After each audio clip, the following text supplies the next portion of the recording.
I have a question for you this time. Here. Okay, What is Conquest? Conquest is great. It's full of great things. Not for kids. Real stuff. I'm sorry.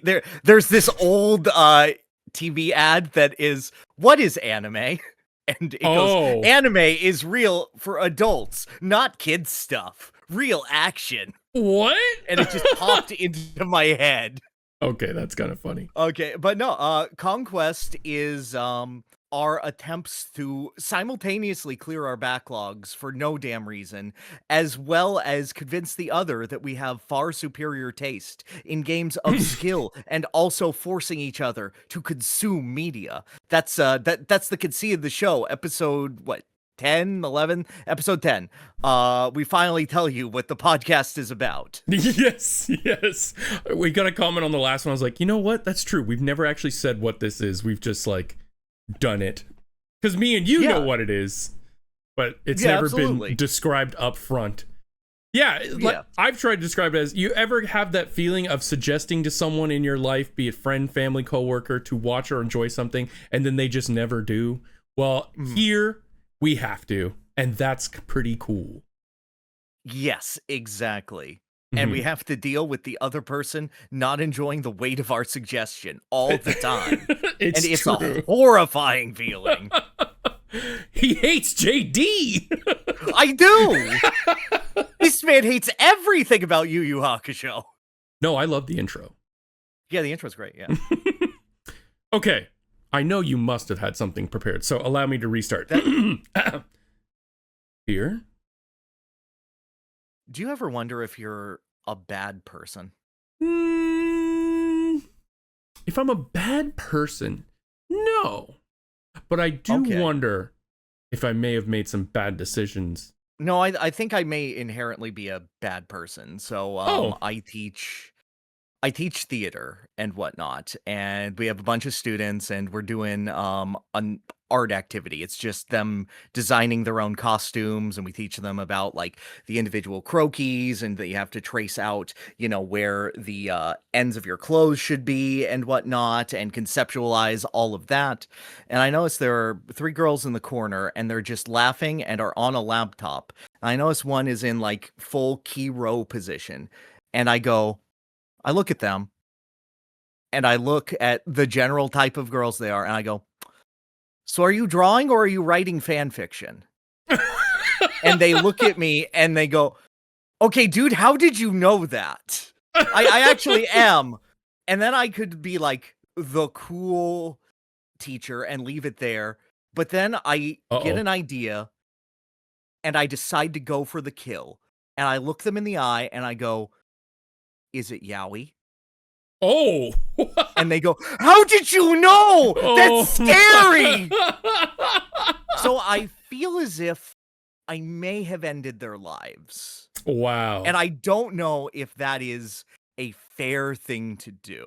I don't think that makes you a bad person. You're just an incredible, you have an incredible read on people, I guess.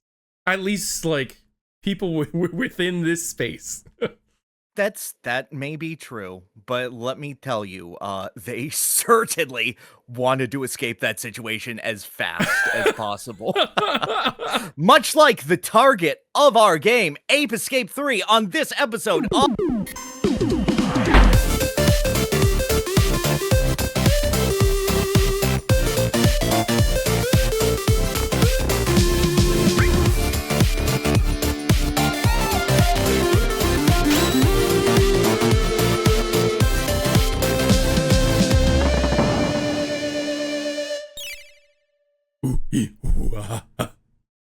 Did you do it to the Tig Tag Walla Walla Bing Bang? No, I was trying to say not Clayton. Friend not Clayton. Oh, that was a Dr. Mario commercial, my guy. True. Okay, before we get into video games, we did the same thing. We never discussed it. We never said we were going to do it. But it just kind of happened. What did you think of Christopher Nolan's Odyssey? Oh yeah, we did both see the Odyssey. I Yes. I went up to my mom and I said, "Mom, you want to see the Odyssey?" And she went, "What did you say to me?" I said, "Do you want to see the Odyssey? We haven't seen a movie together in years." She went, "Oh, sure, that would be nice." So I went and saw the Odyssey Mm-hmm. because I love mythology a lot. Oh yeah. Okay. Like, I Homer's Odyssey I've never read, but mhm, there is an incredible band called Symphony X that did like a 30-minute musical rendition of the entire story.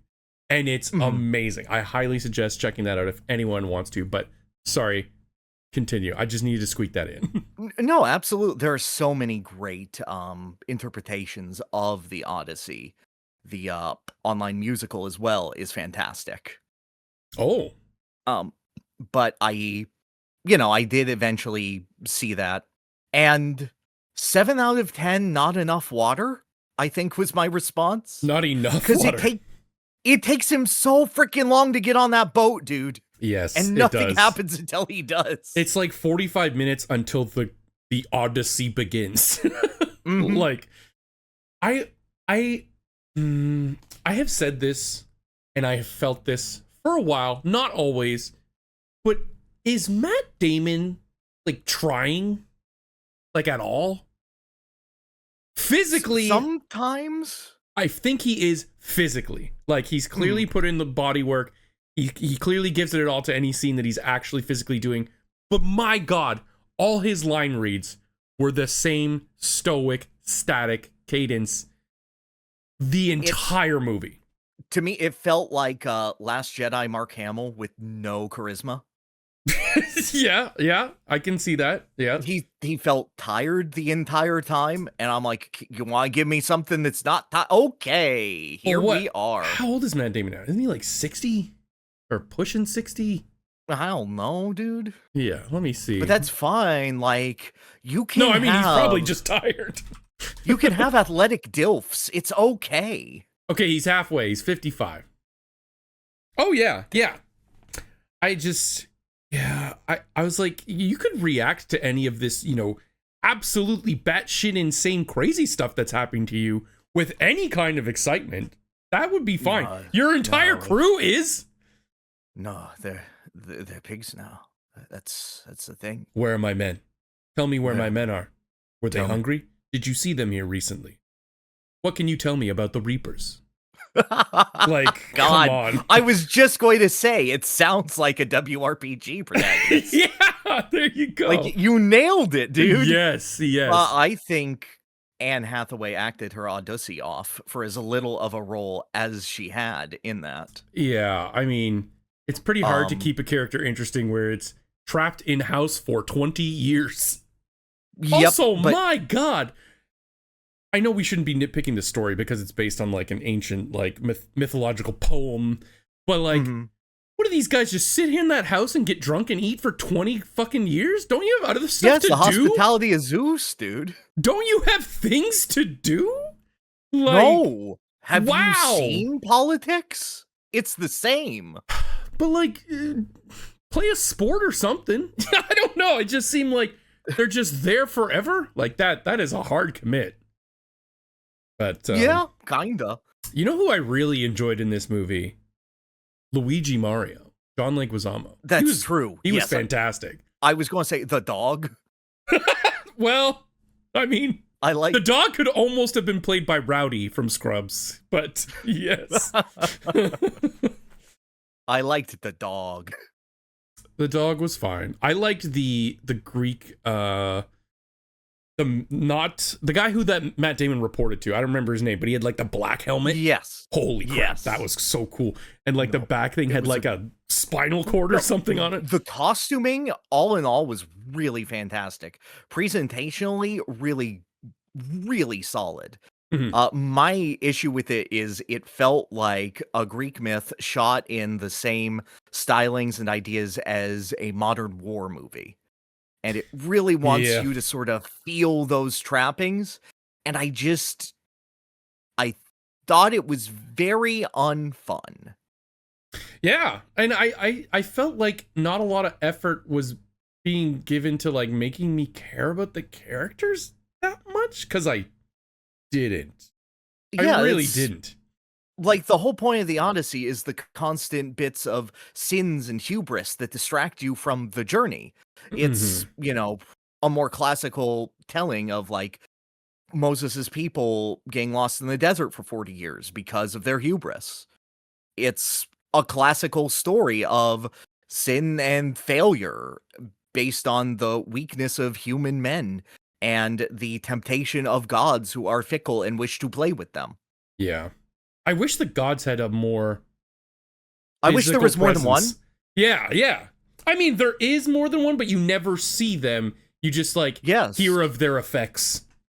Like, that was Poseidon's son. Now he's pissed. Oh, did you eat Apollo's cows, dumbass? Oh, no. Watch out. Apollo is going to do fucking nothing. Yeah. No, he made the storm. He doesn't do that. Poseidon does that. Oh, okay. Well, it was, at a certain point, too, they're just straight up told, this is what's going to happen. If you do ABC, ABC will happen. I'm like, well, there goes that mystery, I guess. Mm-hmm. I don't know if that's true in the original work, but I would have shaved off like 40 minutes of this movie. I agree with you completely. Yeah. And I would have shaved off all the parts that had Tom Holland in them.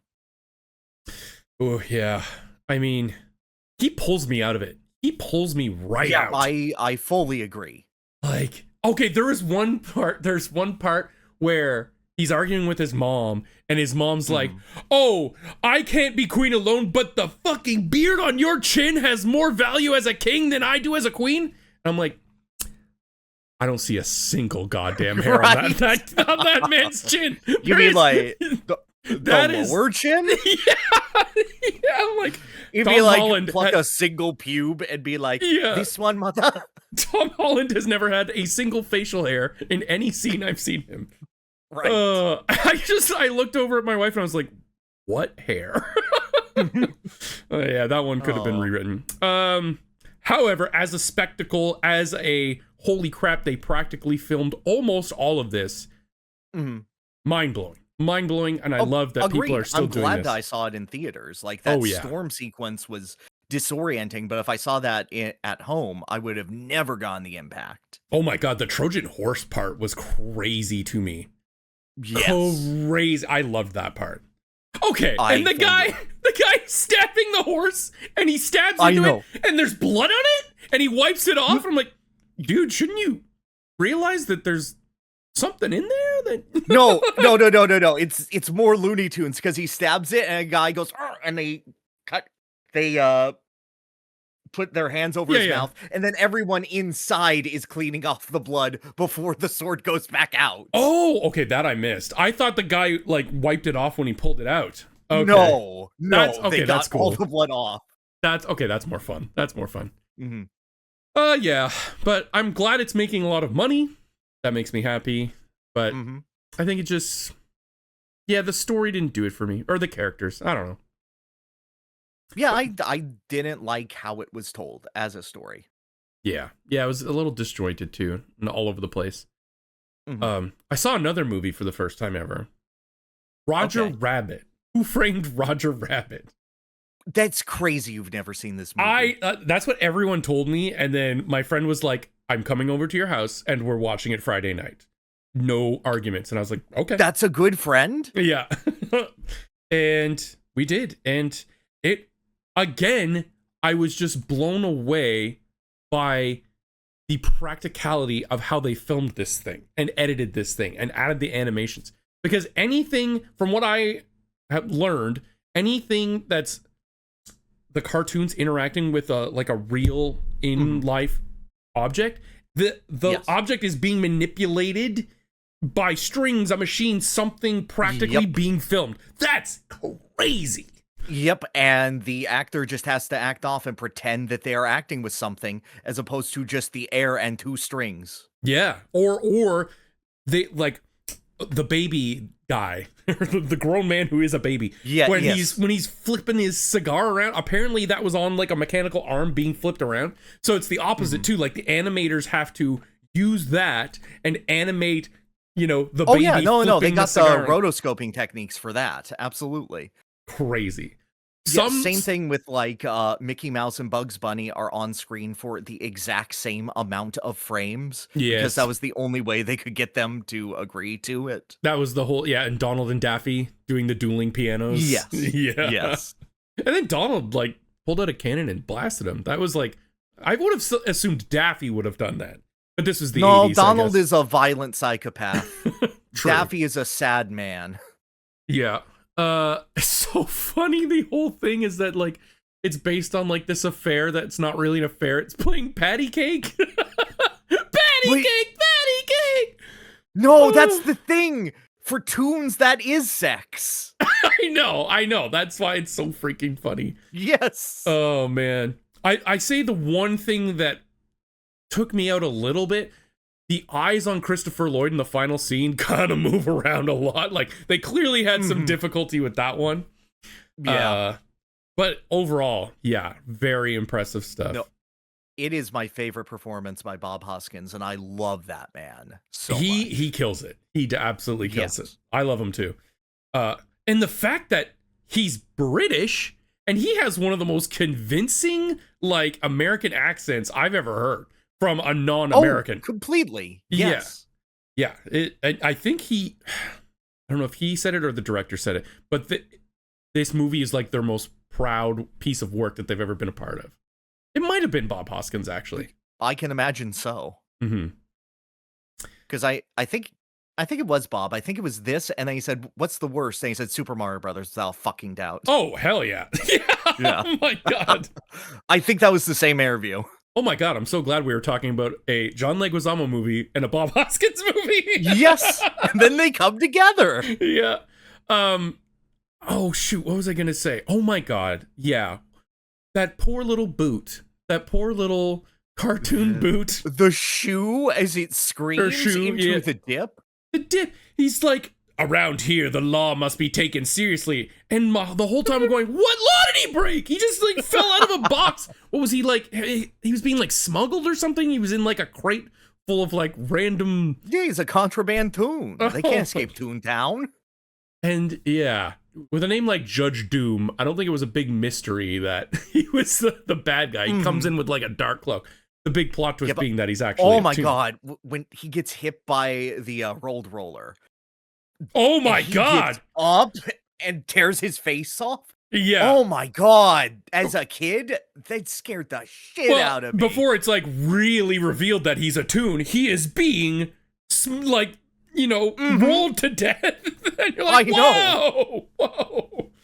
Whoa. Yeah, it was pretty funny. I didn't even know that, but I got a hint because when they were in the bar, oh my god, when we were watching the movie, when he was doing the knocks like da da da da da, just to make Roger in the back room scream 2 beats. I did it in the room. So Judge Doom goes, and I went 2 beats, and like my 3 friends who came over just looked at me because they knew it was about to happen. I was like, what? That's what you do.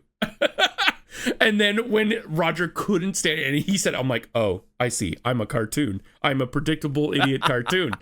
I was like, that would have worked on me. I would have been screwed. But when the vat of the, like, whatever it was, paint thinner or whatever, falls over, Judge Doom takes a big jump back. I'm like, motherfucker, you shouldn't be that scared of it. Or when Lightning McQueen, not really Lightning McQueen, drives over it and he's like, ah! Oh my god, that was crazy. Fun movie. The only other thing I consumed. Let's say consumed. Okay. That wasn't video games. Was Total Drama Island, because when I did the bonus stream last month, we did best animated TV intros, and that one came up, and I'm like, guys, what is this? They're like, it's a Canadian Survivor with the same animator as Clone High, and I went, whoa, how did I miss this? It's fine. Yeah, exactly. It's a kid show. It is, and Clone High isn't. So I was like expecting it to be a lot raunchier and a lot more... No, sometimes they show boobs, and that's about it. They're blurred boobs. I know they're blurred boobs, but you don't usually see blurred boobs. True. I grew up when we had anime and we erased the breast line. Yeah. Oh, yeah. No breast line, no vagina bones, please. Exactly. Yeah. After about 4 or 5 episodes, I'm like, the dumbest outcome is probably going to be what happens. So I think the big fat fart kid is probably going to win. And yeah, no, that's what happened. It was either him or the brace girl who was like being bullied the whole time. And no, yeah, but she couldn't because she got the cursed eye object from Boney Island. I know. Yeah. That's right. Overall, it was pretty fun. I expected it to be a little funnier, but I have been busting my ass to try and find season 2, but I can't anywhere. So I'm done with that. Isn't that like the movie one, like Total Drama Action or something? It is called Total Drama Action, but it's still a TV show. Pretty sure. Yeah, no, based on movies, I mean. Oh, like Ape Escape 3? Yeah. yeah, like Ape Escape 3. I think so, yeah. Anywho, we're here to talk about video games. Mostly. We can do that. So, Pierre, what have you been playing? A bunch of stuff. As we set Ape Escape 3 as our game for the month, I also went through 1 and 2 for the series, but I'll save thoughts for those when we hit Ape Escape 3. Okay.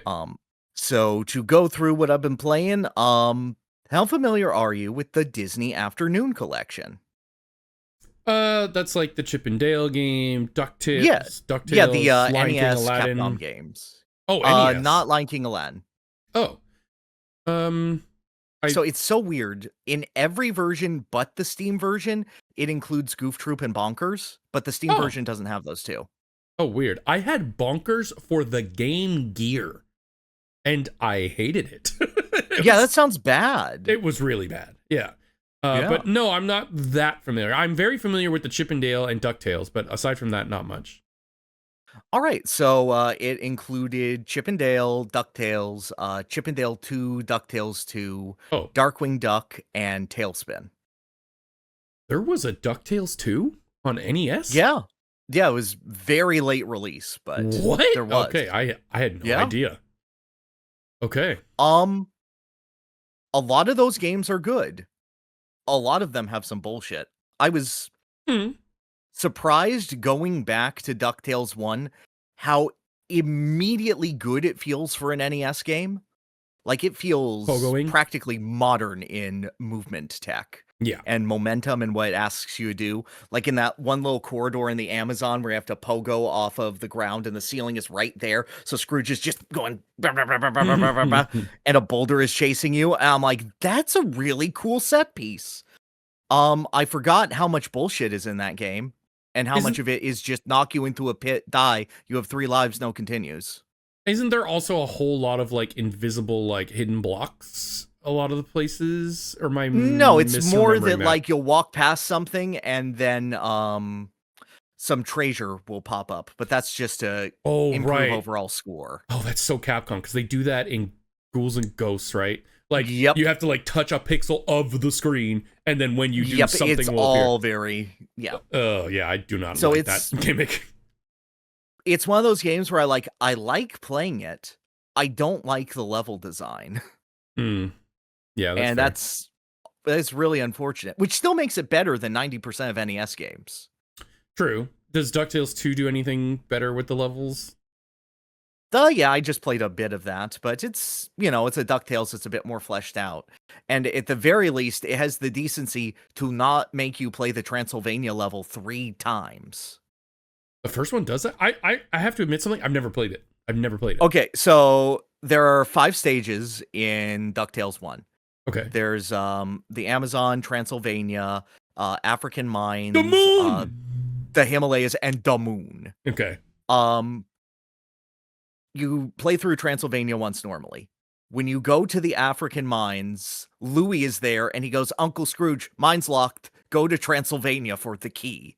And then a key will spawn in Transylvania, and Transylvania is a maze-like level, so you have to go through Transylvania to find the key to unlock the door. And then after you beat all 5 levels, Flintheart Glomgold steals all of your treasure and goes, "I've revived Dracula Duck. Go back to Transylvania for a 3rd time and fight Dracula." Oh, okay. Wow. Does anything change? No. Oh, really? Oh. Yeah, you just play Transylvania 3 times for no reason. Do you ever get any like permanent upgrades or items or anything in that? No. No. Okay. I was trying to think like, is it sort of like Mega Man where you get a thing, but no. You just pogo, that's No. it. Pogo all game. Yep.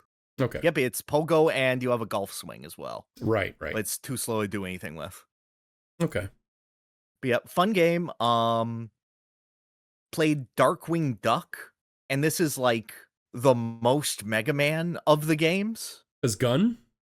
Yes, he have gun. The difficulty is he only has 4 hit points. Okay. It's like And hard mode Mega Man. yeah, it makes things a little rough. But the interesting thing is with level design is that he can grab onto the bottoms of platforms and then jump on top of them through them. Like they were Smash Brothers platforms you could phase through, Okay. but if you could also hang off of them. So it allows for a lot more vertical level design, but it also has that Kid Icarus issue where the screen doesn't scroll back down. Oh. The death plane follows you up. So yeah, that always makes no sense in context of the character. Like, what killed them? The bottom of the screen? Like, yeah, exactly. It's a very, very fun game. I fucking hate the final boss. Who Might is it? actually be one of my least favorite. So it's God, what's his name? Steelbeak, I think. Oh, the guy, the like unicycle guy. No, the guy with the steel beak. Right, and he's just the same outfit, but you. Oh no, he's a big rooster, right? Yeah, the big rooster with the steel beak. Right. Okay. Yeah. Gotcha. So he's there, and he has 2 drones, and the drones are hovering around. And the instant that you kill one of the drones, another one will spawn right from the top of the screen. Okay. And he is in the top right corner, so you have to platform and be like hanging off of a chandelier to hit him. But there's never a time where the drones aren't chasing you and are actively getting in your way.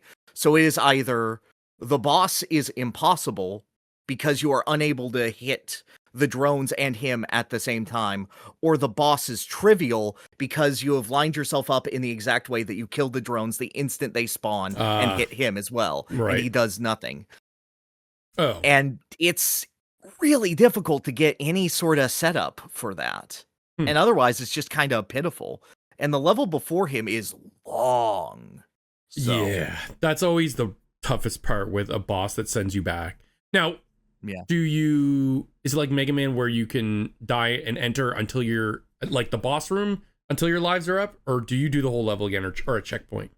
No, you can go and do the boss room repeatedly, but again, you only have 4 hit points, and if you don't have the setup, your iframes suck. Oh. So you can just be like gone immediately. I'm picturing just burning your first 3 points of health using iframes to get the setup and then trivializing him. Yeah, kinda. He also drops health if you beat that first phase, so. Oh, okay. It's like they kind of knew that, oh, this is shit, isn't it? Answer is yes. Fair. But yeah, it's one of those games where it's like, it's really fun, except for that one section of the level that sucks. Yeah, okay. Kind of like Castlevania. No, Castlevania's fun all the way through. Shut up. There's some sections that suck. Of Castlevania 1? No. Oh, not 1. I just mean in general. Okay. Yeah. I wanted to make sure, because like Castlevania 3, yes. Yes, you're correct. Yeah. Yeah, Super 4? Yeah, you're right. Yes. Did you play Chip 'n Dale's? I did play Chip 'n Dale. This was probably my favorite game. Yeah, I liked it a lot. I remember really liking it. I haven't played it in a very, very long time, but I remember enjoying it. Yes. Some cheap stuff, but overall, just being able to throw things, it's so fast for an NES game. Yeah, I'm surprised at how fast-paced it ended up being. It's like, if I had to point out just like a good NES game to someone, I would say, yeah, Chip 'n Dale. Definitely the final boss is really funny. Is it Fat Cat? because it's Fat Cat, and all Okay. he does is shake his cigar, and the cigar trail is the only thing you have to dodge. But you can just stand right underneath him because he doesn't change his pattern and just throw a ball up and down for like a minute, and he can't do anything, and he dies. Oh, okay. That kind of sucks, but whatever. No, it sucked, but it was very funny. He was very well animated for a boss that did nothing. I don't have much to say about it. It was just a damn good game. Mhm. Unlike Tailspin, which fucking sucks. I don't even know the gameplay of Tailspin. Is it like, are you in the plane or are you You on are foot? in the plane, and it's, a Gradius style shooter, Oh, except that Baloo tilts up and down when he's moving up and down. So you can't like move up and shoot. You're moving at a diagonal. You But tilt? also, you can do a flip and go backwards as well. And you have to collect packages while doing the Gradius level. But how do you do a Gradius level if you go backwards? Do you control the scroll? You can make Baloo do a flip and he'll be upside down and drive backwards upside down. And it will start scrolling backwards. Okay, that sounds cool, but I don't like in a shmup tilting my ship. If I push up, Yes. I don't want my nose to go up. That makes my hitbox much worse. Yes. Yeah. Exactly. You see the problem immediately. Yeah, I would hate that, in fact. It felt really awful. Okay. I'm not gonna lie to you. I got one level in, I went, we're not doing this one anymore. I played UN Squadron a while ago and was so humbled so quickly. I was like, I'm not built for this. This is crazy hard. Yeah, like, I don't know. The only shooter I've ever gone good at was Ikaruga. Okay. That's another one I really want to play. It's short, though, right? Fantastic. Yeah, it's short, but you'll play it again and again. Okay. Because you'll game over by the end of stage 2. Oh wow. Okay. It's a toughie, but it's a fun one. Okay. Yeah. So I didn't play Chippendale 2, so all right. overall, like, very above average NES games, I found. Sweet. Like a very strong pedigree. Mm-hmm. But something that had no pedigree was the delightful bit of friend slop I played this month in the form of Mecha Chameleon. Ah, yes. I tried. I really tried. You sure did. I hope you enjoyed the Steam refund policy. No, well, after that, so I installed it. I was going to play with Pierre and Tom and King K, but it just hard crashed my computer, which I fully expected. And I'm like, maybe this one won't. It did. But then I just turned my old PC into a Steam machine after the fact. But so I didn't get the refund. I have it now. I don't know if you guys ever play again. It seems like kind of a one and done kind of game. Yeah, exactly. It's more of a one and done, but like I do it with like a group of 10 or something like that. Yeah, I think a big group of people would be fun. Mm-hmm. Yeah. Yeah. It's so interesting understanding the evolution of that game. So you are a white guy and you are tasked with hiding around. But unfortunately, being a white guy makes you stand out very much. So you have to paint yourself to hide in with the environment. Wow, that sounds problematic. Yeah, I don't know. I viewed them as like the Community Greendale human being. Have you ever watched Community? No.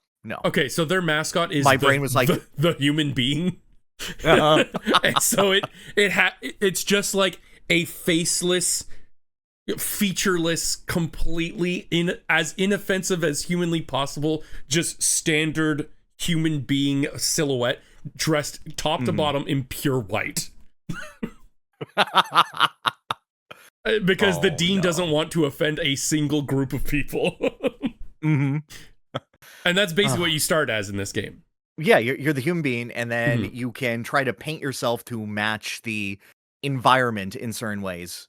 And it's so interesting seeing the evolution of how people play this game, because it's the same every single time from everything I've seen. You should say what's the goal of the game? Like, what is it? The goal is there is one seeker, and they have to find you within a certain time limit. It's hide and seek. However, they only have 6 bullets in their paint gun, and if they run out of bullets, they're out of bullets. Oh, that I didn't know. And I thought you had infinite bullets. No. I assume it would adjust based on the amount of players, probably. Yeah. Yeah, so you can't just shoot at everything that looks sus. You have to actually be really, really sure. Okay, okay. The way that I see this working all the time, because you can like stick to walls and whatnot, is players will find a usual hide and seek hidey hole. You'll be like, okay, I'm going behind here, and they won't find me. But usually the time limit is long enough that they'll be like, okay, this looks like a hide and seek spot. Oh, there you are. Boom. Dead. And then I'll go, I'll stick to this wall like Spider-Man. And then I'll just paint myself the color of the wall. But because you're a little round boy, you end up sticking out a little. So if they see you at the wrong angle, you're dead. The game also does something neat where it tells you the amount of frames that you have looked directly at someone. That's insane. But it only updates like every 15 to 20 seconds. That's really funny. So you go, they're here. I know they're here. But it could be it makes you feel really bad. You could view them from like a mile away though, right? Like, and that would still count as like in frame. Yes, as long as they're in line of sight in any way. That's a diabolical mechanic. I like it though. I love that a lot. No, I do too. So eventually we reached the point because we were playing like a bunch of custom maps like Kokiri Forest. We did like Mario 64 Peach's Castle. We did Kingdom Hearts 1 Traverse Town. That was a fun one. King K hid in a chest. And I was watching him. I could not see him from any damn angle. Yeah, I remember you saying like, how can I have no frames on you so far? I know. He just like tucked himself into a treasure chest and painted himself the like velvet lining that's in the treasure chest. That was brilliant. Yes, and completely concealed him because the chest was facing away from I'm still mad. So anyway, then you realize, wait a minute, you can spawn a duplicate of yourself, but it's not a decoy. If it gets shot, you still lose. But what you can do instead is you can pose the decoy body and then pose your other body to try to disguise yourself as an object. Yeah. This is the meta. Yeah, I was watching Tom and he was trying to make himself like a stack of pumpkins. Yes. But he forgot to like paint his ass. So he was just like 85% orange with just like a bright white ass sticking out. Yes. But he was a stack of pumpkins. He even made the little lines on the pumpkin and everything. Yes, I turned myself into a ball and I stuck myself into a bunch of balloons. And then I painted myself as a balloon. But that's my second favorite. My favorite thing I did was we did the Comet Observatory for Mario Galaxy. And I went into the library and I turned myself into a ball and I painted myself bright red. So I just looked like the planet Mars. And then I put myself next to other planet-shaped things. I completely stood out, and I think Tom was going crazy because he was looking right at me. I had like 1,000 points, and he's like, I don't want to shoot that. He could be anywhere. He's not the wall. Do you have to be like touching something, or can you just like float in the middle of like midair and just be wherever you want? You have to be grappled to a wall, tethered to a wall in some degree. You can phase a little bit into the wall and clip, but the game will reveal your position if you're clipping too much into a wall. Yeah, I noticed that. It's like, hey, that's like cheating. Stop cheating. Yeah. Yeah. It looks like a lot of fun. Maybe I'll play it one day now that I actually can. I think like for let's put this on for just a couple of minutes, Jackbox kind of activity, it's good friend slop. I've been seeing a lot of people play it. It'll be dead by the end of the month. Oh, yeah. Yeah. The next one will come completely. In. Yeah. Oh, yeah. Yeah, like, remember Peak? No. Exactly. I barely remember Lethal Company. I only remember it because it cost me points. Yeah, I know. That's the only reason I remember it. I know. Stardew Valley Lethal Company. What else did you play? Piece of shit. Anyway, speaking of music connections, I played the recent rhythm game, Rhythm Heaven Groove. Nintendo's newest, I think. That's true. It It sure is a rhythm game. Is that derogatory or complimentary? I don't know. Let me ask Okay. you, how do you feel about rhythm games that aren't tied to a peripheral or control gimmick? Is it so like Yakuza karaoke? With like Bored. a regular ass controller. Yeah, bored. Yeah, that's kind of what I'm feeling, unfortunately, from this. Like, even a game like Theatrhythm. Well, I was going to say, Theatrhythm does enough with it that it keeps agree. it a little interesting, like with the sticks. Yeah, because it's doing like a twin stick, like Ape Escape. Yeah, twin sticks and like holding, and you have to flow with the wave of the thing. It's doing, so... And on the DS, it was actually, you're making the motions, which was nice. Yes. It's... Rhythm Heaven, unfortunately, I feel, is an excellent game for freaks who really, really want timing down, because it grades you a lot stricter than other rhythm games I have found. Okay. So however, it is just kind of, at the most, like, we turned this WarioWare game into a full rhythm game. Okay.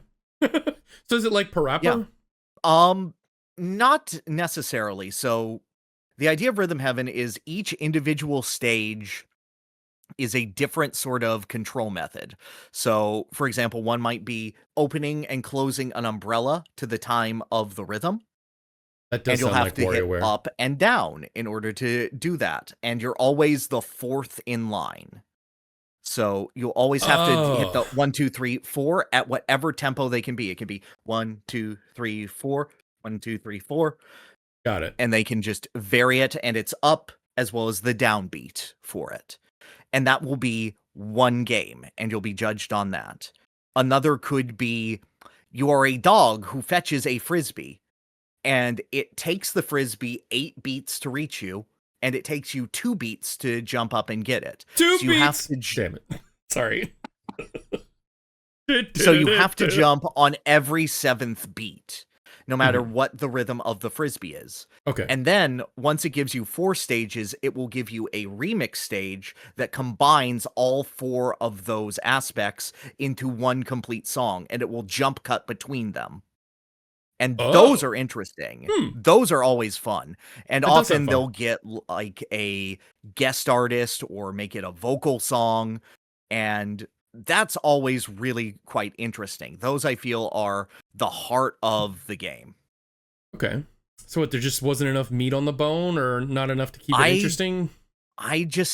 After I get a perfect in these, I have no reason to go back. And there's not like a modular difficulty or a note chart for them. The rhythm game is built for this. And it may have, like, after you beat the game, there might be a harder difficulty for this one. But otherwise, it's pretty damn straightforward. And it's pretty damn slow getting back into it. Like, from all I'm saying, it's a good game. I think every track is original and very fun.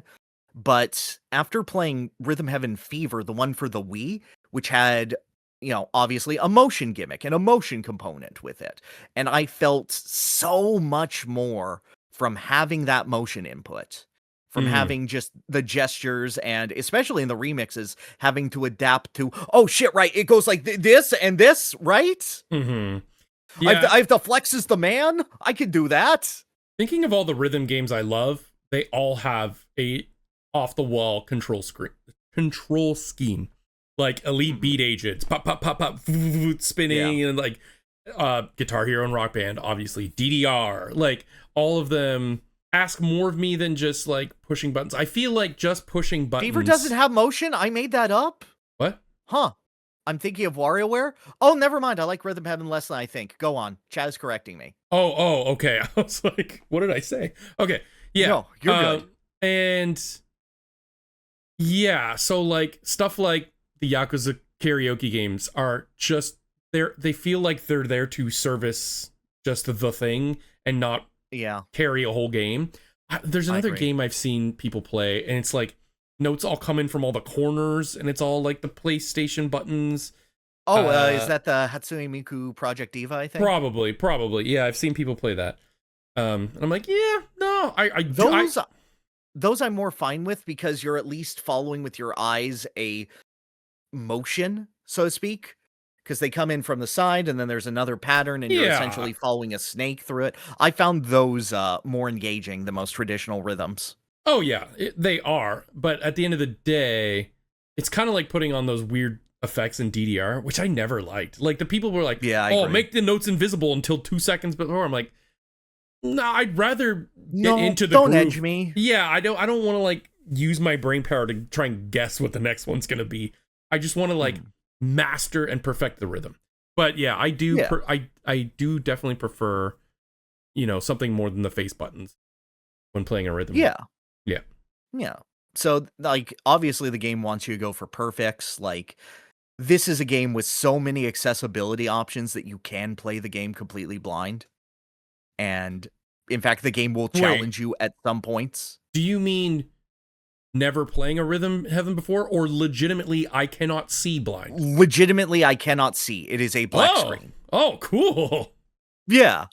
So there is a good level of, no, actually do it, dude. Okay. Like there is okay, you've gotten perfects on it. Okay, now do it and you can't see. And it's all just your knowledge of the song and the audio tells. Okay, that's kind of cool. Yeah. How much is this game? With that said, 40. So like 60 Canadian? Yeah, like 100 Canadian. Yeah. Yeah, somewhere around there. It's fine. There are some interesting side modes. Like there's an RPG rhythm game called Beat Spell, where if you do like up, right to the beat, then you'll cast Cure. But if you do attack, you'll do Fire. So you have to sort of balance like fire, heal. Oh, that's and neat. That sort of that's thing. neat. Yeah. That's like, it's like a neat little back and forth. Ring Fit, but not giving you any actual cardio. Yeah, I found it really neat conceptually. I did find that in order to facilitate this, the boss fights went on a really long time. HP sponges. Or damage sponges, I should say. I just felt like, okay, I'm doing the same rhythm repeatedly. Gotcha. And it's like, even in RPGs, if it's like, I'm doing the same thing over and over again and reacting to heal, to be fair, it's emulating an RPG really well. Unfortunately, it's not emulating a good RPG. Yeah. The rhythm game I played, I only played the demo off your suggestion, was Dead as Disco. And my God, I'm not gonna buy. Right? I'm not paying for it yet.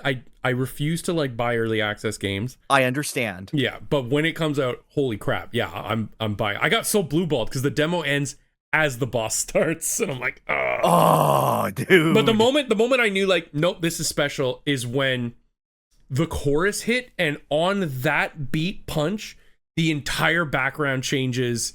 And the music level increases, and I'm like, oh, that's that good shit. Yes. No, I know. So I will be picking that up when it's fully released. Dude, when I was parrying rap lyrics that were coming at me, stylized as text. Yeah. Like, oh my God. Yeah. Which boss was it, out of curiosity? It was the Flashdance one. Okay. Maniac. Gotcha. Yeah. But he showed up and then it's like, demo ended. And I was like, ugh. All right. But yeah, fun enough rhythm game. And like for people who are just, I want to get that perfect and move on, I do think it is quite good. But as someone who wants to evolve with the rhythm, so to speak, there is less here for me than with other rhythm games. And I'm just at the point of like, do I need a stupid gimmick for rhythm games? Yeah, man, maybe. And I'm like, I might need it. Is there like Nintendo music in it? No, it's all original music, but it's good. Okay. I mean, fair. I would think there'd be like a bonus something. It is in-house Nintendo made this, right? Yeah, it's in-house Nintendo. Okay. Yeah, I probably won't play that. Yeah, it's fine. Something else you probably won't play, Turnip Boy Robs a Bank. Okay. So this is the sequel to famous game Turnip Boy Commits Tax Evasion. Why is Turnip Boy such a criminal? Because he's actually the descendant of a mafia family, and it's his mafia blood throughout his body. His genetic legacy. Yes. He's the Turnipchino family. to turn up Emmerich. Yes. Oh, God. No, don't imply that Kiwi Emmerich passes on the fumble the woman gene. It's true, but you shouldn't say it. So this is a weird semi-roguelike top-down extraction shooter. Whoa! Of all the words I expected to come out of your mouth for Turnip Boy, maybe 1 out of 5 of those I could have, guessed. So you have a gun, and you go into a bank, and it is a big bank, and for whatever reason, every time that you do a run of this game, the elevators change what floor that they bring you to. You have a base floor you can explore, but there are offshoot elevators that you can sort of dive into to get money, to upgrade your stuff, to upgrade your guns, so that you can have like a rocket launcher, or a grenade launcher, or a better gun, or a hand cannon. So is the goal of the game to figure out the perfect run to rob the bank? Like it's like Groundhog Day or like the purpose is that there are 4 bosses hidden in the bank, and you have to go to each boss and kill each boss. And then in a single run? Not in a single run. Oh, okay. You beat all 4, do it, and then you have to do all of them in a single run after you beat in all 4 individually. Oh, okay. Wily Castle. And then you go into space. Oh, okay. And you shoot God. What? I thought we were robbing a bank. You are. The bank is in space now. The only way to get the bank out of the ground was to take it into space. And then Hatsune Miku starts singing at you. Actually, and says, Turnip Boy, get the bag. What? It's the Vocaloid that does the Hatsune Miku voice, yes. Oh, the bag of saying, God? Turnip Boy, get the bag. Shoot the bad guys. Lol, wow. lol, lol, lol, lol, lol. Okay. It's a surprisingly well-made game, but I don't really love it. Oh, man. That hasn't been a great slew of games for you. Dude, I had a rough time. I guess. Why I don't have you Chip love and Dale. Look, True. I have Chip and Dale. I liked Mecha Chameleon. That's true. That's true. I played my funny monkey platformers. Mm-hmm. Donkey Kong Bonanza will always be there. Yeah, there's an event this week. There's an event this week in Bonanza? Yeah, it's the Emerald Rush that lets you get the statue of Baby. Oh, yeah, yeah. The statue stuff. Yeah. Right. Dude, I want a statue of Baby. I love Baby. Dude, I'll bring up Baby later, okay? Baby saved me. Okay, yeah, so why didn't you love it? Just eventually it became very rote and routine, and I didn't feel like there was enough there that mattered. Even by the time that I was getting to like the second boss, I kind of stopped going to the roguelike rooms because they only give you money, so it didn't make sense to use my time there versus just fighting the boss and whatnot. And just, I didn't find it as funny as Turnip Boy Commits Tax Evasion, because that was like a top-down Zelda-like adventure where you commit tax evasion and go around the world accidentally causing problems as you try to evade taxes and have a pathological need to tear up every piece of paper you see. How does a top-down Zelda-like character actively commit tax evasion as an action in the game? You get tax papers and then you're given the prompt, press X to rip paper. And then you do it, and then Mayor Onion comes by, and it's like, oh, Turnip Boy, you screwed up now. That's tax evasion. Work for me. Okay, okay. And eventually you discover your mafia bloodline, so you are evading taxes because of the mafia gene in your body. And it reveals its hand as a post-apocalyptic game where turnips and other vegetables have ended up as the dominant species because humans wiped themselves out with the nukes. And you fight like Fallout humans. Okay. And we brought back taxes. That's what the turnips did. Thanks, turnips. Yeah. Well, no. It's Turnip Boy got rid of the taxes. Oh. Was that his accomplishment from the first game? Yes, that's how he commits tax evasion. And now he has to rob a bank because of his mafia blood. Well, he wanted to pay taxes on his... It's so weird because it's so clearly a shitpost game. Yes. But it's trying to use actual mechanics and, like, modern gaming ideas. Okay. And I think it's less effective because of that. It's technically speaking a better game, and I like it less. Huh. Okay. Is it just the two in this series? Yeah, it's just Turnip Boy commits tax evasion and Turnip Boy robs a bank. Okay. I feel like the next one's got to be like Turnip Boy starts a cult or something. These are titled like Always Sunny episodes. Yes. And I'll always have affection for it. Because I'll say the words Turnip Boy commits tax evasion, and you're like, how can I use that in a before and after? What games end in "ter"? Or return. But return usually isn't the last word. Mm-hmm. Yeah, I don't know. Returns a boy. But would anyone recognize Turnip Boy commits tax evasion music is the other side of the coin. I don't know. Maybe the vocal song that says, we won't pay our taxes. Turnip Boy, go get 'em. Oh, okay. Well, okay. At that point, you're just giving it away. But yeah, okay. But they have to know what Turnip Boy commits tax evasion is. That's exactly it. Yeah. Okay. All right. It's like, oh, damn. Do you not know Octodad? Good news. Oh, Donkey Kong Country Returns is close, but not quite. Yeah. No. Yeah, not quite. But speaking of good games, I did play Avatar Legends, the fighting game. Yeah, I watched you play this for like maybe 15 minutes. Yeah, what did you think when you saw those 15 minutes? I thought this is an IP-based fighting game. No, it was good.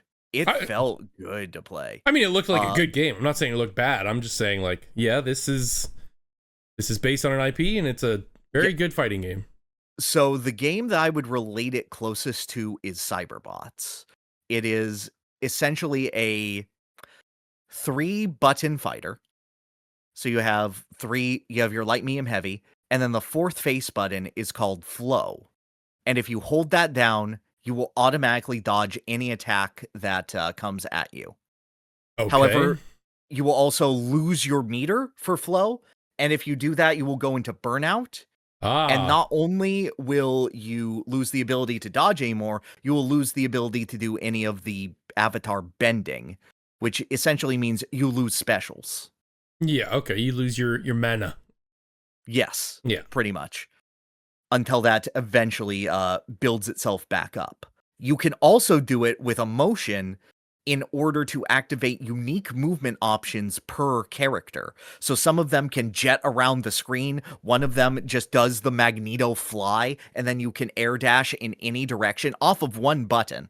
I'm finding that that's true about a lot of modern fighting games. We're getting rid of a lot of the curls and the Z's and the full circles, except Street Fighter. I'm fine with it for movement options specifically. Yeah, because you want found those to be fast. Yes, I always found it so hard when doing a Marvel game with any flyer. As it's just like, okay, I have the flight mode active now. Shit. and I'm in the air, and I'm kicked. But just doing it on the button, on reaction, on impulse lets you go in so quickly, and you can also spend half of your flow meter to instantly get out of the corner. You will just reset to neutral immediately. Okay. It costs half, but it's quite good. So the punish is bait them into wasting their meter, then stick them in the corner so they can't escape. You can do that, but then every character has unique mechanics. So there is a character named Zuko, and his whole thing is that bad guy who becomes better or tries to become better through the show. Okay. In order to get his better mechanics, he has to burn himself out by doing multiple EXs and dodges and whatnot.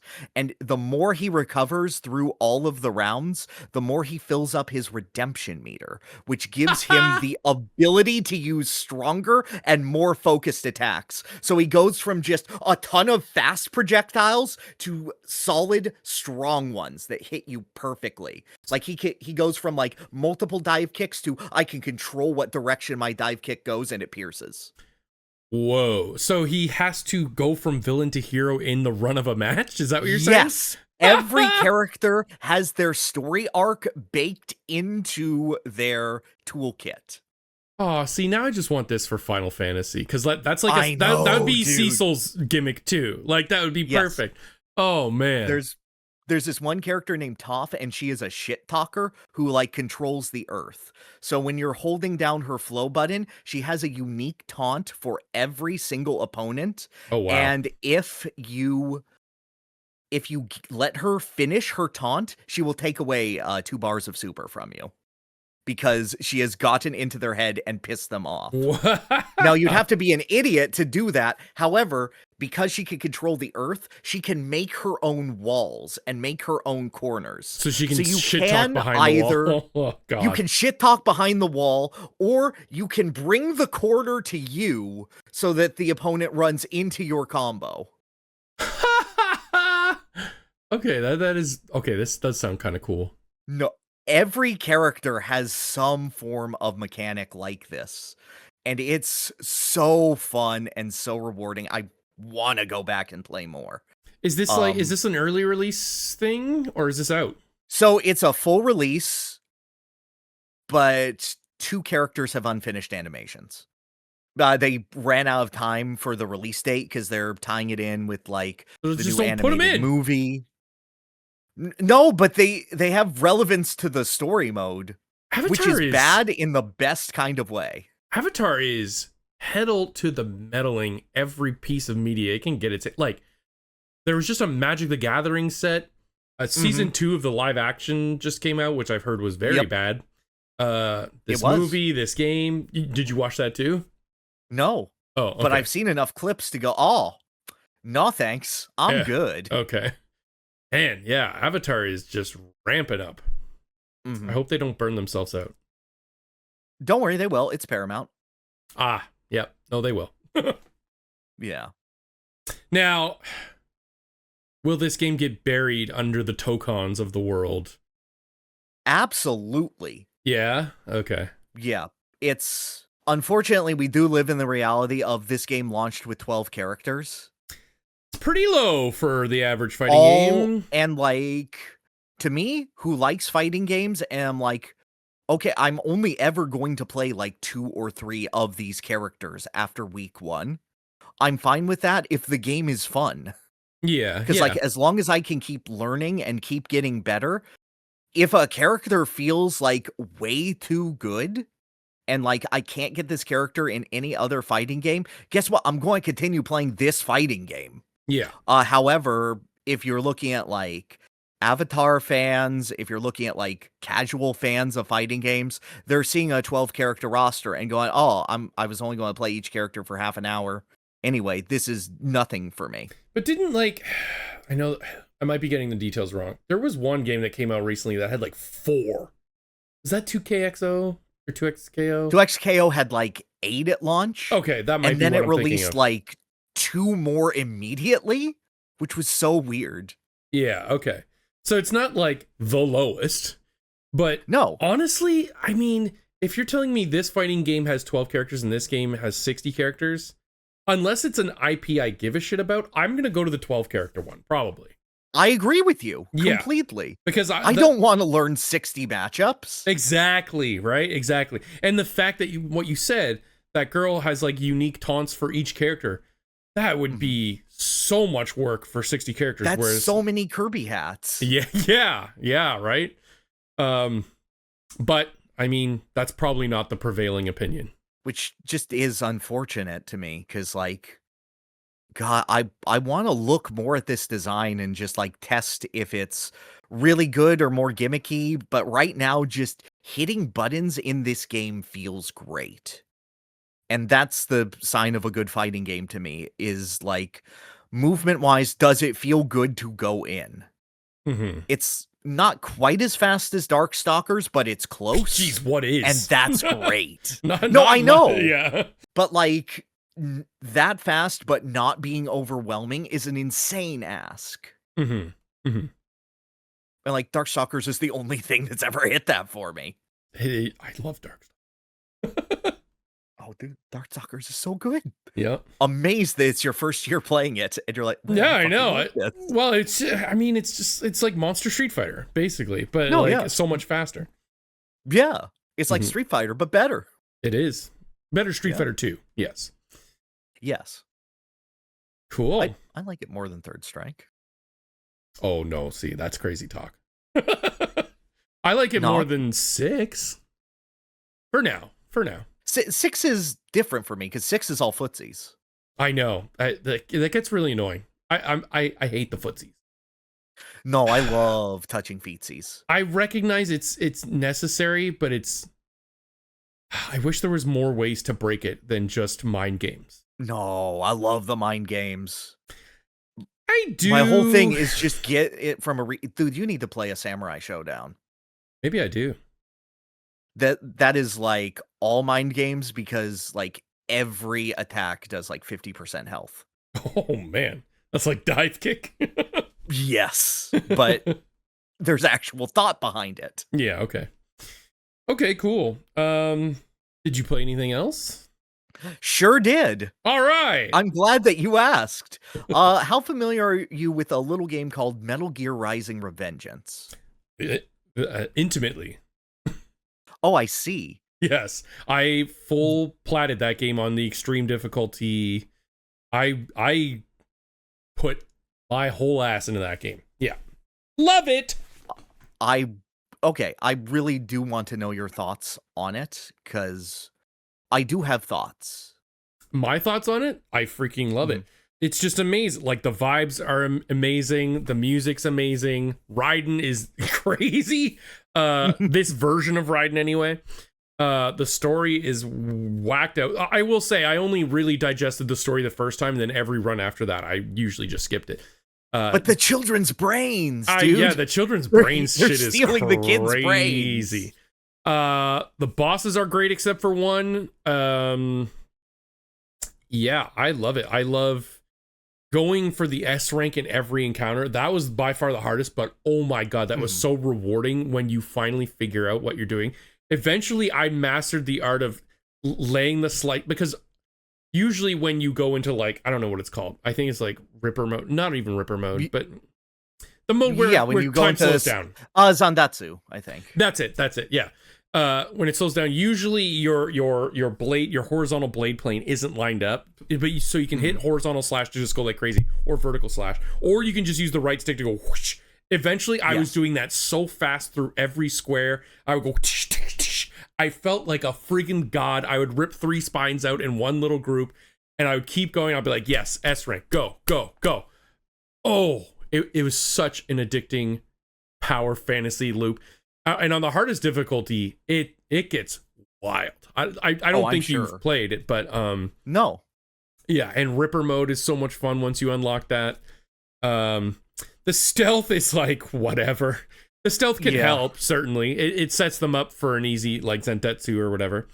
But obviously the music is freaking peak. Senator Armstrong is peak. We get to see Sunny again. We love her. Oh, dude, I clapped so hard when I saw Sunny. She's the only other Metal Gear character in the entire game. I know. Yeah. Oh my! I called her and she said, "Oh yeah, no, Hal officially adopted me so I could go to college." Yes, he did. Oh, this girl's doomed. Never get close to Hal. Get the fuck away from her, George. Yeah. That's my daughter. Yeah, I love it. This is like a 9.5 out of 10 for me. I have very little to complain about. Monsoon is annoying and stupid, and I don't like that fight. Monsoon. Yeah, Fuck no. Monsoon. The music is like one of the best, but the fight itself is so annoying. Yeah. So, Metal Gear Rising is so weird for me, because there's the start of the game, which I would say from game start, Metal Gear Ray, all the way through Mistral. And that's one of the best intros to any video game ever. I think it might be the best level 1 ever. It's an excellent level 1. It's a great level 2. All of that is fantastic. Then you get to the middle of the game, and it's modern gaming. And it is so the 360 era to me. It is so full of annoying enemies. We're calling that modern. It has the worst bosses has the worst boss in the game. It has so many enemies that are just the little fucking arm boys from Metal Gear Solid 4 that just get all over you.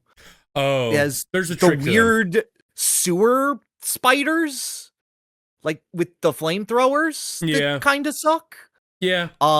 The game asks you to do more stealth. The third level doesn't have a boss. Enemies have just a lot of armor for no reason. Oh no.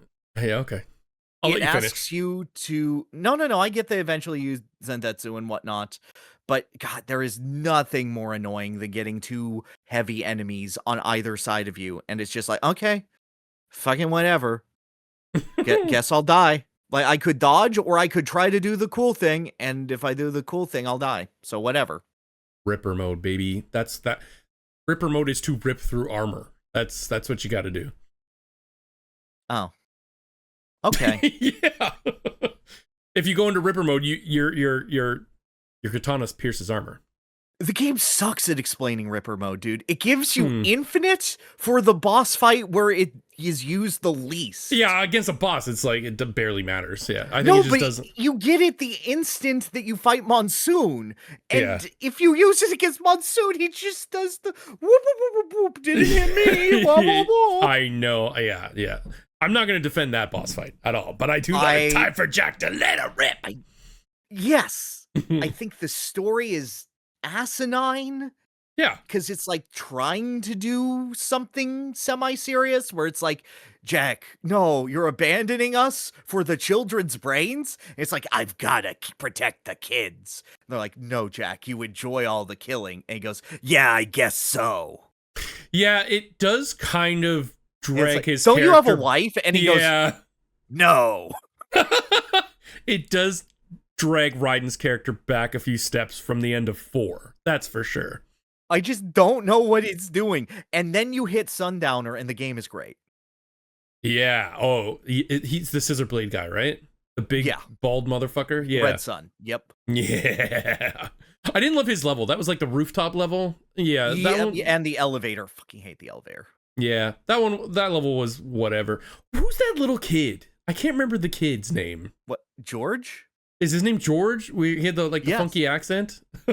Yeah. Yeah, the one that says, go ninja, go. Does he survive? I literally can't remember. Yes, he does. You stab him, and then he gets a robot body. Okay. That's and what then I'm... in the post-credits, he hits on Sunny. Oh, good for him. Nope. He can get right the hell away. Yeah.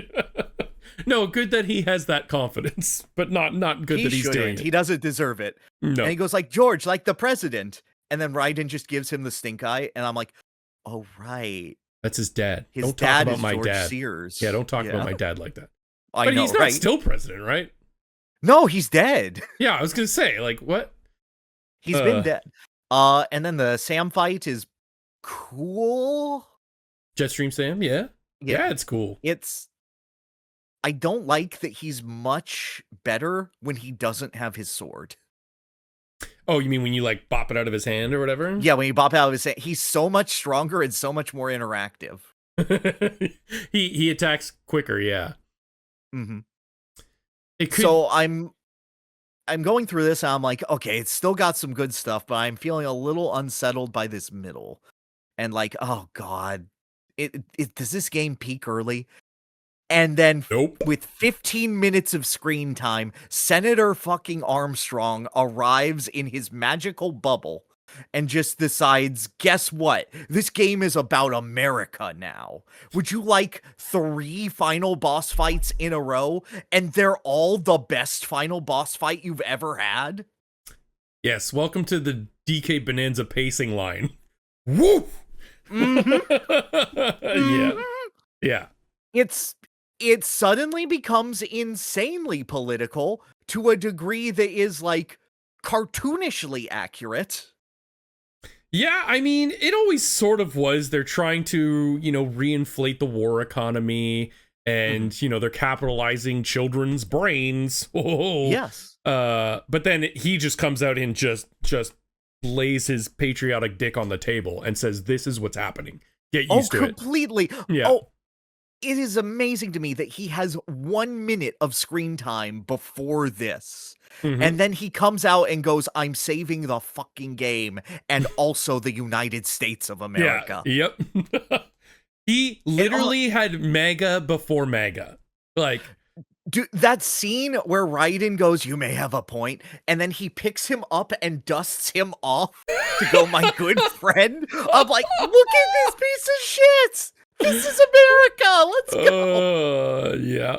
Yeah. And oh my god, that final boss fight. So good. So good. It is so incredible. Everything that he does, from learning every single one of his tells, to him having double the health of any other boss, to him having healing that you have to stop, to him just deciding, no, fuck you, I want you dead, and throwing the mini game that kills you at you. Yeah, oh my god. When you have to line up the 3 perfect strikes, it's again using the mechanics of the game in the ultimate test at the end. It's beautiful. It's so good. Oh my god. When he punts Raiden for the field goal and the crowd goes wild, I lost my shit. Yeah. Oh, it's so good. It's so good. And of course, it goes without saying, the song, incredible. It has to be this way. I know. Top tier final boss theme. Absolutely. It just makes first round elimination in villains bracket. Insane. Did it lose to the winner? It lost to the winner. Yeah, okay. Yeah. It drew the winner round 1, dude. Yeah. Yeah, the just hype of that song sells everything that's going on. It just, oh man, that game ends so well. It might be one of the most like perfect 20-minute stretches that stretches on to about an hour and a half that is in a video game. Yep, it's pretty peak. Pretty peak. And then it ends and I don't understand the ending. I don't even remember the ending. Raiden is like in an alley. Oh, and he kills some guys. Yeah. And that's it. Yeah. I'm like, is Rose ever going to be mentioned? No? Okay. I think he's just like a mercenary now. He kills the bad people. I don't know. Yeah. Because everyone else is partying like, hooray, we're adopting all of the children and giving them jobs and robot bodies. I think he just accepts that he is the, like, never-ending blade of the good guys and will just be that now. Like, I am very good at this. But he has a wife! Yeah. Have you met Rose? She's the worst. Yes. He's probably just getting out of the house, okay? Rose is annoying. He has a son! That's true, yeah. Kind of an absentee dad. Yeah, that's fucked up, dude. Yep. He has a new son now. He's half robot. No. No, he wants to bang the daughter that he saved. That's not good. Yeah. All right, moving on. Moving on. Bro literally cradle robbed, not so that George could steal it. How old's George? I don't know. Yeah, right. Does he age now? He's a robot now. Will he be a child forever? I don't know. I don't know. I don't want to answer or ask these types of questions. All right, sounds great. Speaking of children forever, beat Earthbound. Speaking of children forever who get turned into robots. Yeah, didn't you do that? I beat Didn't we Earthbound. talk about this? Oh, okay. Did the ending of that game save it for you? No. Okay. Then it's probably not for you. I mean, the ending stretch is the best part of the game, certainly. Yep. Yes. Like, as soon as you hit those enemies that are like Final Starman, that actually take down your party, and you're actually trying to heal them up as their health is rapidly falling down, I love that. Mm-hmm. I wish that more than 2 enemies in the game did that. Yeah. I don't know if I just optimized the fun out of RPGs for me. I've been wondering the same thing myself. I have truly been wondering, like, have I ruined turn-based RPGs for myself by playing too many turn-based RPGs? Mm-hmm. Because once you see the code, once you see the formula, you've got it. Rarely do they ever throw any crazy surprises at you. I actually talked about this on stream too. I was like, I think my tastes have shifted now into much more enjoying action RPGs where there is, a real-time gameplay mechanic tied to the RPG mechanic where I can control how hard things are by like grinding or whatever. I'm really, really enjoying action RPGs much more than turn-based ones nowadays. But what are your thoughts on that? I'm inclined to agree with you, which is weird because, like, as a kid, I always did everything like on easy mode and whatnot. Because I want to see the story. I want to enjoy my time. I don't want to have the difficulty of this. Now that I've played more RPGs, now that I'm not doing that, I am worrying with myself that it's like, oh, now that I have seen the code, there is nothing here for me. Like, famously, I put Xenoblade down and the game beat itself because I optimized it too well. Yeah. And I do have to stare and go, is the problem the game or is the problem me? See, that's the thing, is that different people getting the game in their hands at different points in their life will have wildly different experiences. And there's nothing a game dev can do to play around that, honestly. Unless it is like unless their difficulty options aren't, increase HP, increase damage, and they legitimately program enemy behavior differently in higher difficulties, which, my God, that would take so much budget and time or not a lot of payoff for most game devs. So it's, I would say, a little bit of column A, a little bit of column B. Yeah, I'm trying to figure out if the joy of turn-based RPGs is the discovery of how to break it and getting to that ceiling to shatter it, or if the joy is expecting a solid difficulty curve.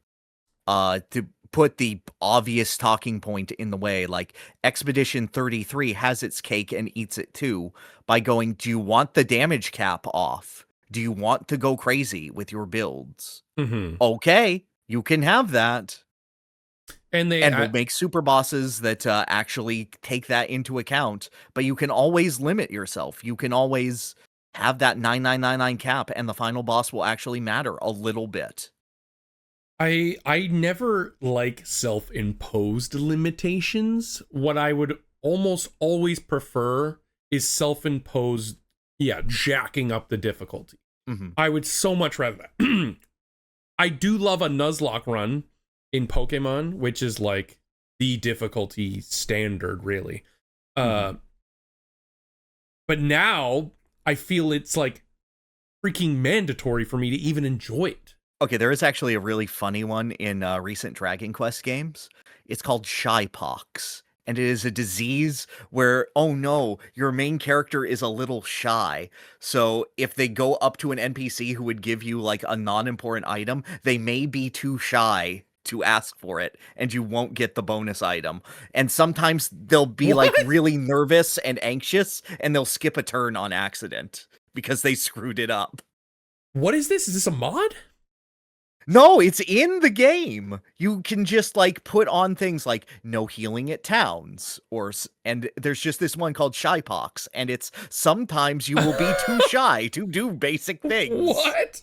That's a wild pull. Okay, that's cool. It is one of the funniest difficulty mods I've ever heard of. Yeah, okay. That is actually official. Anyway, about Earthbound. Yes. Again, I'm still at the point of I don't know if it's a good SNES RPG. I think it is, at best, middle of the road. It's charming. It is charming. That's the best word I can give it. Charming. It's a game that I wish I watched instead of played. Yeah, I can feel that. I think I would really like it if I watched it. Yeah. And my favorite YouTuber told me how to appreciate it. Playing... It's just frustrating, and when you do pull things off, it doesn't necessarily feel that good or like it washed away the frustrations. It's just like, I almost feel like lucky, or like, Oh God, thank God that's over with. When is the next frustrating thing going to, make its way into my path? It's odd because when I got all 4 party members, I suddenly went from the constant level of frustration, not feeling like I had enough turns, to, "Oh, I think I can just do anything. The game is playing itself now." Playing itself now. Oh, just you have like It's just I'm going through the cycle, yeah. and the cycle works. Because Jeff got the bazooka that hits all enemies. I'm never not going to use that every turn with Jeff. Mm-hmm. Yeah, until the game, and this is what good RPG game design is. They let you do that for like an area, maybe an area and a half, or at the end of the area, they throw an enemy in that says, "Oh, you're gonna try that? Oh, fuck you." That like to me, that's good RPG design. Like, oh, don't let the standard pick best move every turn work. Yeah, I wish I liked it more, and I have one more game, and it's gonna suck to talk about. I think I know what it is. Yeah. Okay, wait. But before, what did you think of the ending of Earthbound? Because you didn't even talk about the ending. Oh yeah, the ending's good. Yeah, Gigas, Pokey. Honestly, what I popped off the most at was Frank Fly having a sudden moral conniption and thinking of you and praying from the bottom of his heart. Yeah. I was like, "Oh, this is just a random fuck off guy." And like he cares so much more than the police, than random people we've met, than adults. He's just this random guy who's thinking about us, and he's got a dead end job at the burger shop now. I did like that, it was the world spirit bomb kind of ending.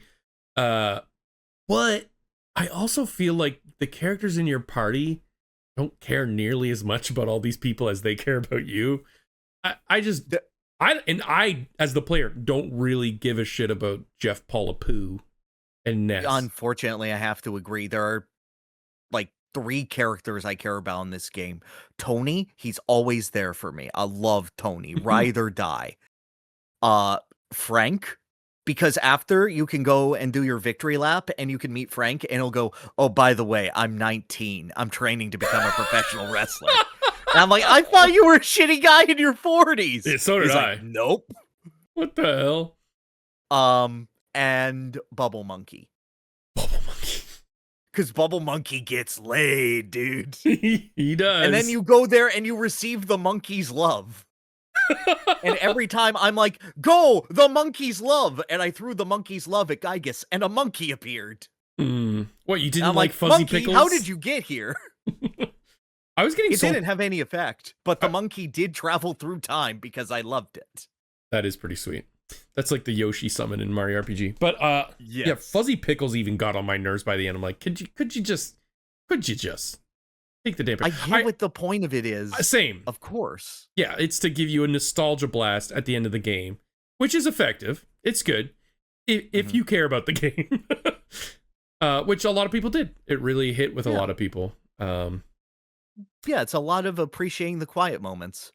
Unfortunately, there's a lot of loud moments in that game, and I don't like its loud moments. I think maybe when it came out and our choice wasn't literally fucking infinite that it is now, this would have hit a lot harder. Because there is nothing like it at the time. What's like it? Dragon Quest? Did we have Dragon Quest NES games in North America? You had 1 through 4. Those did get translated. 5 we didn't have, but that was out in Japan for years before Earthbound came out. I didn't know a single person that had Dragon Quest games. I knew of Dragon Warrior growing up, yeah. Yeah. I mean, I didn't know that many with Earthbound too. I do like one of my best friends loves Earthbound and has since he was a kid. But aside from that, not many people do.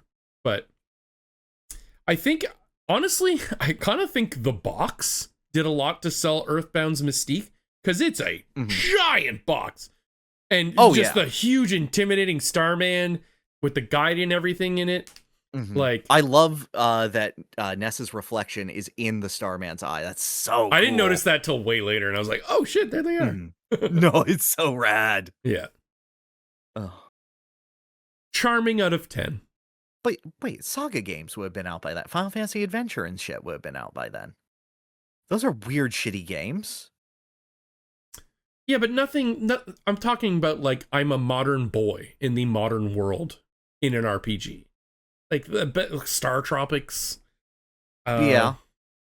Like, that kind of stuff was pretty rare. And just, like, being a kid dealing with the insanity of adults of the world is... Okay, but, like, you're arguing off a setting, I guess?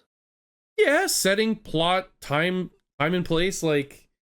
That alone is enough to stand out back in the day. I mean, I guess. Because everything was, like, European medieval. Like, every RPG was that. I mean, I guess, but, like, for a contemporary, you're going, like, Back to the Future. NES is kind of about those things if you squint. Okay, sure. You can have that. Goof Troop is kind of like that if you think about it. You've heard it here first, folks. Earthbound is just Goof Troops. A ripoff of Goof Troop NES. That's true! SNES, sorry. Dude, that game did come out later. Oh, Goof Troop? Oh, yeah, we always stick together. Yeah, hell yeah. But best of friends forever. Mm-hmm. But speaking of not sticking together, oh boy, as a whole, I played through Outer Wilds. I didn't have any follow-up to that. Just gasp. I don't want to have this conversation. Why is it the greatest game in the entire world? Because YouTubers haven't played enough video games. Okay. Because I guarantee you, everyone who is saying it's a world-changing experience did not grow up with fucking Myst. Okay. You're gonna have to elaborate on that one. I don't know what that means. Okay, so in, like, 93, Myst was this revolutionary adventure game where you're, like, stranded on an island and it's filled with environmental puzzles. Yes. And the entire game is figuring out what pieces go where and eventually learning, like, the philosophies of the people who constructed the island. And there's, like, I think it's like two brothers arguing and their dad who's like, shut the fuck up philosophically. And you decide who to side with and whatnot. And you have to figure out different combinations and different information in order to get to different places in it.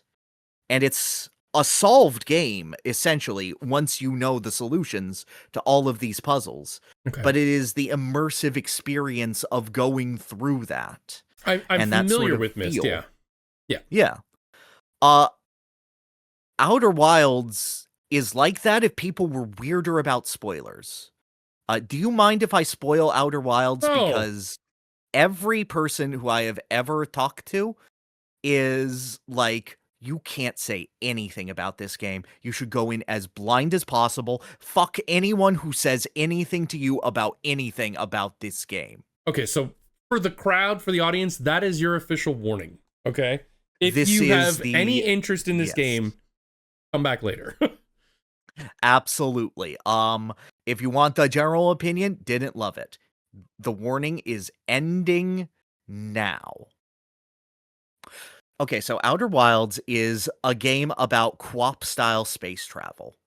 You have a weird little dinky rocket ship, and you are a little guy, and your people have invented this translator that will let you finally uncover the ancient writings of a people beyond time, the Nomai, who were there before you but have all gone extinct.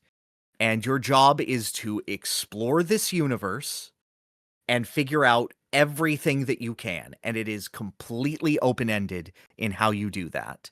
There is no physical character progression. There is no upgrades. There is nothing of the sort. The only way that you get better at exploring this world is by using what you know and learning how to control your ship better, which has like dinky every direction sort of controls and weird momentum. And you can have an autopilot to a planet, but it will go directly through. So if that planet is orbiting the sun and the sun is in the way, your autopilot is going to bring you through the sun. So you better learn how to not do that and not get sucked into the sun's gravitational pull. Okay.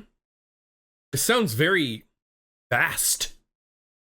There are 5 planets. Oh, okay. Never mind. However, you can interact with these planets in any order, in any way, and sometimes you'll learn something from a planet that will give you information on another planet. So you'll be able to go, oh, there are like two planets next to each other, and one of them is constantly draining sand into the other planet. So if you go to the sand planet early, or if you go it late, it will have most of its sand drained out of it, so you can explore some ruins. But if you go to the planet it's draining into first, there's a whole city that is slowly filling with sand.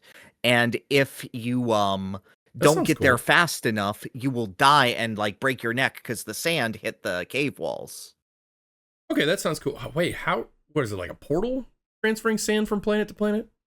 No, it's this planets are like literally 200 meters away from each other, and they're small Mario Galaxy spheres, and one is just emptying and becoming smaller while the other is filling up a giant valley in the middle. Oh, wait, if all the planets are like right next to each other, how much space travel is there? Because you said part of the aspect of the game is to like figure out how to. It would take about a minute to get from one planet to another, I would say. Okay. And then you sort of maneuver around the surface of the planet. Some are bigger than others. One's like an ocean world. Gotcha. Okay. So you go to like different islands on it. Okay. So it's big, but you could clear the world map in like 3 minutes with the speed that your ship goes. Okay. Then it's starting to feel a lot less vast now. Mm-hmm. Yeah. Okay. The game also runs on a 22-minute timer. And every 22 minutes, a song will start to play, and the sun in the middle of your galaxy will go supernova and explode, resetting time. Okay. So you have to figure out how to maneuver through all of these planets and eventually essentially stop the sun from exploding. I mean, that's a tough ask. It is an interesting game, and I think that everything it does is very, very purposeful. But the longer that I played it, the more I stopped getting those constant feelings of discovery, and the more I was like, oh, this game is centered around, like, 3 core mysteries to solve. And everything that I find is contributing to one of those core mysteries. And 2 of those core mysteries do not matter for beating the game.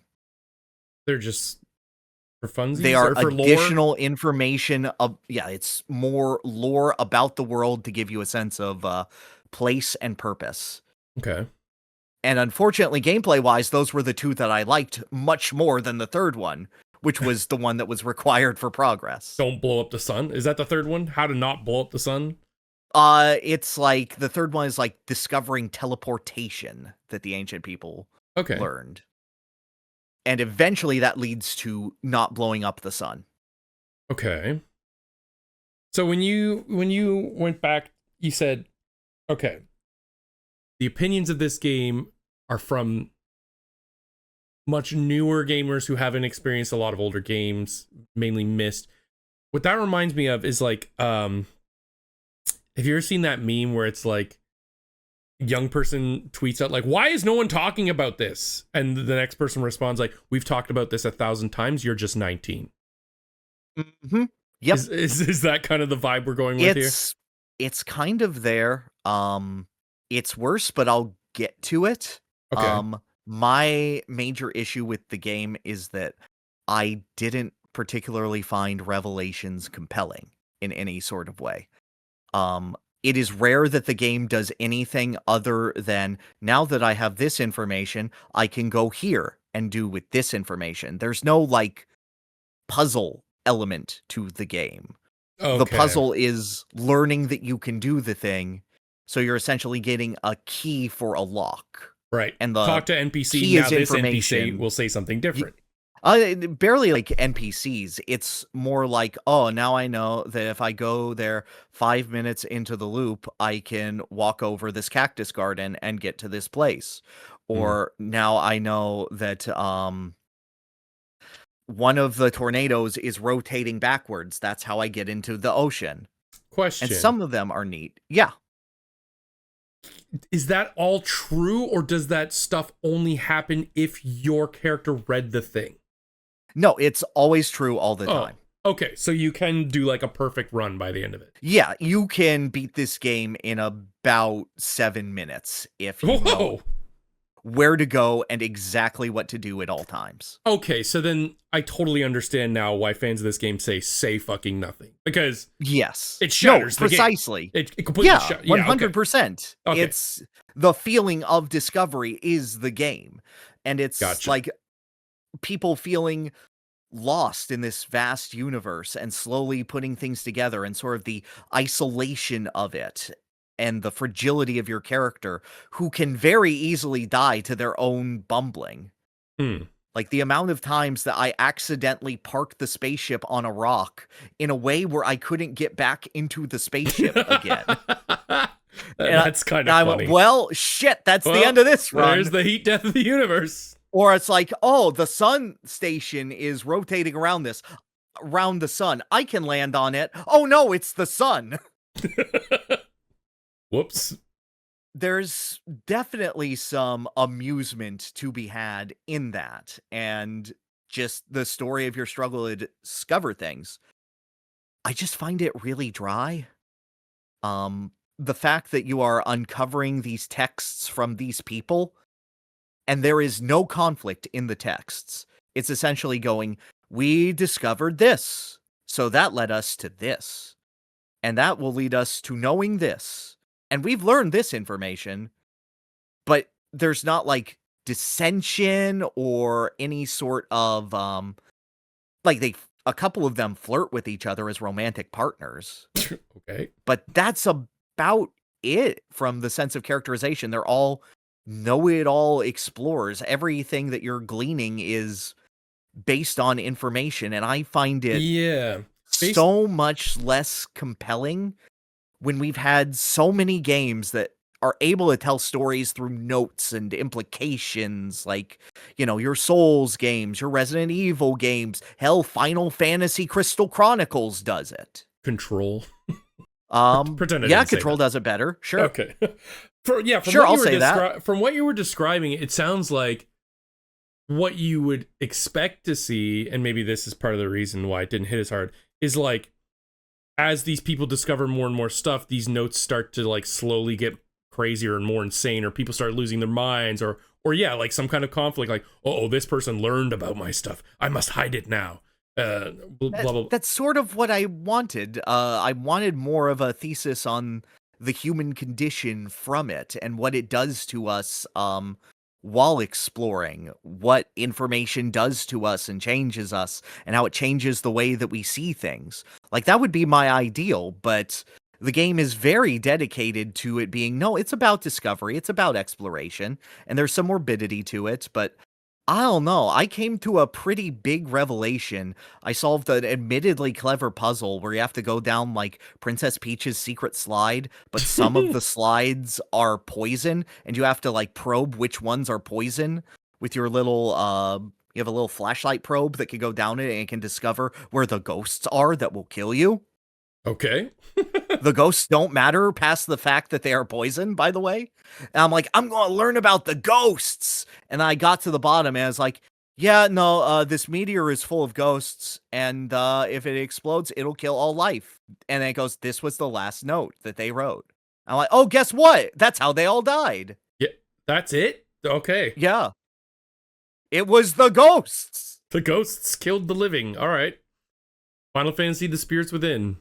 Yeah, and then you're just the people that evolved next and whatnot. And I went, oh, okay. So, what... Does this help me progress? And the game goes, no, that was the end of that plot line, actually. And people thought this was profound because... Because the game has an ending where you reset the universe. Oh, okay. Eventually, you find out what they were trying to do, which was they were trying to essentially make a machine to get to the center of the universe, and they were trying to blow up your sun to do it. Oh, okay. So it's on a timer and using to the blow up. Energy from the supernova. And if something went wrong, they would have it set to a 22-minute interval where it would go back 22 minutes in time. Just 22 minutes, guys? Come on. That was all that they could program in. That was the most they could do. Okay.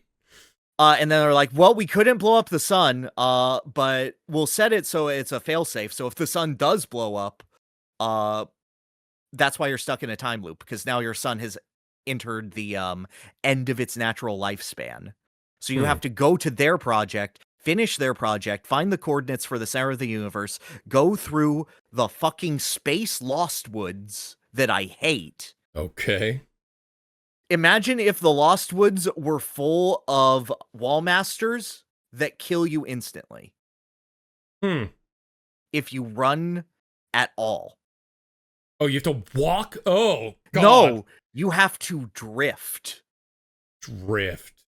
You have to like Tokyo? Start your momentum and then turn off the gas and slowly drift forward to a object in 3D space. Oh, it's like Echo the Dolphin past the octopus. Have you ever played Echo the Dolphin? I have not thought about that, but you're so right. Okay. And then you get through that, and I fucking hated it every time I traversed that area. It was awful, and it felt like, okay, this is just the check, and if I fail it, I have to do the exact same steps. Yeah. But it will take about 5 minutes. Great. And none of the steps are do anything. It's just 5 minutes of my time is gone. Yeah. Okay, so after that... I get there, I solve the puzzle, and the whole thing is, you did it, you got to the middle of the universe, and you reset the universe, and you get a text that says, like, 43.8 billion years later or something, and it's a very pretty JPEG of people looking at the stars. Okay, so you win, but you die. You're the sacrificial you save hero. the universe by making a new one. And I sat here and I went, okay, this is going to be a very mean thing I'm about to say, chat.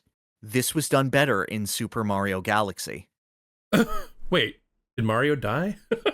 Mario reset the universe at the end of Galaxy, dude. But I'm assuming the person you play as is dead, no? Or are they in the new universe? No, you're dead. Okay. Well, then I guess it's the idea of like your legacy will live on and your actions will have mattered as what you did created something new. And that's the life-changing takeaway people get from it. Cool. I don't get it. But I didn't play it. So, but you did. I did, and it's not that you don't get it, it's that so bad. Yeah, it's that you get it and it didn't hit. I think it could have been written better. I think that moments could have hit harder. Maybe it's me that I really enjoy character impact, personal impact, what that has to say to us as a protagonist, to the world as a species. But this sort of leaving it open, it's very intentional in what it's doing, but there are so many games that have allowed themselves to be uncovered with information. There are so many games that are based on science fiction travel and the human condition resetting a world or a universe. That it exists within 2001: Space Odyssey, it exists within Mario Galaxy. To a lesser extent, it exists in stuff like Akira. Yeah. Well, that ends in the birth of a new universe. Yeah, exactly. Yeah. It's very neatly tread ground, and I'm not saying that you have to tread new ground with your stories, but what it is saying about that, I don't think is particularly profound compared to other stories or presented in a way unique enough or in a way original or thematically resonant enough that I think it particularly stands out. I think then we're going back to the Earthbound thing. If someone, depending on when someone got their hands on this and what media they had consumed previously, this could be the most mind-blowing, profound thing ever, with the caveat that they haven't experienced all these other things that maybe do it better or do it similarly. So I understand now your comment at the beginning that they haven't played enough games or, consumed enough media where this kind of thing has been tread before. Yeah, unfortunately. I'm always here for new spins on something. But if the spin is tired and I'm just seeing it done again, essentially, then I'm looking for what's original in it, and I'm not getting what I want. I often have this internal battle in my brain too, is like, can I enjoy new things, or do I just see all new things as all the old things that inspired it because I have experienced so much? This is like a thing that just comes with age and experience and wisdom. And God knows it must be very, very hard to come up with something truly 100% original. In fact, it probably is impossible. Everything that you've experienced in your life will inspire you and, affect how you write and make things. Yeah. But it's also very, very hard and difficult for someone who has experienced a lot of stuff not to directly compare it to stuff that's similar. In fact, yeah, you just do. So I understand what you mean now. Like from your opening statement about this game makes a lot of sense. Very unfortunately, because I don't like going on here and saying, hey, that life-changing experience, actually, it was shit. It was done better before, idiot. Yeah, when I experienced it 20 years ago, it was way cooler than yours. Mm-hmm. But even there, I'm like, I always try to find the voice of things. I always try to find what these directors are trying to say, because obviously they've been inspired by media. They understand how to tell this story because, the idea for it was put from their heads, maybe not directly by another source, but by other sources combining to form something. Mm-hmm. Well, your batting average for this month doesn't seem that good. For games... Avatar Legends, Metal Gear Rising, really good. Yep. Mecha Chameleon is probably number 3. Oh my god, the $5 game you'll probably never play again. Yeah. So on that note, how are you? I'm good. Okay. Just quick follow-up, as you followed up with Earthbound. I beat the Lingering Will in Kingdom Hearts 2 Critical Mode. Oh, I'm proud of you, buddy. Yeah, I got the gold crown. I just sat there for 5 hours. Just in front of it and just let it beat my ass. Not let it beat my ass, but slowly. I did what Outer Wilds is trying to do, learning one new piece of information, which let me get a little further. See a new tell. Figure out a new way to dodge an attack. Figure out a way to not get silenced or have your command menu locked up. Figure out the best time to unleash your final form or your limit form. And oh my god, when I finally flew, like I glided around him dodging it, and when he landed for the last time and I just went whack! Oh, and all the psh, Goofy leveled up, Donald leveled up, you got a new drive gauge. Yeah, thanks for the extra drive gauge, by the way. What am I going to use this for? It felt so good, so rewarding. And I can finally put Kingdom Hearts 2 to rest. I'm not going to finish the journal or the gummy ship stuff. I'm good with that. I feel like that is my crown. Pitiful. I know. No. And that, again, goes you back. You get back in there and you beat Winnie the Pooh's Rumbly Bumbly. I'm good. This is going back to what I said earlier, though. I find action RPG gameplay so goddamn rewarding now. I think it's my favorite genre at this point in my life. Action RPGs. Action games still good, but I really value like creating a team, adjusting my stats. Yeah, of course. Doing all the typical RPG stuff in an action setting. Mind you, games still like Ninja Gaiden and Bayonetta are still great, but I think I just prefer like more character growth and more party and stuff like that. Yeah, of course. Speaking of which, I've been casually playing through Final Fantasy XIII again, completely off stream. Really? Yes. Okay, tell me about this. So the inspiration for this comes from a dark place. When Sony announced we're done with physical media and we're killing the PS3 and Vita store, I went, oh shit. Because sort of in the background, I've had this goal of getting the platinum trophy for all the Final Fantasy games. I've done 1 through 6. I've done 10. I've done Crisis Core Remake Rebirth. I think I did Stranger of Paradise. Actually, maybe not. That one's crazy. Either way, my one thought was 13 hasn't been re-released on anything. It is only its original, like 360, PS3, and I think PC port, which sucks. I see it on Steam sales. So I'm like, I better get on this now. So I dusted off the old PS3, popped it in, connected my account, and yeah, I've just been trophy hunting. I'm skipping all dialogue. I do not care. Not that I don't think the dialogue is great and the story's great. I do think all the characters, the writing, the story's great. But it's just been, I really like the battle system. I think people were way too quick to judge it. They say like the auto battle thing is annoying, but if you rely on auto battle, you are so fucked. However, the game really paces itself badly because you can auto battle through like the first 3 hours. And that is enough to make anyone go, yeah, you know what? This game might suck. And fair, because you really don't get a whole lot of freedom or options for quite some time. But when that you finally do, then the battle system becomes so dynamic. So it's you only control the main character, and that main character changes all the time, and you have no say who it is. But they make sure to have it be like an even rotation between all of them. And from there, you either get one partner or two partners, and there's like one of 6 jobs. One is like, there's Saboteur and Synergist, which is just buffer and debuffer. There's a Medic that's a healer, Commando and Ravager, which is like melee damage and magic damage, and then the Sentinel, which is the tank. So you can, they're called paradigms, which is like, okay, you're you're aware of this, yeah?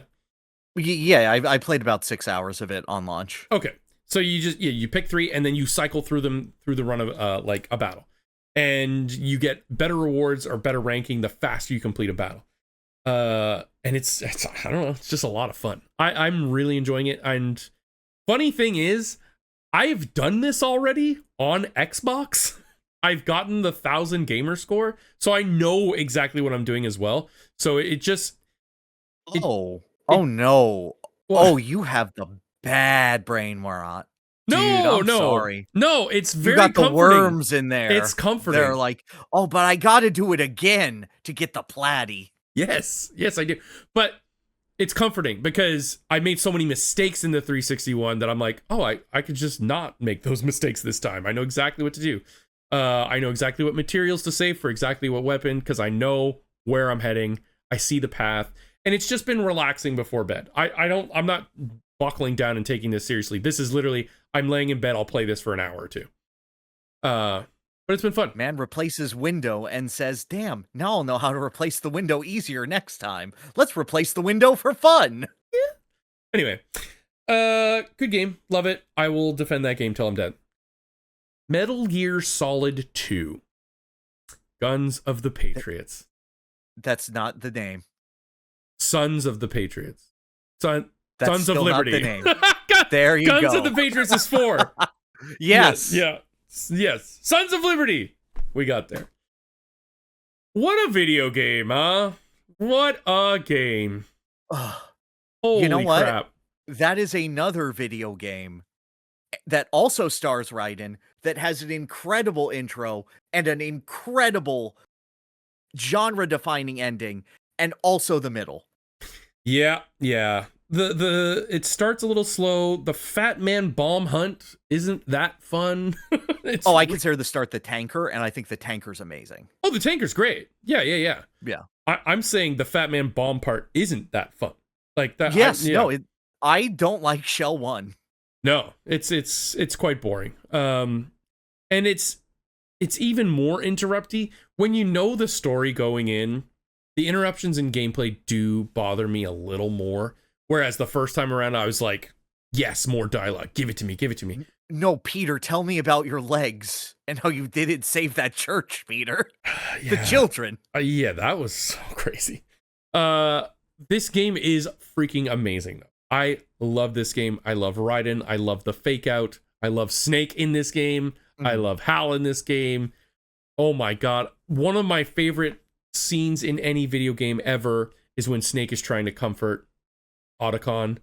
after his sister died, and yes, he just knows like he needs a hug, but he also needs a distraction and a goal.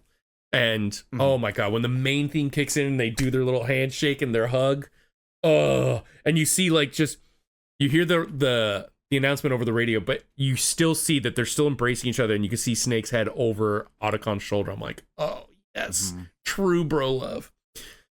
Everyone said it. It's still true. So prophetic and so relevant to today. When the entire ending was happening and like the ARs are saying like, you humans produce so much garbage. Who's gonna be the one to sift through the garbage for you? Only we can. We'll give you the information that matters and we'll toss the rest. And you'll be happy about it. I'm like, oh my god. And then I saw the headline like this week that's like, oh, AI data centers are buying up a bunch of books, scanning them, and incinerating them. Oh no. I'm like, oh, this actually is just happening, and no one's doing anything to stop it. Yes. But then it goes even further than that. Like, not only is like the AI stuff and, you know, the flow of information in the digital landscape totally relevant, but it goes even deeper, and it's like, it goes into like the human psyche and psychologically like, oh, you just want to be, people will end up in their own little communities and their own little silos, and they'll only hear what they want to hear from the people they want to hear it from. As I'm like scrolling Discord on my phone, or like, I'm like, shut up. Yeah. I am like, yeah. It just made me feel like unhuman in a way. Like, yes, humans it exposed me as a person. Yes. I'm like, wow, how can you show my whole ass right now? Stop this. This is making me feel terrible. Just like Mecha Chameleon. Yes.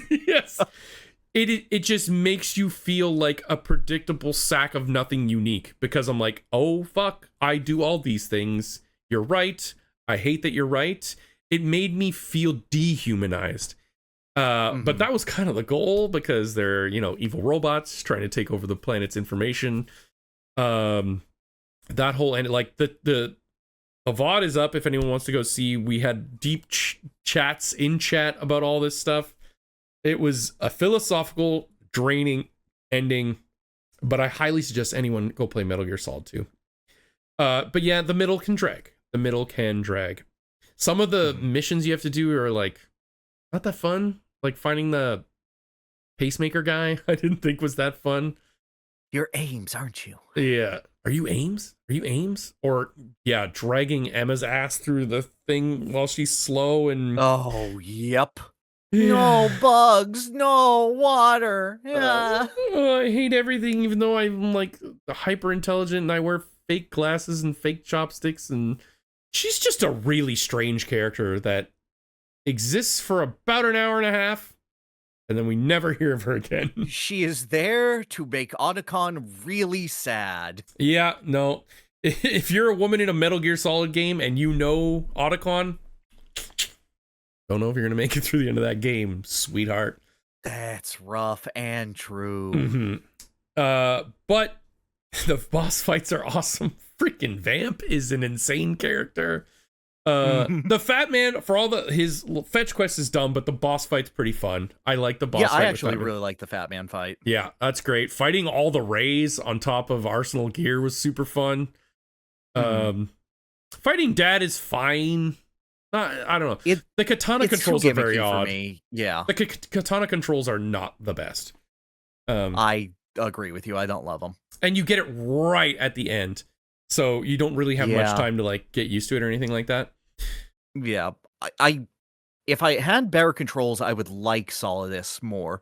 Because I do love that's good, Jack, but this is where it gets interesting. And then he just bursts with flames and starts charging at you. Near the end of the game, I was kind of like, is Solidus the good guy? Like, what's happening here? He's trying to... Yeah, kind of. Yeah, like, he's trying to stop the Patriots from controlling the flow of information. Mind you, he's going to do it by, like, nuking all of humanity. But no, he's a great guy, except for all of the child soldiers that he created. Yeah. Noble intentions, horrifically villainous, means to get to that end. So, yeah, they both have to be stopped. To that point, a good caricature of United States president. How do you... Yeah. How do you feel about Liquid in this game? Dude, when he goes, like surfing snake, like, I applaud and I'm so happy. Okay, are we allowed to go into full Metal Gear Solid spoilers for this? Are you talking 4 spoilers? 3, mostly 3. 3? Okay, sure. Okay, great. Spoilers for Metal Gear Solid 3. In retrospect, I fucking love it because Ocelot is the Sorrow's son. Oh, you know what? I never connected those dots. Yes. So he can, like, channel the souls of people. It being like he never considered it, and Liquid taking advantage of this way in just out of pure spite, and Liquid representing essentially this horrible genetic destiny that continues on even after his death. Essentially, he's like the legacy of Big Boss, but no, he's actually here as a spooky ghost arm. Yeah. Thematically, I fucking love that. It is the most insane way to make villain from the last game reappear in this one. Like, oh, I know. Oh my god. And again, he only appears at the very, very start in the tanker and the very, very end near the end of Arsenal. Yes. Yeah, but in the mid-game, also, I was like, I can feel it. I'm liquiding up. Yeah. But again, don't they retcon it completely? And he's like, I was faking it or something like that. Like okay, so spoilers for Metal Gear Solid 4. No, that was real, but then he cut off his arm and replaced it with a robot arm to get rid of Liquid, but then he hypnotized himself into thinking he was Liquid Snake so he could trick the Patriots. What the fuck? Yeah. And then when you fight him, Solid Snake beats up the brainwashing out of him, and he remembers, oh right, I'm Ocelot. Yeah, because he goes by Liquid Ocelot in 4. That's like his name. Yes. Ocelot is such an insane villain. I love Ocelot because he is like one of the best villains out there. Because you never know whose side he's on. He's on everyone's and no one's all at the same time. Mm-hmm. You never know. But really, his true allegiance is just to himself. And that shows up later too. And like, there's 3 different villains in this game. And I don't even mean like Dead Cell. Like, there's the Patriots trying to control everything. Mm-hmm. There's Daddy Solidus. And then there's just fuck off Ocelot, who's doing whatever the hell he's trying to do. He's trying to, I believe... And the Russians. Right, the Russians. And Ocelot's plan in the game is to find the names and locations of the Patriots to kill them. Again, sort of a noble goal, considering what they're trying to do. But like Geez, there's so many details. I'm going to get lost in them. He needs to keep someone alive because they've seen it. I think it was Ocelot. No, Liquid is possessing Ocelot because Ocelot knows the locations and names. He's like, I'll get them from this old man, or something like that. And then he jumps off Arsenal in the rain, and Snake just dives in after him. Like, Snake, what the fuck are you gonna do? Dives right into the Hudson River. I'm gonna get him. What are you gonna do? You swim? That being said, after the, questioning my own humanity by the end of the game and just feeling like a sack of shit, Solid Snake's right there to give you that uplifting speech, make you feel good again. I love Solid Snake so much. Dude, Solid Snake is so fucking cool. When he's giving me life lessons, I'm soaking it all in. He's so cool. He's the best video game character, straight up. I have ones I like more, but I can't say ones are better than him. Mm-hmm. That said, I also went into Twin Snakes. And Twin Snakes is just Metal Gear Solid 1 in the Metal Gear Solid 2 engine. It's all been said before. I'll go over this quick. The level design does not account for this at all. Yeah. If I go in first person with my M9, I can disable a whole room and walk through quietly and peacefully. Dude, the M9 is like the greatest handgun in a video game. Yeah, it can shoot with hyper accuracy from infinite feet. It's silence. It doesn't have bullet drop. Nope, not at all. I think they added that in Delta, but I haven't gotten to Delta. They did add it in Delta, yes. Okay. Yeah, no, it's just a handheld sniper rifle. A non-lethal, silent sniper rifle. Yeah. I shouldn't have done Twin Snakes so close to Metal Gear Solid 1 because they re-recorded all the dialogue. Yes, people lost their accents, but the dialogue itself is still like 96% the same. They are saying the same words beat for beat. So I'm kind of snoozing my way through it. Not because I think it's bad, but because I'm like, I just heard all this.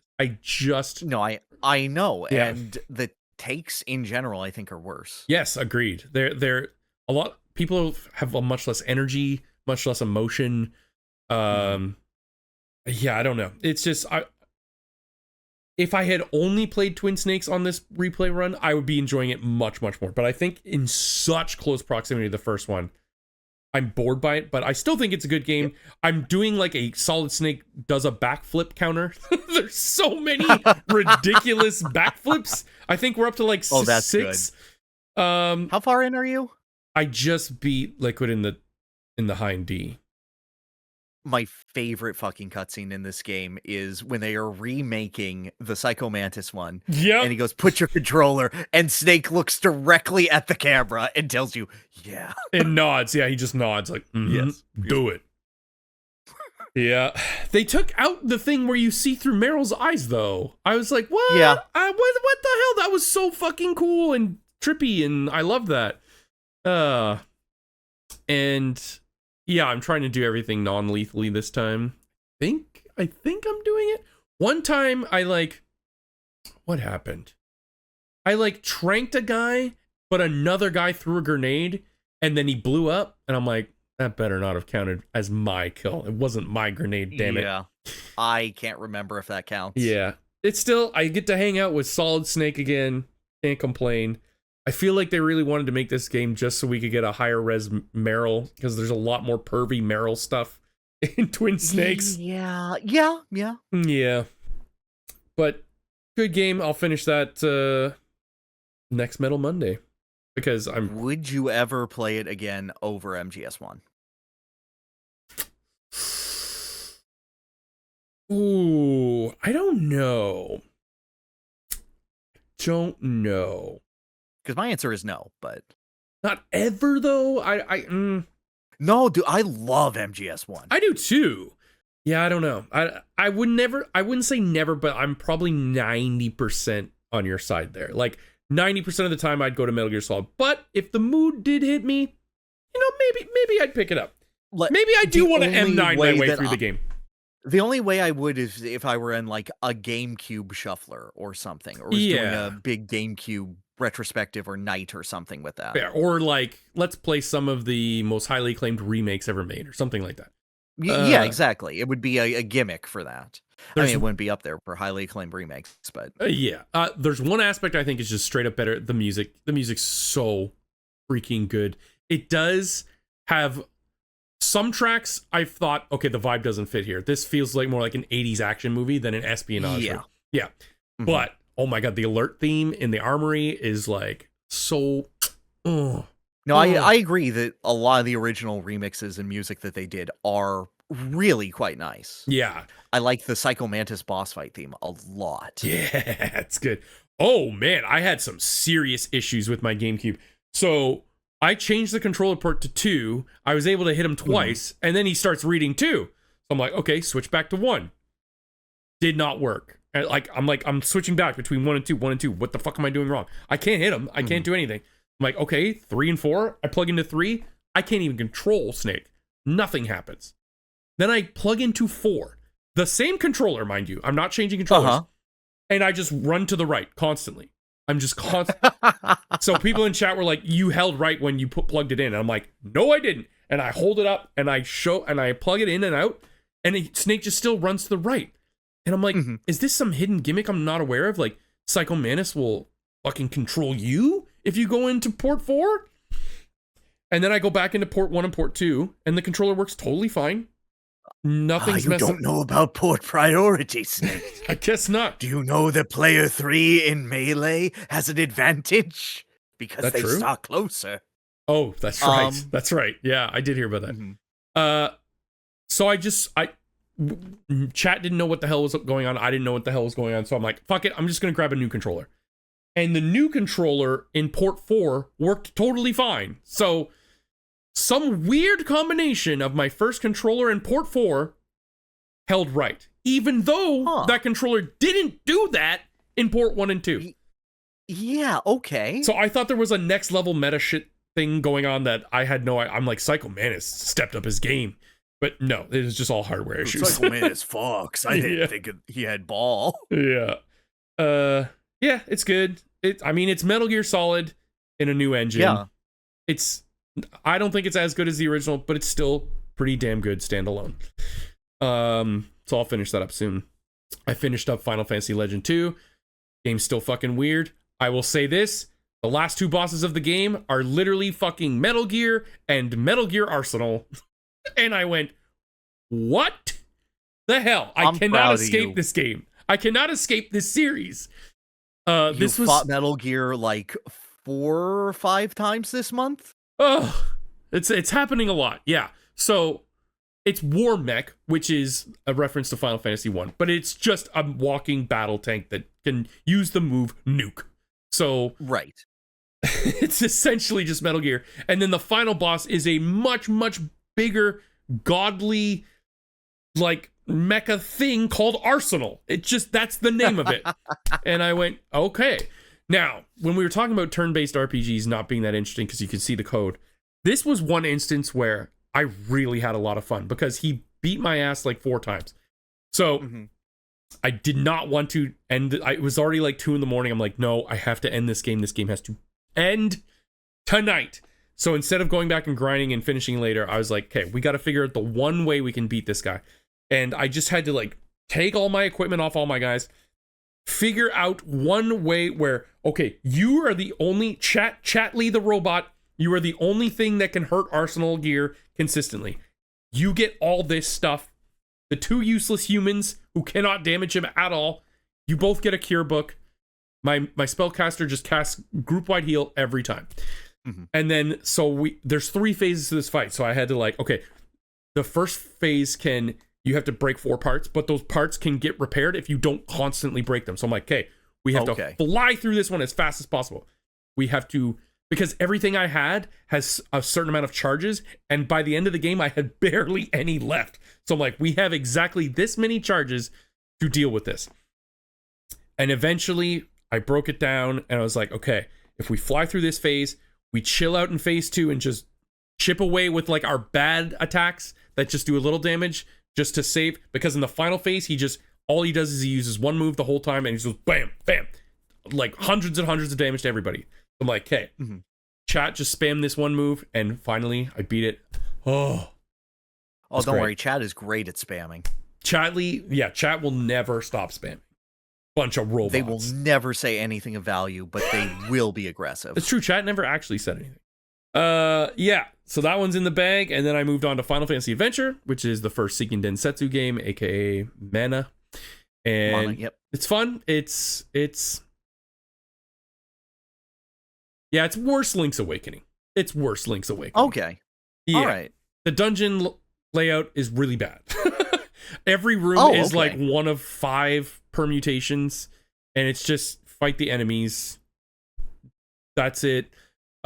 Instead of bombs blowing up walls, you have this thing called a mattock, which is just like a pickaxe, just like in Dokapon. Yeah, I know. I played Dokapon Kingdom. Yeah.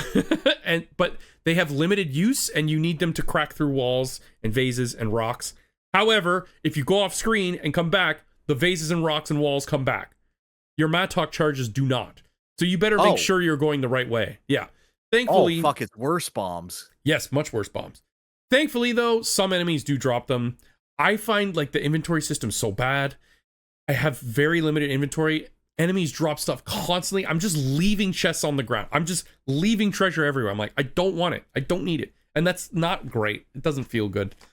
But it is classic Mana. It's fun. It's an action RPG. It's what I wanted. But it is very much a Game Boy game. Story is insane. I got pushed off a cliff from a guy named Julius very early on. Then a vampire stole my girlfriend. Yeah. Was it a hot vampire? Don't remember. Oh. Yeah. Probably, though. Okay, good for her then. There's not many not hot vampires. There's like the fucker from Scooby-Doo. Yeah, I hate that fucker. Yeah. oh, right. And then I found a chocobo randomly, and the chocobo lets you like fast travel around this place. And there was like this secret cave I had to get into, and I was like, this little kid in town was like, "Oh man, I need whatever." I can't remember what it was. He needs some item drop off an enemy. And I'm like, kid, I don't know where to get that. They didn't sell it in any shop. I fought a bunch of enemies. No one dropped anything. And it's like, you must go to the oasis and open the door. Fine. There's like 4 different oases. I'm like, which one is it? Then I saw one with 2 palm trees. And I was like, wait, do they want me to Donkey Kong Country 3 this shit? And then so I did a figure 8 around the palm trees, and it worked. And my mind was blown.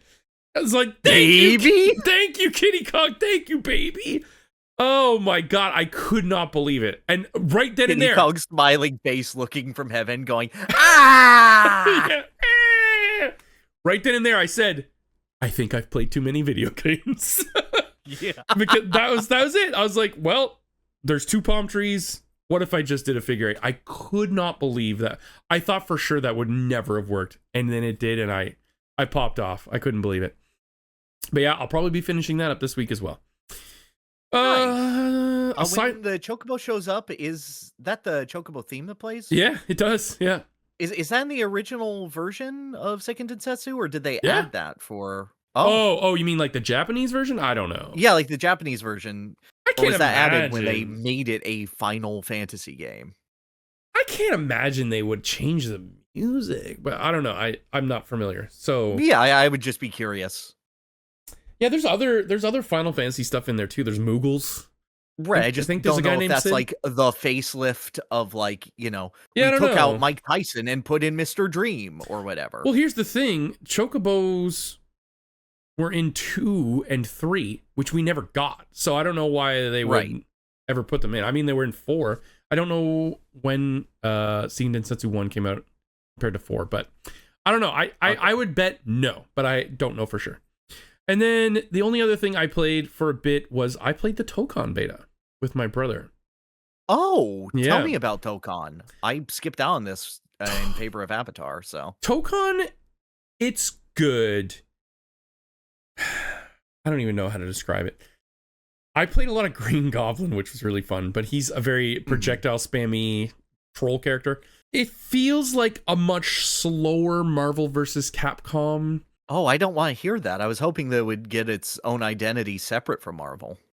No, I mean, the difference is your party has 1 health bar, and you do not need to change ever. If you just want to be Wolverine and 3 backup guys, that's fine. And you actually have to earn your backup guys. So you only get 1 team attack at first, and then as the fight progresses, you get them both. Don't you have to like smash them through walls and you get a man or something? I don't think you have to, but I think that's a way to get a guaranteed one. Okay. But really, you're just, to me, it feels like type of combo, just like Marvel vs. Capcom 3. Like, if someone knows what they're doing and you get caught in a combo, assist, assist, assist, pop alt, and then 80% of your health. Okay. And I just do not enjoy those types of games. And because it's slower, it feels like a lot easier to do. Like, people don't have to be as twitchy and quick and most inputs are like modern controls. Not a lot of curls or anything like that. It's just hold button, push button. God, it looks great though. It really looks good. I was very impressed with all the character models, the voice acting, the costumes and stuff, like different colors. I really do appreciate that. Did you hear what they did with Deadpool? No. So Deadpool canonically has received strategy guides for other fighting games. So all of his moves are references to other fighting game characters so that he can grow more popular and make more memes. Okay, that's pretty good. He wasn't. He was not in motivation in game. He wasn't in the game that I played. I played like I played like Green Goblin, I played Wolverine, Doom, Blade. Blade's pretty awesome. I think this is the first time Green Goblin and Blade are playable in a fighting game. I think so, which is fucking crazy. Everyone loves Blade. Yes. And Blade is awesome. He's really, really cool. It's just, the slower pace makes it much, I think, I don't know. I would need to see what that, like, the FGC in general thinks about this, because they're on such a higher skill level than me that, like, I can imagine that this game for them would be really easy to learn and get good at because it's slower pace and because the combos aren't nearly as, button intensive or APM. The APM for it isn't needed to be so high. I'm curious to see what lasts between this and 2XKO. Because for whatever reason, 2XKO has still been here and is still plugging away. It's still getting quite a good bit of hype. Yeah, so I'm wondering if this, will last in the way that Marvel usually does, or if it will go the Marvel Infinite route of, no, we're good, actually. Yeah, I mean, I'm not gonna lie. I played like 5 or 6 matches with my brother, and I went, I think I'm done. I'm good.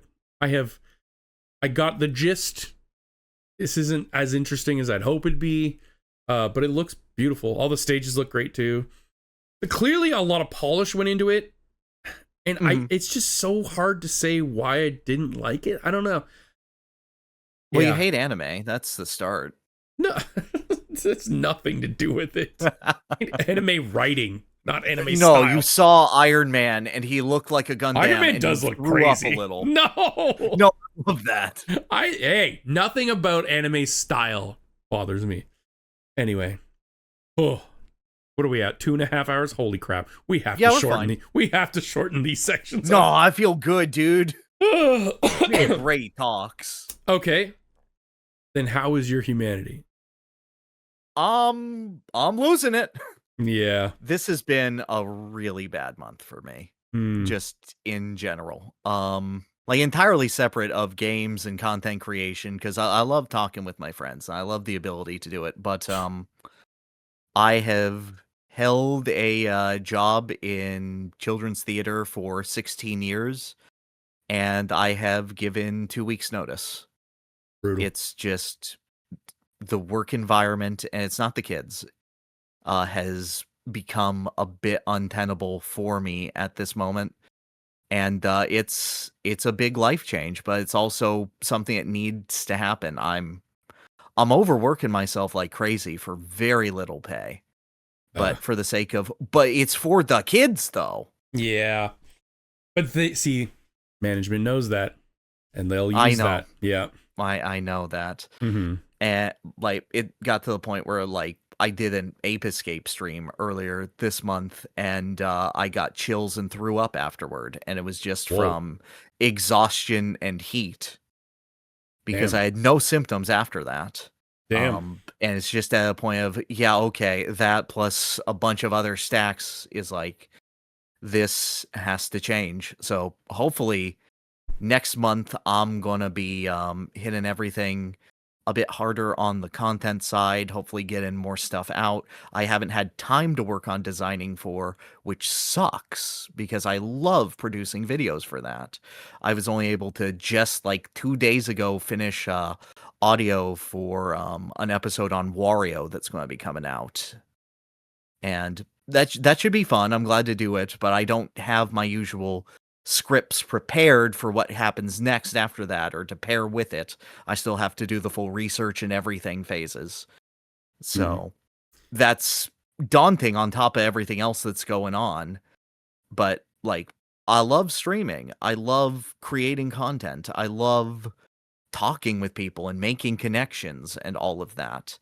The greatest joy that I have is being able to talk with people like you about this shitty, crazy job that we have both stumbled into that is insane and weird and is so rewarding when it pops off. And I just have to get to the point of enabling that. But no, I've been working and tired. And what I have said this podcast has basically been the entirety of my time, free or not. Yeah. Everything else has been work. Yeah, that so sucks. I'm sorry to hear that.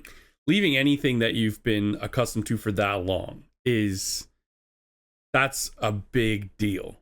I mean, it's not to say that you might not fall into something similar elsewhere, but of course, it's still a terrifying notion. So my condolences, is that the right word? I guess my sympathy. The sympathies, I guess, would be closer. Yeah, because I'm like, no, it needs to happen. Yeah, it's motivated by me. So change isn't meant to be easy. That's for sure.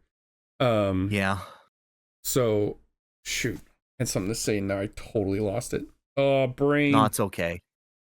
Brain. You're fine. Whatever life-changing advice that you had is gone. Well, honestly, and, I'll just have to suffer now.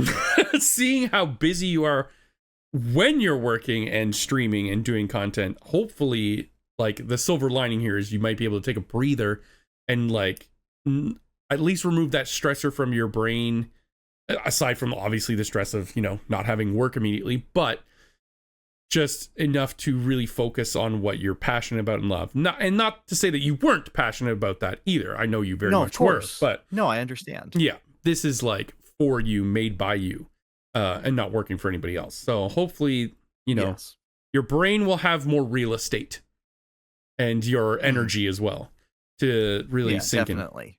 in. Yeah. Yeah. And for whatever reason, any kid that I ever taught stumbles upon this right now, thank you. You made it worth it. Aww. Why the fuck are you watching this? And why are you writing fanfic about Yahweh? Don't call him out like that again. You already did. You don't get to. That's my kid. I'm sorry. I get to bully them. It was a genuine question. I was actually interested. Okay. All right, that's fine. But on that note, how's your humanity? Oh, buddy. It's a roller coaster. I see. Oh my God. It's so hard. Okay, my day job is in the tech industry. Do I need to elaborate? It's a fucking nightmare. Not my job necessarily. My job's great. But every new headline I see makes me want to curl up and cry. Like, just about, you know, AI data centers, just companies not even hiding the fact that they're evil anymore. They're just like, yeah, fuck you, actually. What other choice do you have? It's a lot, and I've just been trying more and more, and I've said this many times before, to just unplug, look away, but it's impossible. It is impossible, especially because we're in this weird job that we've both stumbled into, as you put it. Yes, definitely. We have to be connected, but it certainly makes me feel some kind of way. And eventually, sometimes I'm sitting there reading, and then I'm looking around, I'm going, okay, no, I'm digging myself into a mental hole right now. I need to stop.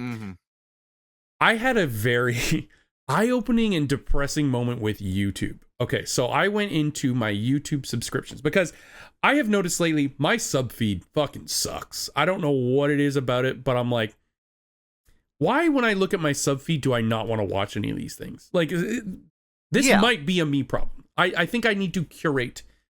No, I'm getting a similar feeling. Like, the channels that I like aren't uploading, and the ones that are consistent are like, oh, I want to watch this. It's a lot of live streaming or a lot of gaming news headlines, and I'm like, okay, I get that everywhere. I don't need that here. Right. So I just went into my list of subscriptions, and oh man, I don't know if you've ever done this, but you should, because there are so many channels I had subscribed to that I'd just completely forgotten about. I'm like, oh, I'm looking at a graveyard.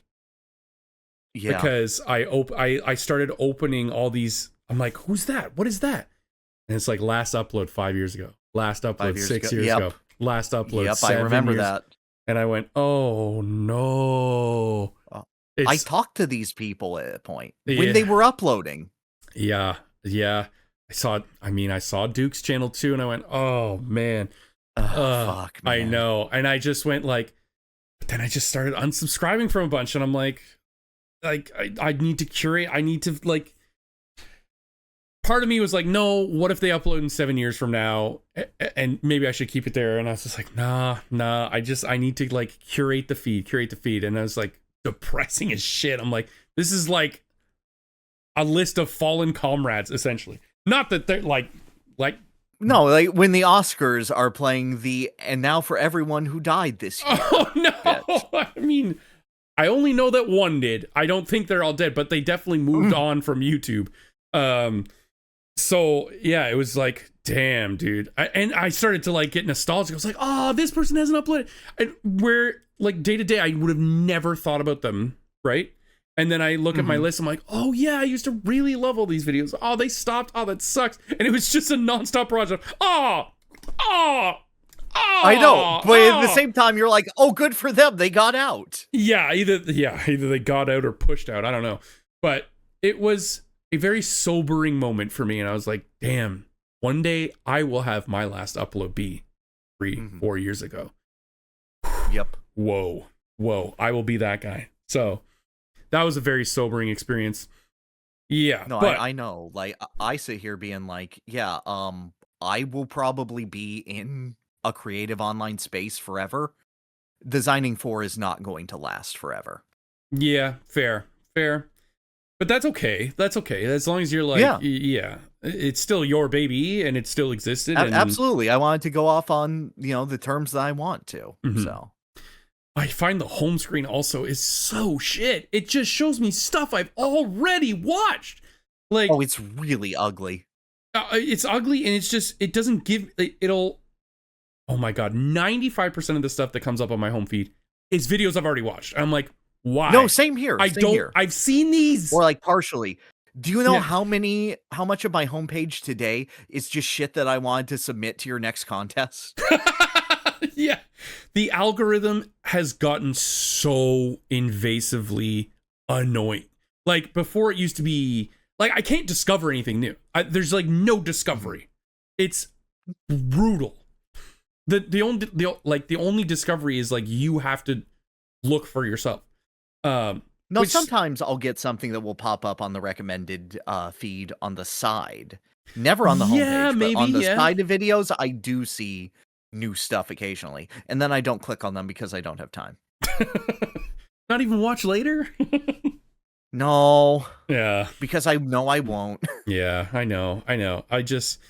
I'm finding myself watching YouTube less, straight up, which is crazy because I digest so much stuff through YouTube. But I'm like being much more intentional. I'm like, okay, let's watch a TV show or let's watch a movie because it's not connected with all this other, online discourse and stuff that's just draining the shit out of my mental health.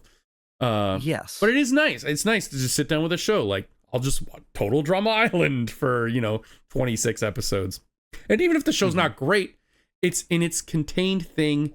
It is a piece of art. And I watched the whole thing. It was nice. Exactly. Yeah. And it's not someone's hot takes or,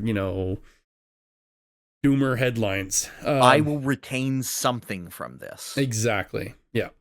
But yeah, summer's just crazy busy. My cat has been going through it. We took her to the vet. I tried to clean this room like 3 times top to bottom, soaking the carpet. She pees and she's real stinky. Right now it actually is pretty nice. She's on some medication. She's getting better. Oh, good. Dog is still dog. Annoying as shit. My dog is old. I can't wait for my dog to get old. Yeah. Oh, like Odysseus's dog. But your dog can stay inside. She sees me and she gets up. Oh, well hey, she's doing better. When she hears me and sees me. But last month had some fun stuff too. We did the villain contest. That was great. Your boy took it home, even though it wasn't your submission. I'm so proud of that. No. I always wait for these like 50 or 60 submissions in because I want all of your community to get what they want in first. And I'll go, okay, let me try these couple of songs. Can I get that in? Oh, really? That one's not in. Okay. And then you usually throw in like the wild card. Oh, yeah, I usually do. It's either something I think should be there or something I'm like, okay, I want to throw in something that is weird and unique and is like theme adjacent, but not quite the theme. This is my secret to submitting anything, and it goes for auditions too. I always try to have a different take from everyone else in just tonality. So I try to think of the expected delivery and then I try to hit a change-up that hits a different level of resonance. If you're competing with, say, the theme for this month is guitar, right? Yeah. If you're competing with a butt rock, make you orgasm from the solo sort of guitar solo, you better be the fucking best in that, or else you will get buried in the dozens of other submissions. If you are the unique one, then that will stand out all the more based on that. I've been trying to tell my community that too. I'm like, don't necessarily just go for my favorite track that happens to fall into this category. Go for something that is totally unique, because if I hear 8 of the same tonal songs in a row, and like you said, if it's not the best of the best, I almost view them all as the same song at a certain point.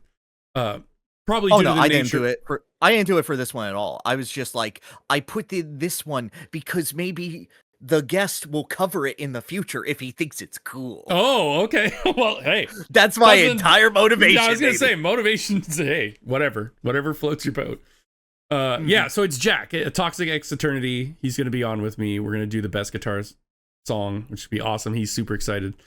As am I.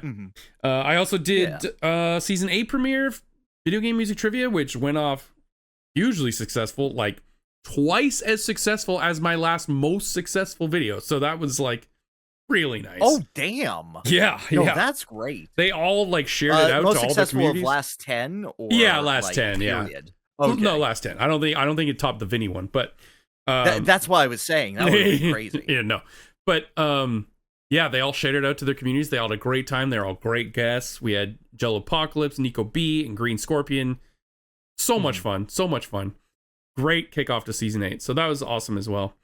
And yeah, another thing that's coming up that I have not planned out for, but I only just realized is a thing in like the last 3 days. It's the 10th anniversary of my channel in August. Oh yeah, middle of August. So I need to figure out something to do for that, because that is a monumental, word I'm looking for. Event, I guess. Anniversary, milestone. Yeah, milestone. That's the word I'm looking for. Yes, thank you. Yeah, so I gotta think something. If anyone listening to this has any cool ideas, throw them my way. But I've got a couple, but I gotta work out the kinks. Congrats, Unk. I appreciate your oldness. Yours is coming up too, okay? Oh yeah, no. I'm there in November. Yeah. All right. Well, let's go to our first happening star after I push the button.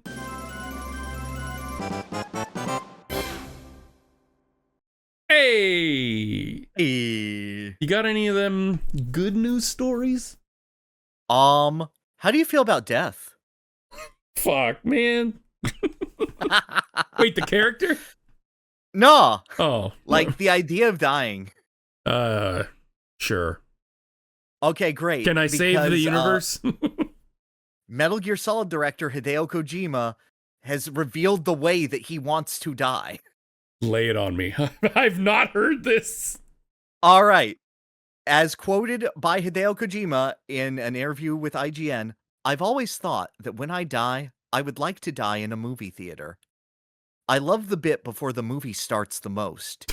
Enter the movie theater, the lights go off, and the commercials and trailers play. Yeah? I'd like to die just before the movie starts. End quote. His final moments would be advertisements for like banks and shit.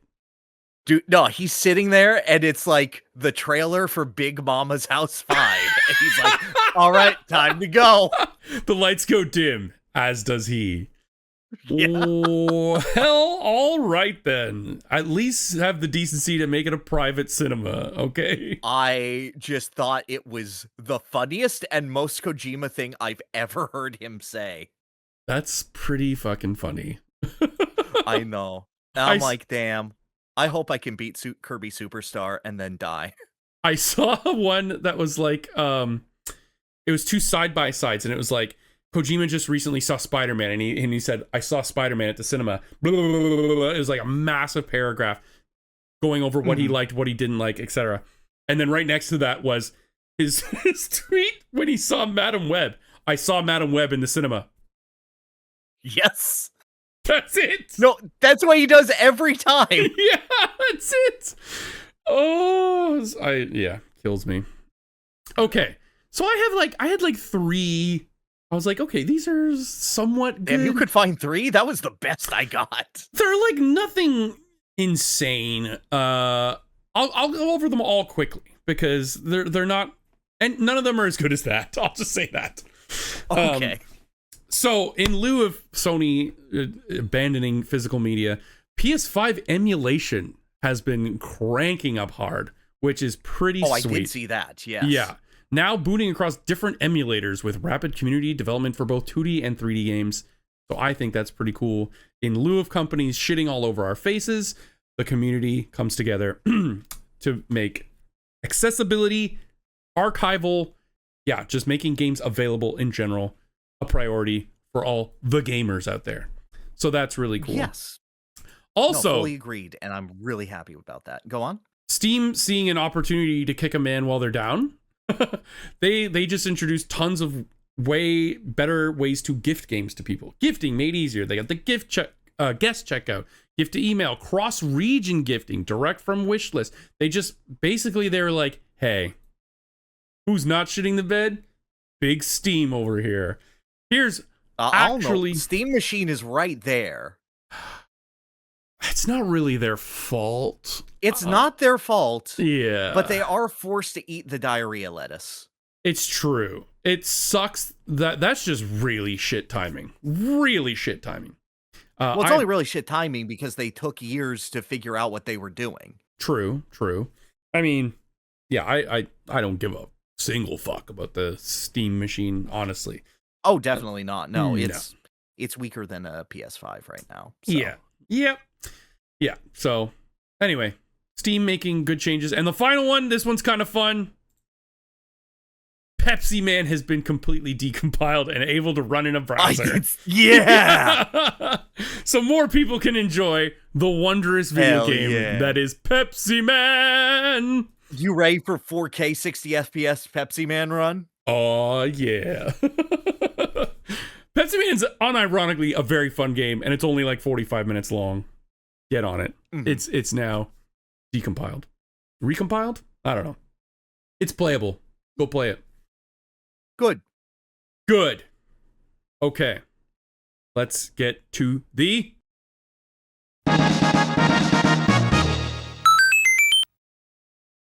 All right. We haven't talked about Kojima enough today. Let's go. No, of course. More. Dude, I love Genius Kajumbo so much. So, honestly, Kojima had absolutely nothing to do with these. Literally nothing. Yes. They are just absolutely not. A big inspiration for Metal Gear and Solid Snake. And that is the 2 movies, the duology Escape from New York and Escape from LA from John Carpenter starring Kurt Russell. I didn't know this when I brought this up last time. These movies are 15 years apart. Oh, yeah. It was like 81 and 94. 81 and 96. Oh, 96? Oh, yeah, that would... I swear it was 96, that's math. Yeah. Yep, maths. Yep, that's 15 years. Yes. Yeah, that's true. I thought they were like 1 or 2 years apart. I thought these were like bang, bang. So, noticeable difference in like filming quality, etc.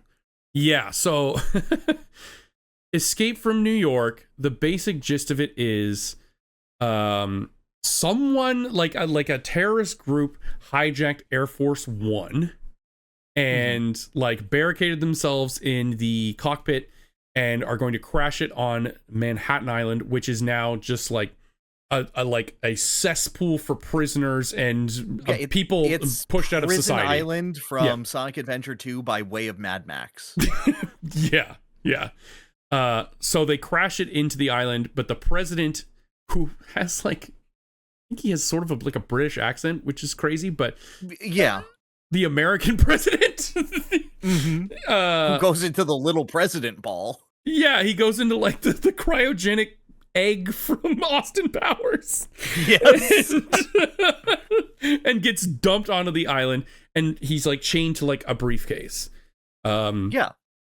And they have to find an old war hero called Snake Plissken. He's the only man who get him because they send in an army to get him. But they're like, if your army takes one step forward, we're just going to kill him. And they're like, well, okay, we can't allow that because whatever's in that briefcase is really, really important. So then they send in Snake Plissken. And Snake's an old warrior, and he talks like this. And he doesn't give a fuck about America or politics or the president. He just wants to live his life. But he's getting arrested, and he would have been sent there anyway. Exactly. So in order to get him to do what they want, they inject 2 things into his neck, which are like slow dissolving but explosive things that will just blow his It'll explode his arteries. Yeah, that's right. It'll blow up his arteries and just kill him. They gave him bomb blood. Yeah, but they can neutralize it with an X-ray if he can get the president out in 24 hours. Oh baby, he's not happy about this. That's true. And then so then like the movie proper starts. He gets into the island on a glider. Does it? Well, does it? He like lands the glider. Does he land it on the Twin Towers? Is that? Yeah, he lands it on top of the Twin Towers. Okay. And then he walks around a lot. And then he meets a cab driver. He's like, "You're Snake Plissken. I'm the last cab driver in the city. I drive people around. This is my function." And then he's like, "Fuck off." And then he walks and he goes into a theater. And it's like, where's the rest of the SWAT team that came in there? And then they point, and there's just a guy with multiple swords in his body on the wall. And he goes, "Ah, shit." And then he walks around. You're thinking of LA. Oh, I am thinking of LA. You're right. Yeah. No. In New York, New York is like he has like a tracer for the president, and he finds this guy getting his skull caved in by another guy, and he sees the bracelet. He's like, "Oh, that's the president." And then he goes over, and it's just like some bearded hobo, and he's like, "I'm the president. They told me. I'm the president. They gave me this." And then he's like, "The president's fucking dead. Get me out of here." Escape from New York has big vibes. Like everything's very dark. Like the lighting is poor, but it's cool. I love that. No, everything is very purposefully shot. Yeah. When he's coming in on the glider, like the one-man glider, it's like all green neon lights around him, but behind his hair, it's just red. Yes. Or maybe it's the opposite. I don't know. But it's such a cool no, the shots are so nice. Oh yeah. And you see like the green, like digital layout of the city. And I'm like, holy shit, this is all over Metal Gear 1 and 2. All like there's even that room in Metal Gear 2 where you go in and it's like the national anthem. The whole city skyline is all just like the single green line art style. It's big vibes. The music is so early 80s, like it's almost like Terminator 1 or like the Warriors. Some are calling it the Earthbound of the 80s action movie. What? Big vibes all the way through. Charming. Yeah. It's charming. I was fully prepared to just basically watch Metal Gear Solid the movie. It's not quite that. There's definitely things in it. Like one of the earliest scenes is like a mob of like underground freak people start like clawing through the floors and like I know. And then he blows the guy's hand off and he goes, "Ah!" Yeah, the guy's like fucking Vegeta. Oh yeah. He has the Super Saiyan hair. He just has giant Super Saiyan hair and he's like and he's the main bad guy's like right-hand man. Yeah, and then eventually I guess he meets like the Otacon, who's like Brain. His name is just Brain. Who has like information on it. Okay, so like we don't need to go into every single plot detail. Yeah, we don't. We would go forever. So what did you just think of Escape from New York? I thought that for a movie titled Escape from New York, they sure don't escape from New York very much, do they? I mean, you really can only do that once. So yes, they kind of have but to say, like the process isn't escaping from New York until like the last 10 minutes. It's mostly just a lot of walking around and not doing all that much. Like, I think I can count the number of times Snake fires a gun on one hand. Yeah, he blows that guy's hand off with a gun. That was fun.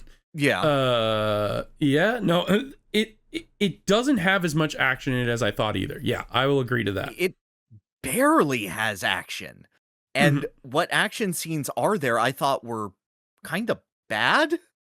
Like, there's one point where he gets put into, like, this fight ring with Zangief. Yeah. And they get, like, a nail bat, these trash can lids and nail bats, and they're just kind of baby tapping each other's The fight lids, choreography is so bad. It's so bad. It's big, and they slow hold swings. On it. Go, I know. Yeah. It's like watching 70s professional wrestling. And then eventually he just caves the man's head in, and he goes, oh! I kind of like that though. I do like the ending of the fight, but the fight is the fight itself is bad. Dude. It's real bad, and it's the best action scene in the movie. I don't know. I like when Brain gets freaking yeeted from the mine at the end. That's not an action scene. No, well, it That's is. Literally him going, guys, follow the map. It's this way. And he steps on a mine and fucking dies. In a scene that's supposed to be like heartbreaking, like he died in front of his girlfriend and Snake, I was laughing my ass off because I think it was meant to be played for comedy. No way. It's like the death of like his best buddy.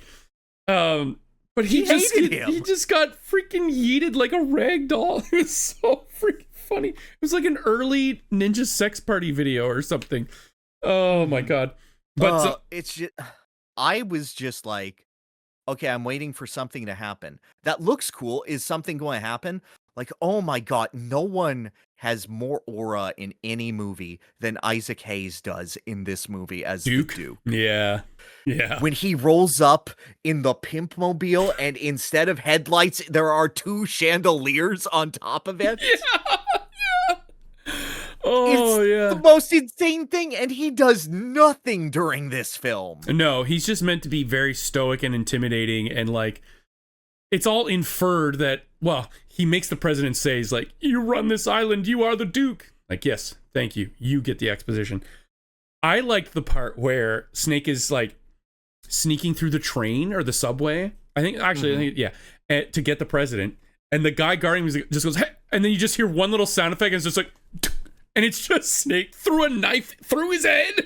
And the sound effect was so short and sudden. I just started bursting out laughing. Oh man. But yeah, not a lot happens in this movie. I was expecting a lot more kind of like Foxhound Dead Cell like freaks. I was expecting way more freaks. Agree. Yeah. I agree. And it's so weird because they like give him this giant bit of like totally spy gadgets or James Bond gadgets at the very start of the movie. He uses none of them. No, at most he uses the tracer in the first he uses 5 the tracer minutes. And that's it. Yeah. And then he loses his equipment like he's Metroid. Yeah, yeah. Or like he's in the torture room, shirtless. I wonder where he got that from. He doesn't get back. What parts did you find like that's straight up Metal Gear? When they took off his shirt and made him do a fist fight for no reason. Yeah, I was like, okay. That was a big one. I was like, okay, all right. Most of the cinematography. Yes. Like just the way it's shot and the camera angles specifically. Yeah. I thought him getting to the island in the manner that he did was also very Metal Gear. Agreed. The way that they wrote an American politician was very Metal Gear. Mm-hmm. What even was the tape again? I don't even remember. Because he listened to it in the car. Yeah, it was like a some way to get a peace treaty or like some nuclear accords or something of that kind. It was meant to go to a peace treaty / war conference. And that's where Air Force One was going. Diffuse tension. Right.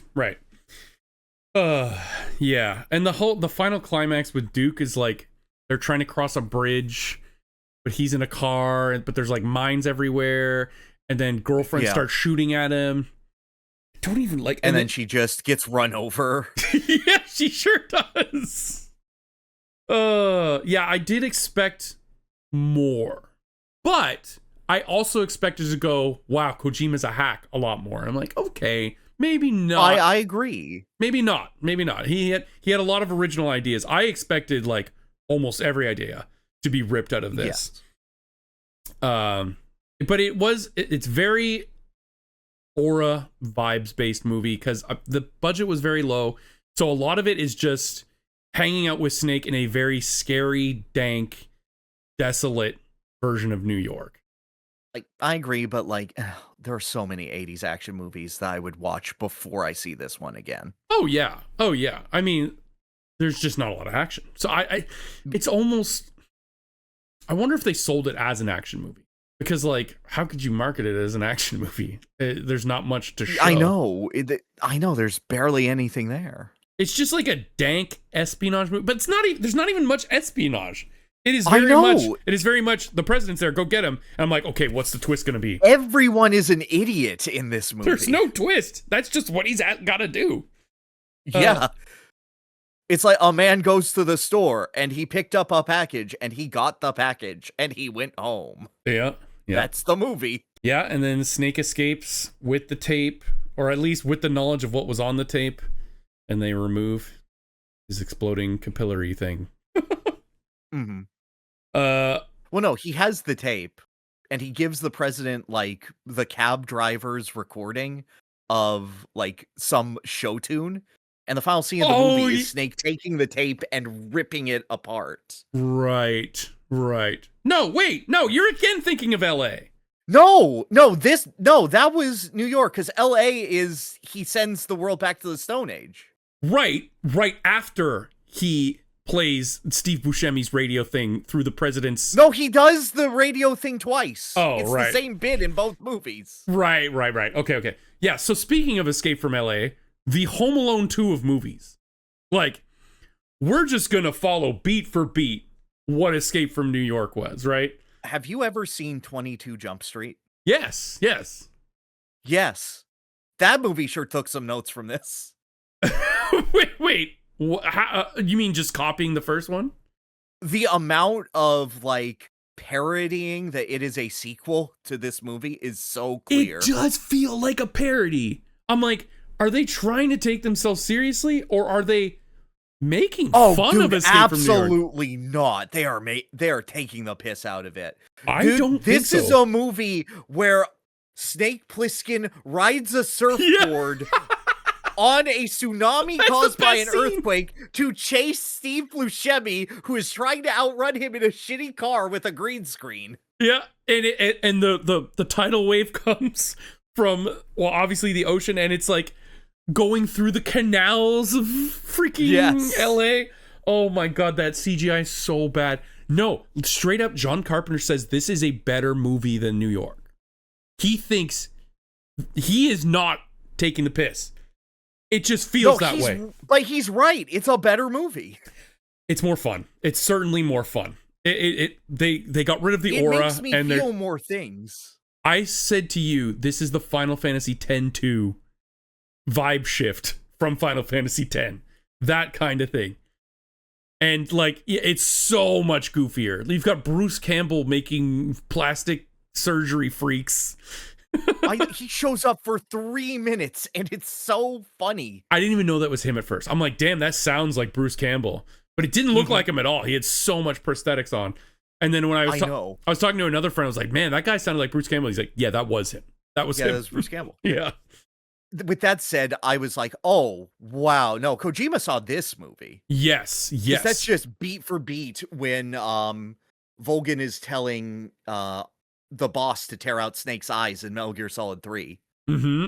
It's just the same scene, right down to what beautiful blue eyes. Yeah. What about when he's grabbing that person's crotch to confirm their gender? Mm-hmm. Yeah, the transvestite character. Yes. Yeah, and I was like, okay. Unfortunately. Yep. Got it. He also came in through like the single man submarine going through the lasers. I'm like, okay, yeah, now we're starting to see it. Because this movie still came out before Metal Gear Solid. I think Metal Gear Solid was 90. This came out like 8? Yeah. MGS was 98. This was 96. So this would have been same time as he made Police Knots. Mm-hmm. But seriously, this movie really just takes the blueprint of the first one and it's like, okay, just change some words here. Okay. No, absolutely. It's the same beats to the point where people are like, did you really expect that to work again? And he's like, yeah. Yeah. And like they get him in there by giving him a timer and a disease that will kill him after a while. So he has to do it fast. Like, there's an But informant. they know what they're doing because they create a female love interest for him that is immediately interested in him, and then she dies like 7 minutes later. Yep. And she's like, "It's a great town." Shot. Yeah, she gets shot out of nowhere too. I was like, whoa, okay. Mhm. And they like set up that weird surfer dude when he comes in. Like, the guy starts swarming him at the beginning, and he's like, I gotta go. I gotta deal with this. And then he's like, I don't want any trouble. I'm just passing through. And that was him dealing with this. Yeah, okay, man. There was no fight. Good. There was no nothing. He's like, I know. I just came in through a weird underground, or underwater submarine, and I'm trying to drag it up on shore. No It's a way. I don't even know if I can say it's worse written. No. There is no better scene than the replacement for the Zangia fight. That is when he gets captured, Yeah. and he has to play death ball, where you have 10 seconds to score hoops In basketball, yeah. in basketball, and then you have to score 5 in a row, shooting hoops back and forth. I'm like, yeah, this is fucking LA. We would absolutely have that. And if you don't do it within 10 seconds and score 5 hoops, you get shot. And he goes, and no 3-point bullshit. No 3-point bullshit, yeah. But he does full court lob bomb. He does a full court, yeets it, and sinks it to the other side, and there's dead silence. Yeah. And then they erupt. I'm like, nope, that's Los Angeles. Like, okay. That is a perfect scene. Okay, all right.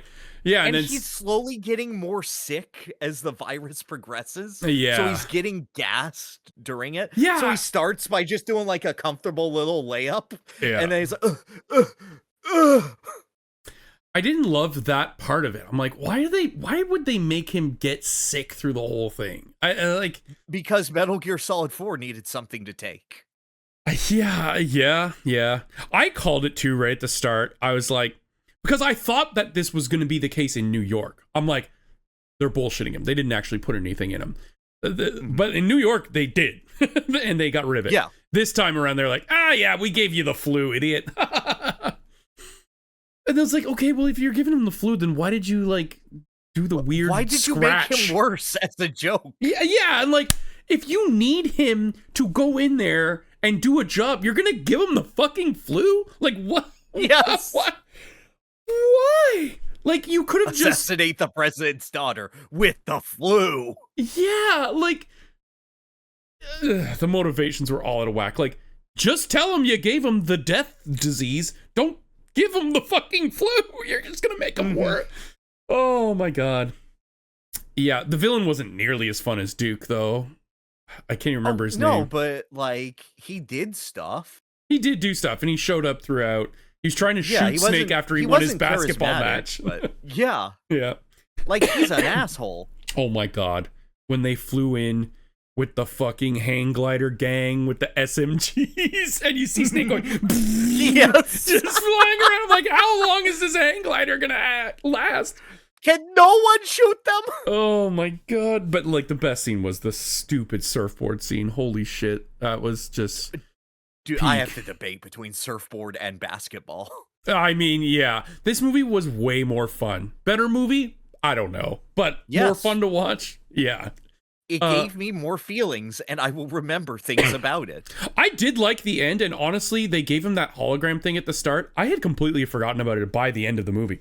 So, I wasn't even thinking that's what was happening. When Snake gets out...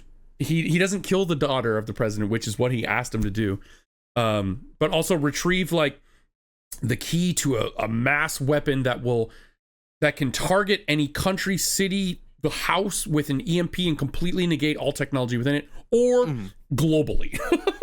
Yes. Yeah. So he gets that, and and also America now is in some type of like.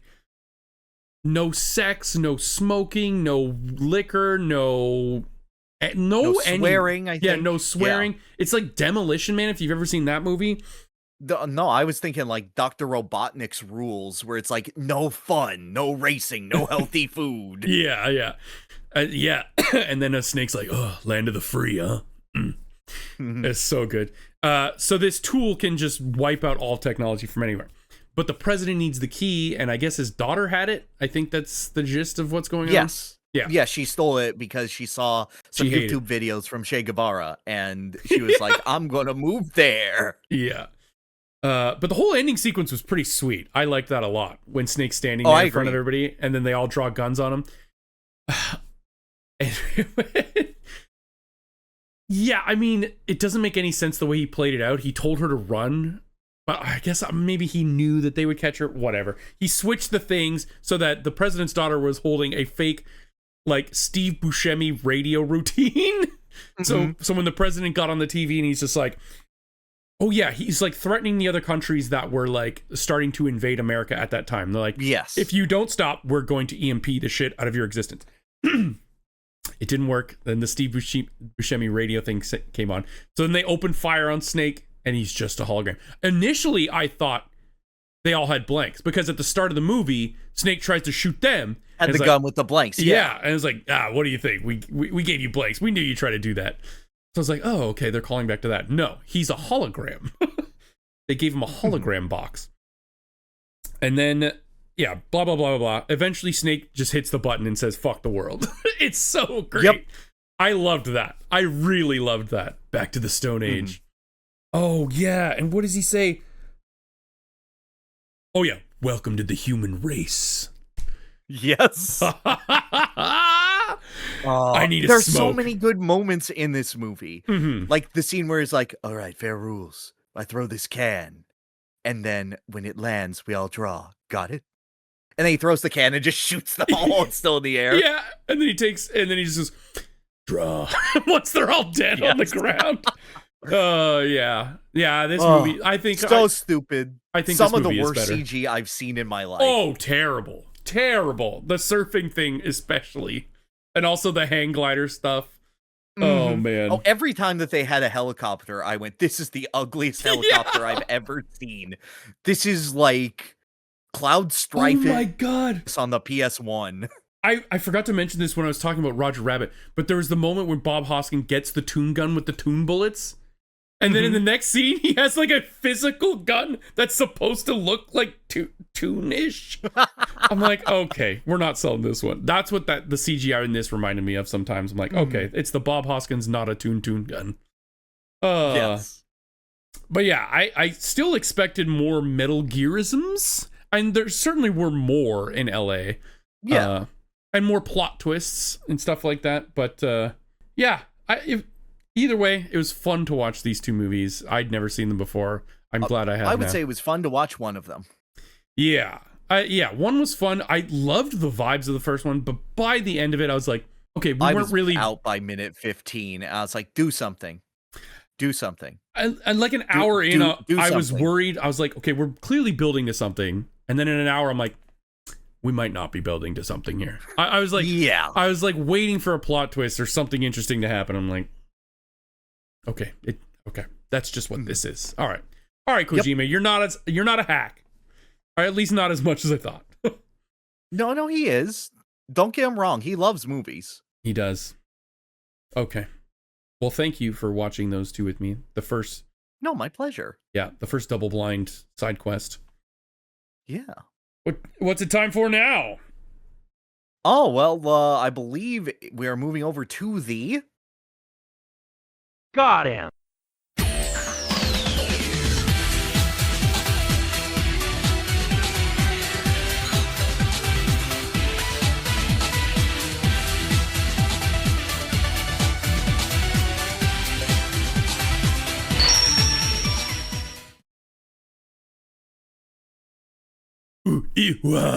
Snake.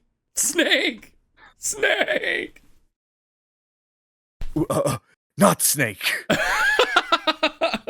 Not Solid Snake. I cannot escape this franchise. I know I signed up for a marathon, but I didn't expect this much supplementary material through movies, through Final Fantasy Legend 2, and through Ape Escape 3. I cannot escape Snake. Ape Escape 3. You said Ape Escape 3. you wanted to get into the series, and you said you've heard from many sources that this is the best one. Yes, I've heard from many sources this is the best one. I owned Ape Escape 1 as a child, and I enjoyed it. And I specifically loved the vibes of Ape Escape 1. And the gameplay never connected me in the same way that Crash and Spyro did, but I was also a stupid child, and it was honestly harder than Spyro and Crash 3. So. And now you went above and beyond, and you played 1 and 2 as well, right? Oh yeah, no, I played all of 1, 2, and 3 all in a row because I wanted a full understanding of the series. I wanted to feel, okay, has it evolved from its initial roots? Where are we going with this? So do you think now that it is the best of the 3? Yes, but not by a tremendous amount over 1. Over 1? Okay, so 2's the bottom. 2 is the bottom, yeah. Okay. And it's not a bad game. It's just, it does the least that is interesting. It feels like a sequel to Ape Escape. Okay, gotcha. Okay, I got this game physical. I wanted to play it on an actual PS2, and I did, and that was delightful. I really liked that. I didn't get to play this till very late in the month. I only beat this like 4 or 5 days ago, I think. Okay. It was last Wednesday. So yeah, 5 days ago, I think.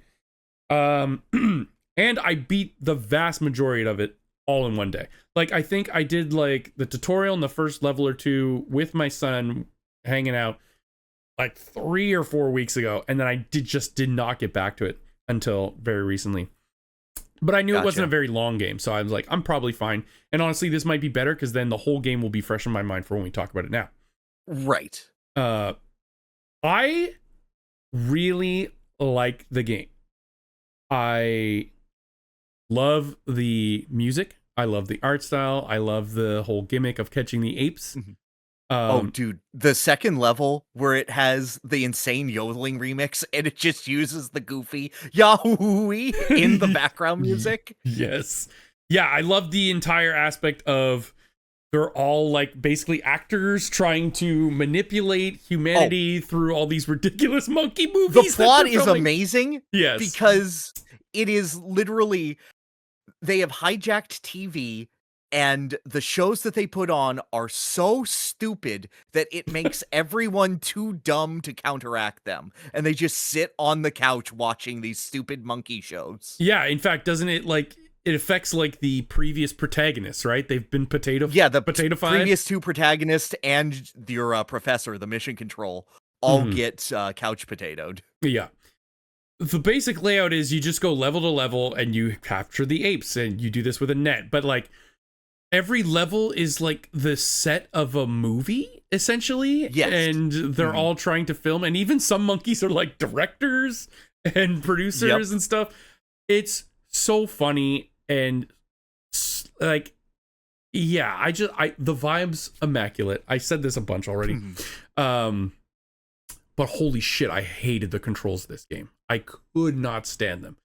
To the point, like, even by the end of the game, I was still not liking the controls.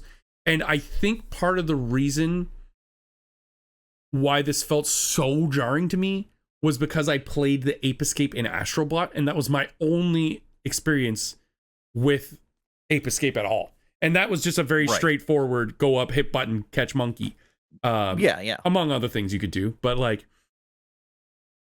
that's not even to say stuff with like extra vehicles and stuff. Those were especially bad, I found.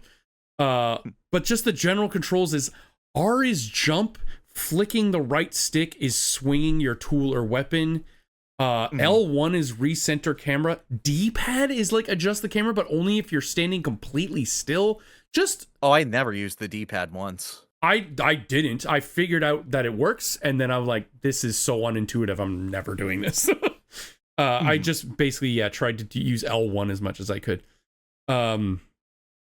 Which really sucks because I do love this game, and I love the layout. I love all the levels.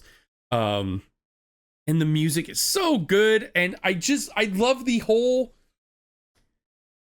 like, the point of the game, just to catch the monkeys in different levels. Yeah, exactly. I liked the levels a lot more than the bosses. I thought the bosses were kind of mid. I'm not gonna lie.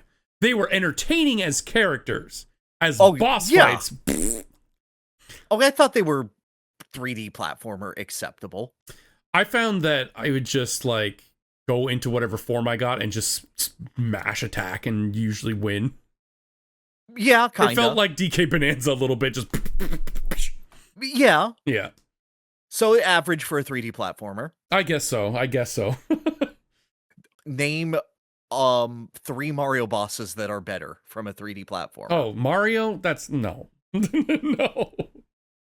See, there you go. Sonic Adventure 2 Golem. Or King Boo Boo. King Boom Boo. Okay, fine. King Boom Boo, I'll give you. He's fine. I like the Golem. Golem's fun. No, he's very basic. Anyway, you talk now. All right, absolutely. So I played through this franchise in an odd order. So what I did was I played Ape Escape 1 first. And Ape Escape 1 is a crazy game for the original PlayStation. Ape Escape as a series was designed around the DualShock controller as what they were introducing it as. So it's kind of a tech demo game. And they wanted to show you all of the features. That's why all of your attacks are in a direction so that you can utilize the directional sticks in order to influence things. It's why the slingshot is you pull it back and release like you would a slingshot. Yeah. Yeah, it's fun. I have whimsy in my heart.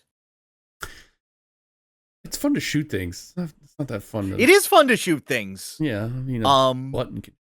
The whole vibe of the game is weirdly like synthy and trap music based. It's a lot of deep beats, and the tonality of the series has always been incredibly stupid.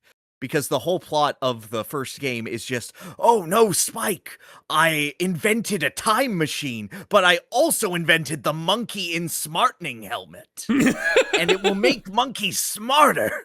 And the monkeys figured out how to activate the time machine and are rewriting time. And that's the plot of your first game. And the voice acting is horrible. We love Spectre, instead of like a snide little guy, is like, oh, hello. Would you like to come into my house? I think we could rule the world together. And then you go through his entire level, and he's like, I would have let you in if you just asked. Anyway, have you thought about my offer? That's a shame. I'll have to kill you now. Oh, God. Sounds like Flowey. It killed me every time to hear him talk. Did he have full voice acting? Oh. Yes, it was fully voice acted with terrible voice acting. Oh, nice. But it was so clever and so expansive for the PS1. And the last level was like this massive gauntlet where you go to this giant amusement park based around Spectre and go into different zones. And like there's a completely unique auto-scroller roller coaster section that's like nothing else in the game, and a little Wild West world. And you fight your brainwashed friend. It's so full of unique ideas, and it just goes on and on. It was so much fun playing that game. A little bit janky, I will admit, but it was really fun.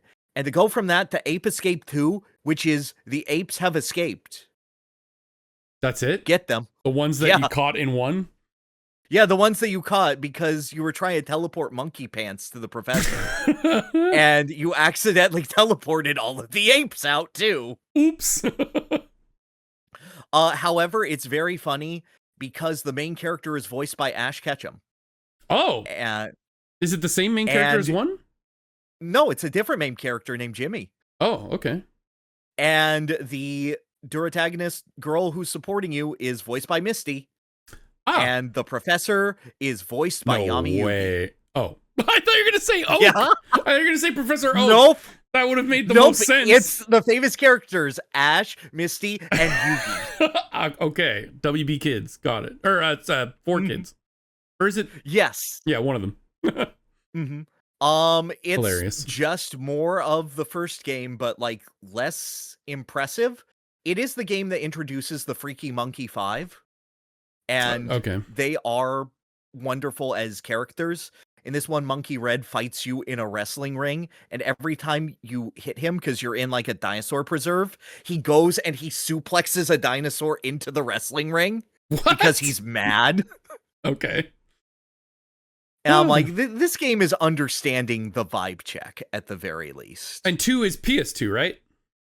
Yeah, it was 2003 in the PS2. Okay. It was cute enough. It did have like a weird gacha machine after every level where you could unlock anything randomly. And it could be anything from like an extra life to an entire mini game to we rewrote Cinderella but made it about monkeys. Okay. So you get like these stories where it's like there's an old man and his wife hates him. One day he gave a couple monkeys on the pathway little helmets that he made, and his wife was upset with him. And then the monkeys came and gave his wife plastic surgery, and she was beautiful. The end. Is that Cinderella? Okay. Yeah, it was a different story. And then there's like one that's retelling Momotaro, and it's like one day, an old woman was wishing she had a son, and then a giant banana appeared, and inside was a small baby. So she left it, and it died. The end. Oh my god! Okay. And I went, are you serious, dude? Holy shit. This child is dead. Rotting monkey goes to the river, yeah. Okay. So that was Ape Escape 2. I played it with chat. Sometimes we get like random fortunes. I'd be like, okay, chat, here is yours. You will be unlucky in love today. Is your hair nice? Homer. I'm like, okay, great.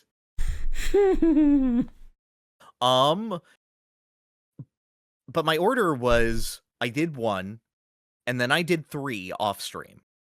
And then I went back to 2, and then I 100%ed 3 as of 20 minutes before we started the stream. Is that the thing you sent me? Was that the 100% reward? No, it was just a random reward I got. Oh, okay. What's the 100% reward? The 100% reward is you get 1 extra boss fight with Spectre. Oh. It's okay. Yeah, all right. Yeah, all right. Yeah. But it was like an actual cutscene and, you know, actual production value, and he had a unique attack pattern.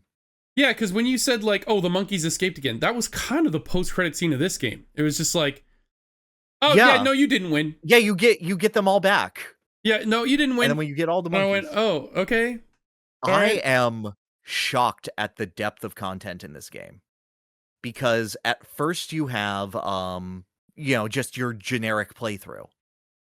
Mm-hmm. And then you have all of the extras that it has. It has 3 mini games, one of which I will talk about a lot more later as it's extensive. But the other one is like a bad monkey fighting game. And the other one is like a track and field style monkey game. And then after you beat the game, you unlock the monkey outfit, which can smell bananas. And then you can knock on hidden walls to reveal extra monkeys that have been added to every single stage. Are they extra on top of the ones you couldn't get the first time through? Or yes, there are 4 additional monkeys in the stage. They're all located in like this backstage area. So it's all like monkeys on their smoke break, just hanging out. I'm picturing Drebin's monkey now because of course I do. Yeah, just that, but like Darth Vader monkey smoking a blunt. Yeah. Darth Vader monkey was wild. Dude, I love Darth Vader monkey. Or like every version of the Terminator monkey in the Terminator stage. Yep. Which was Rusty Bucket Bay for some reason. Yeah, Rusty Bucket Bay. I don't know. I played it on OG hardware. That level was brutal. It was like 12 FPS at best. The fog, they could not handle the fog. Mine ran clean, but I used the open seas. Yeah, right. I figured. Yeah. So you have those, and then you can go and buy literature. And you can buy hint books. And each of those hint books will have a secret code sometimes. And you can input the code in a secret menu on the main menu to unlock more bonus monkeys that will appear in levels, sometimes with unique mini-boss fights. Oh. Like, some of them are like the armored ones, and they'll have extra phases, and you'll have to take them down. And one has like a bingo board that you have to shoot for power-ups in the middle of the fight. Okay. I did not do any of the post-game, if that wasn't very... Well, I did a post-game. Yes, you did the important post-game. Yes. And then I realized this game has so many mechanics. Like, you can defeat any enemy instantly if you hit it with its wind-up key in the back. And that will give you extra bonuses. And if you collect if you collect 5 of the same coin, it will power up the next coins if you get them in sequence. I love that. No, I loved that. That was awesome. And it just makes you continue going as fast as possible, getting all of the gold in the levels. And the rewards stack with it. You could get up to 10 extra charges for your supers. Yeah, which transform you completely. You can unlock new songs for the genie. And it will just give him different grooves for no reason. Also, you have the power to summon the genie. We didn't even talk about the morphs. So, like, part of the... I know. Part of the game is that every, like, 2 or 3 levels, you'll get a new morph, which lets you just change into another, like, stereotypical, like, movie character. So there's, like, a knight, a ninja. I guess there's not a knight for the girl. You're a witch.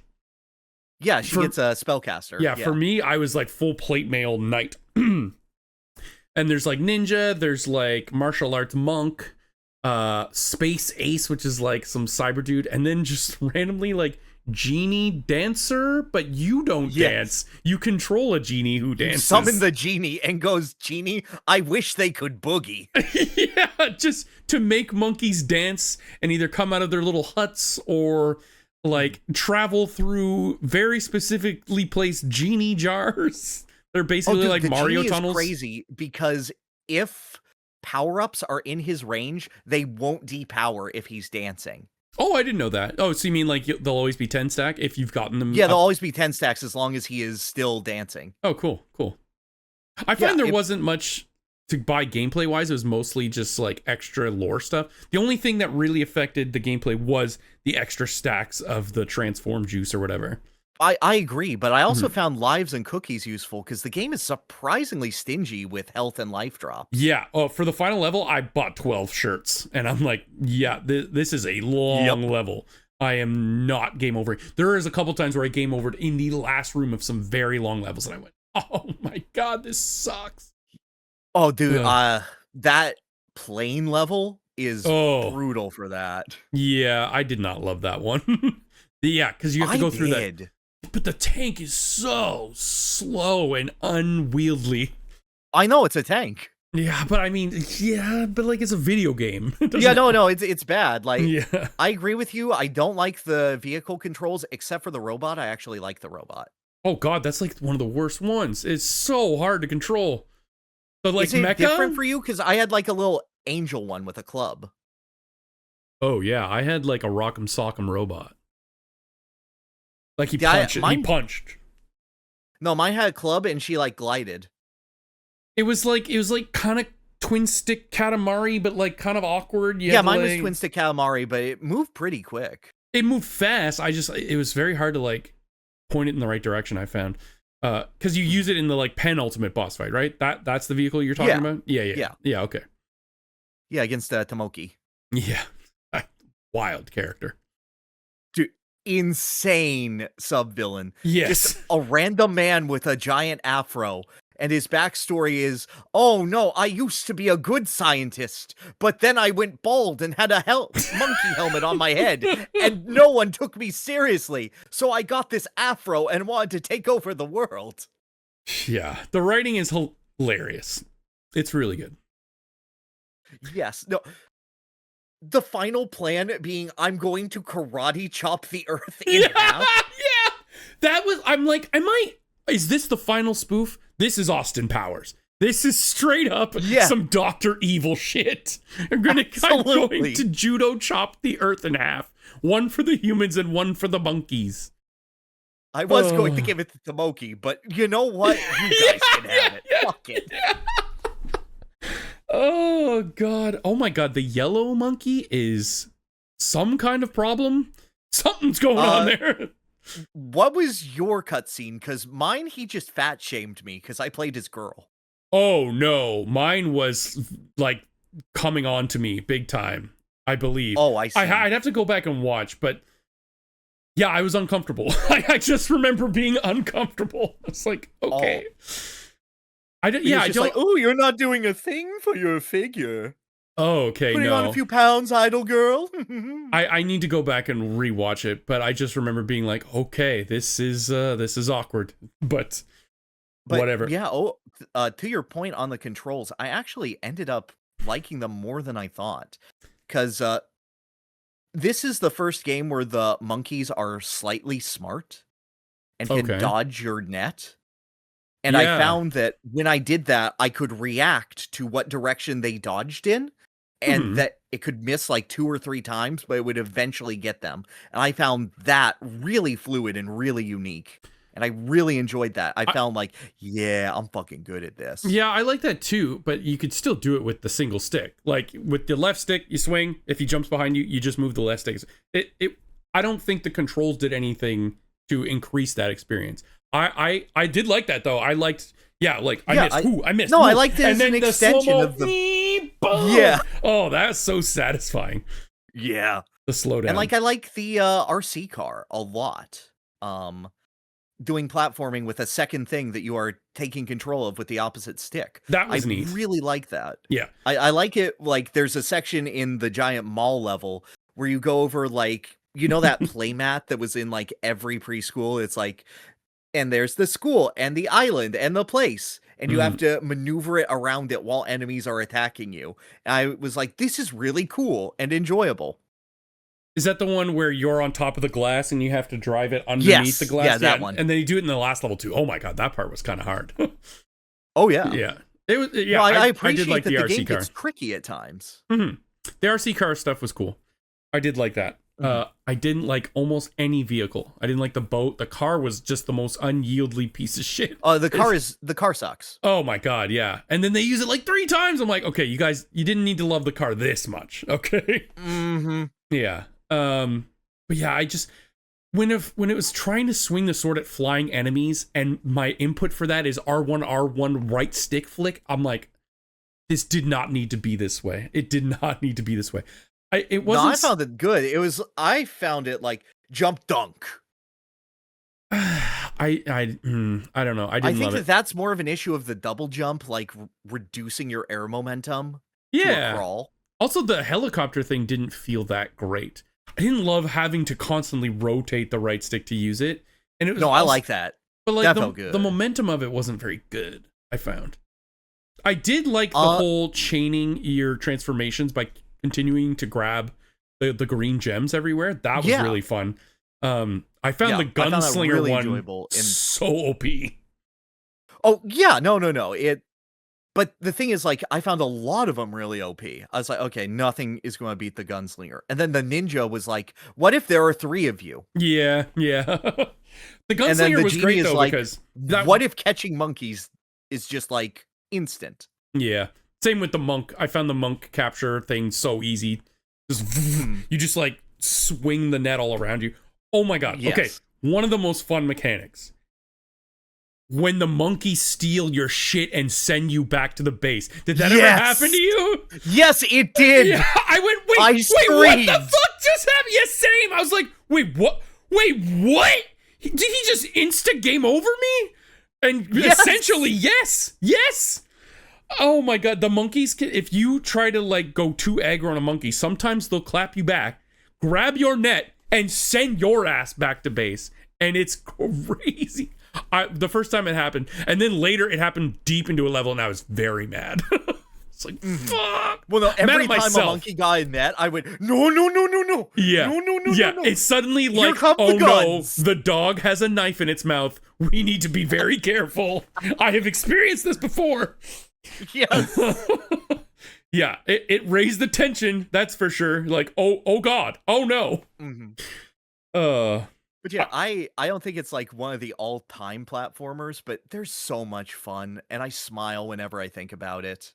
And I didn't have nearly the control issues you did, considering I played 3 games and 100% one of them. It didn't even hurt my ability to play it because I still beat it in like 3 to 4 hours. It wasn't like you said skill issue. I'm like, it's not a skill issue. I'm beating the game. I'm doing it. I didn't find them intuitively fun. It just made everything just a little bit more of a struggle than it really needed to be. And again, I think it's because I played the Astrobot level, because that was just clean, regular, as expected controls. And I think what you said made a lot of sense with Ape Escape 1, but I thought by the third one, we could have like refined this a little. Because not every gadget, not every single one needs to be what you would think the right stick is. Like the slingshot where you have to pull it back to shoot it. I'm like, just let me aim it and hit X. God damn it. The auto aim for that is really generous. It is. But it just, I kept thinking, like, does it make it more fun after the first 2 or 3 times? I'm like, oh, that's neat. And then after the first 2 or 3 times, I'm like, okay, it's not neat anymore. It's just annoying. It makes for whatever reason, it made the feeling of bullet drop off feel more accurate to me. I suppose. But yeah. Which only affected one specific mode, but I guess. Yeah, I wish the controls were more gooder. Because I do like almost everything about this game. It's a lot of fun. I like the length. I like that the levels are paced relatively well.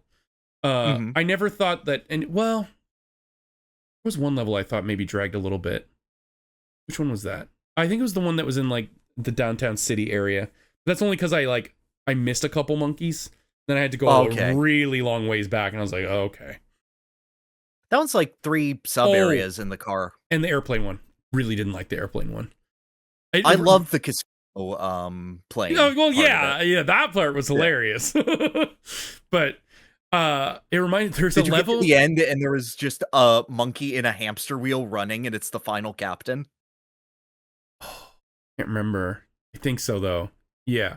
Well, isn't there like a finite amount the first run through anyway? Isn't that like guaranteed? There's a finite amount, but there's always like 2 or 3 more than what you need. Oh, okay. I was wondering if that was the case, or if this, because it kicks you out of the level when you get enough. So I'm like, yeah.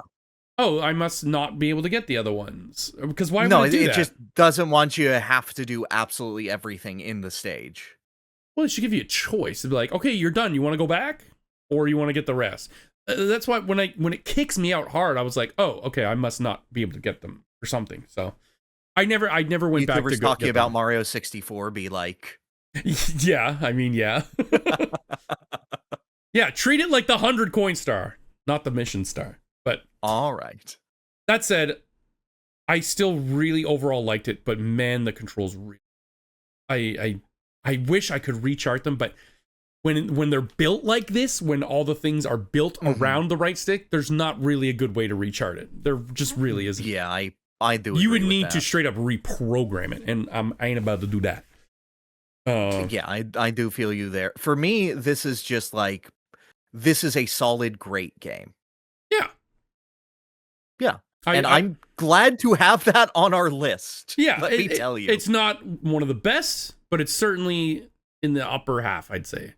Probably. Yeah. It's like, I think that Ape Escape 3 is a great comparison point. And I didn't even talk yet about my favorite part of the game. Wait, is it the same part of the game? Yeah, of course it is. Okay. It's the part that is on your boobies. Yes. There. Metal Gear Solid. Okay, so after you beat the game, you can unlock a mini game. By the way, fuck that. It's not a mini game. This is almost a whole ass game. It's an hour long, yeah. Yeah. It's not mini. This is a big game. This is like 5 levels of the main game length, at least. Yes. And again, there's like a banana smuggling thing happening, which is a plot point in Final Fantasy Legend 2. I'm not even joking. There's a banana smuggling ring in Final Fantasy Legend 2 because they had to censor it from Japan. It was actually hard drugs, but they changed it to banana. Well, yeah. Oh my god. Yeah, so you play as like Monkey, but if Snake, but Snake's still there. Yes, and it's just regular as Snake. It is. It's not David Hayter though, unfortunately. No, but it's they someone, could not get him or Campbell. It was someone doing their best. Someone doing their best. Mm-hmm. But yeah, it is just like straight up Metal Gear Solid. Like it is. I don't even know how else to explain it. You play as a monkey doing Metal Gear Solid stuff. There's code. Oh my god. The fact that the plot of this game is literally the Metal Gear Solid 2, we could teach anyone to be Solid Snake. And it's just, we'll download Solid Snake's memories into the monkey brain. Yeah. I love too that when he talks to Snake, he gets full dialogue and text, but he just goes, ooh, oogie, oogie, oogie, oogie. Oh my god, my favorite moment I was busting was when the main Metal Gear Solid theme starts playing and they're saying goodbye, Snake and Snake, two snakes. And then it just shows the slow motion of the snake walking away and Snake behind him. And then he turns around and goes, Snake, great support out there. And Snake just goes, it just laughs. I was fucking dying. Oh my god. I died when fucking Revolver Ocelot Monkey showed up and was kicking the shit out of Snake in a torture sequence. Yes. Oh my god. I thought it did go a little long. I'm like, maybe we could have shaved off some of this, but like the whole outdoor deck area, not the like that was huge. Yeah, where you have to disable like the 5 generators with the watermelon bombs and whatnot. Yes. Did you save all the hostages? No, I had to go back and do a bunch of others. Like, dude, I could speedrun this mode specifically. You should try a no detection mode. There's also like they all have dog tags or monkey tags if you beat them up. Yes, I did collect most of the dog tags. Yeah. As soon as I noticed they were there, I got them from everyone. It's so faithful to Metal Gear Solid. Like 2 specifically, honestly. Oh, yes. Because like the cookies are rations and like there's ammo crates hidden around, all the sounds are the same. It's unbelievable. I was like, okay, this is going to be 2 or 3 rooms tops because it's a mini game. No. Right. There's like mini bosses where you fight like an elephant tank, which was in the main game. Yeah. The soles of its feet are weak. Yes. Oh my. One of the actually, I would say the hardest Metal Gear fight in the series. Oh, really? Yeah. You didn't just like that thing spam ran me grenades and off bombs? the edge. Oh, really? I did. But it ran me off the train tracks every time. Oh shit. Okay. I didn't think it was too hard. I think any boss I'm not saying that as a compliment to the other Metal Gears. Oh, fair. Yeah. Well, a lot of them are just kind of sitting there, but yeah. Mm-hmm. Yeah, and then the fist fight with Ocelot Monkey. Also on the train. As the Metal Gear Solid theme plays. Yeah. But they have extra jungle drums. Oh my god. It just yeah, Dude, that's an original song. You can put that in music trivia. Really? I thought it was the like hard mode credits only MGS1 theme. Isn't that it? I think it's a remix just for this game. Is it really? Okay. Because it adds like extra drums and whatnot. Okay, I'm gonna have to go re-listen to it. I thought it was just the MGS1 theme that you can't really hear all that easily in the first game. But is this the last time that they used the Metal Gear theme before it got taken down and replaced with Metal Gear Saga? Yeah, I don't know. Is it ever in Smash? Because if the last time is Ape Escape 3... That's kind of crazy. Is it in Smash? No. What, do we count the Metal Gear Solid 3 radio? No, this came out after MGS3. Oh, okay. Yeah, because the Snake looks like Naked Snake. He doesn't look like Solid Snake. Yeah, and they use MGS3 music. So. Yeah. Well, yeah. But it is Solid Snake, though, right? Like, they say... Yeah, it's Solid Snake. Okay. Yeah. Because it's Campbell that sends you on the mission. Right. And for whatever reason, the professor's face becomes like Otacon anime. I know. The conversation. Freaking great. This game is full of whimsy. I so wish it could control better. I was getting very frustrated. I did get used to it, and I eased up, but I still kept thinking, like, what does this add? What does this add? Aside from the RC car, maybe, I don't see any other place where the controls needed to be this way, but I think they were just staying faithful because that was one of their claims to fame, right? Like we were the pioneers of the dual shock. Yeah, so the first one was establishing it, and then the second one was super iterative, and I figure at that point it was just easier to build off of 2 again, probably, rather than recreate the wheel. Yeah. Because I've heard on the PSP games they're not like that at all. Well, obviously they couldn't be. There isn't a second stick. Yeah. But and they control fine. But I'd be curious about the PSP games actually, because I'm a PSP enthusiast. I'm about to play 4 Metal Gear games. Like, I'm fine with the control scheme, but I don't have any objections of like you would ruin Ape Escape if you removed it. Ape Escape 1, sure, but this one I don't think needs it. No, because even the directional aiming you could just do with the left stick, like any goddamn 3D game. Yeah, you can find workarounds. Yeah, for sure. And even for like spin attack and stuff, just hold button. Anyway, that's the biggest negative for me.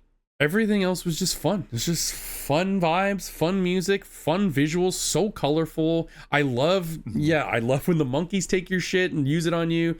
I think more 3D platformers collectathons should do that gimmick where if you collect enough things fast enough, it increases the value. It's a combo system for pickups and collecting. I've never seen a game do something like that. That's so smart. I loved that. I know. It made me feel good every time. I was like, ooh, do more. And it made me feel bad when I missed. I'm like, no, I just ran around it. No. And now everything's reset. No, just one more second. No. Because it's like a big increase. It changes a 1 coin to a 10 coin. Like, yeah. I do wish also there were more stuff to buy that affected the gameplay, but can't have it all, I guess. I'm fine with that. Do you have any closing thoughts? This game is freaking great, and it makes me smile. And I'm really happy I played. Good choice. Good briefcase. Yeah, good briefcase. Imagine if we were talking about Mass Effect 2. I mean, that could be fun. Maybe. I like Mass Effect 2. Maybe. I've never played it. You'd probably like the controls more. Yeah, probably. Yeah. Yeah. Okay. I don't know. We wouldn't have karate chopped the Earth in half, though, so. Wow, spoilers. Okay. Said I never played it. Dude, we already said that in this podcast. No, spoilers for Mass Effect 2! Oh, damn, right. I forgot the Reapers did that. And Shepard was like, damn. I can't believe that the Reapers would karate chop the Earth in half. And then the Renegade option is like, fuck yeah. I'm going to go live on the monkey half with the monkeys.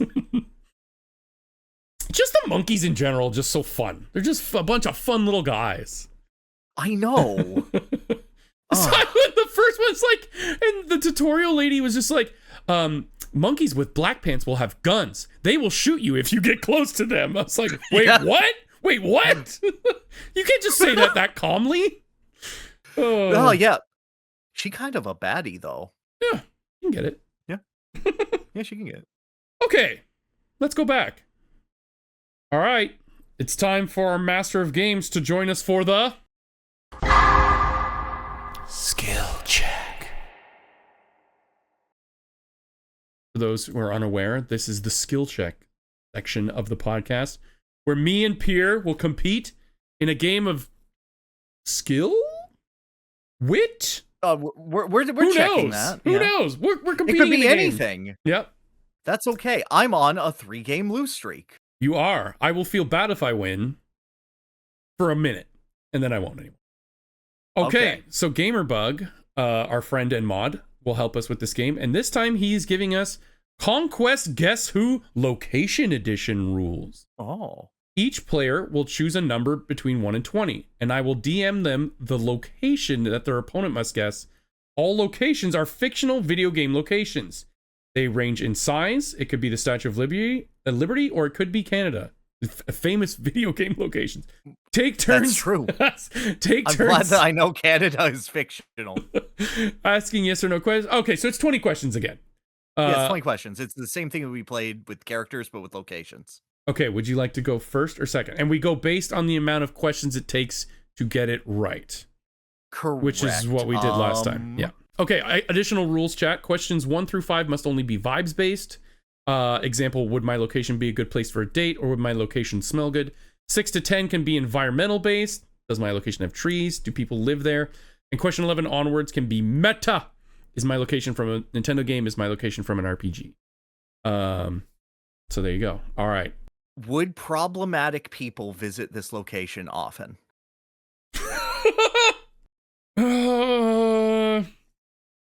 Yeah. Yeah. I think so. Think so. I think so. Yes. Yes. Okay. Excellent. Great first swing. If I were to take a significant other to this area, would they be happy? Totally depends on your significant other, I suppose. In general terms, would they be happy? I don't think so. No. Okay, gotcha. I will say if I took my wife there, she'd be like, why? Can we go somewhere else? If this location is in the book, would literary assholes say the location is a character as well? No. Like Sex in the City, New York is the 5th character? Yes, yeah, exactly. Gotcha. No.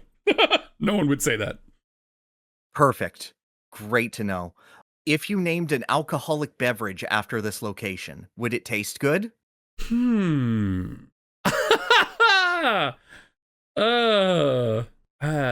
can adjust it if you need. Sure. Would it be sweet if you named an alcoholic beverage after this location? No. Good question. Thank you. Would anime fans like this location? Yes, I guess. All right. Okay. That sounds good. I can now ask stuff. This is question 6, so I can do the environment. Yes. Is the area industrial? Define industrial. Having to do with industry. Okay. No. Would you primarily look at it and industrial would be one of the major adjectives? Is this your next question? No, I'm asking that as a clarifying. Because you've already said no. It would be a stupid, shitty question. I'm just trying to give you a chance to have a better answer. Okay. It's not industrial. Okay, great. Do people live in my location? Took his question. Yes. Yeah, it's a good fucking question. Is the location Bowser's Castle? No. That's worth double. That's worth double? Yeah, guesses were worth 2. Oh, I didn't realize that. My bad. Wasn't that the rule? That was the rule last time. I guess he didn't say it this time. Okay, let me clarify. Is there a Bowser's Castle? You already know the answer. He didn't say it here. I forgot. Gamerbug, is that a rule? It was last time. It was last time, now that you say it. Yeah. I took the rule out because you guys changed it. Never mind. All right, fine. It was only question 8. Fine. Guesses are just 1. All right. Great. Glad to know it's not Bowser's Castle. It's not Bowser's Castle. I thought that was pretty good. Problematic people do exist there. Do people fight one-on-one here? No. Is the area a village or town? No. You may now ask Meta. Is it from a Nintendo game? No. Is it from a Japanese role-playing game? No. And when you say Nintendo, you mean Nintendo developed, correct? Yes, Nintendo developed or Nintendo produced, it would appear in Smash Brothers without them asking permission. No. Was the game that this is from released before 2006? Yes. Okay, and you didn't have to look it up. Have we talked about this game or series on the podcast today? Don't think so. My memory is shit. I don't think so. This sucks. I'm not narrowing it down. I'm narrowing around it down. This is the worst position to be in. Yeah. Yeah, I hate this. Is this location released on the PlayStation? No. Fucking ass. I have something I want to guess, but Gamerbug would never fucking pick from a Sonic game. Is it from a Sonic game? No. Whether that means he never would remains to be seen. I was like, okay, the closest I got is Station Square. Station Square's not a fucking character. No. You don't know me? I fucking know you, dude. You're like a book. Are you writing yaoi? How does he know? This sucks. I hate this. Gamerbug, make a better game. Did it debut on the Super Nintendo? No. Did it debut on the NES? No. There are literally no other consoles that exist. No. Is that a question? No, it was a statement. No! No, that had a period at the end, bitch. Question Don't be 19. mad at me. I can be mad at whoever I want. Do I personally like this location? Yeah. Fuck, now it's me. Does that mean you're problematic? Potentially. Not PlayStation, not Sonic, not SNES, not NES. The only options are Nintendo 64, Genesis, Arcade, because anything else would be stupid. Or, no, that's not true. It could be the PS2. No, it couldn't be, because I said no PlayStation. I assumed you meant PlayStation 1. Oh, I meant the PlayStation family of consoles. Oh, well, I answered for PlayStation 1. Because it wasn't called PlayStation 1, it was called PlayStation. I said, is it on PlayStation? I heard of And there were things that said only on PlayStation. Run back the tape.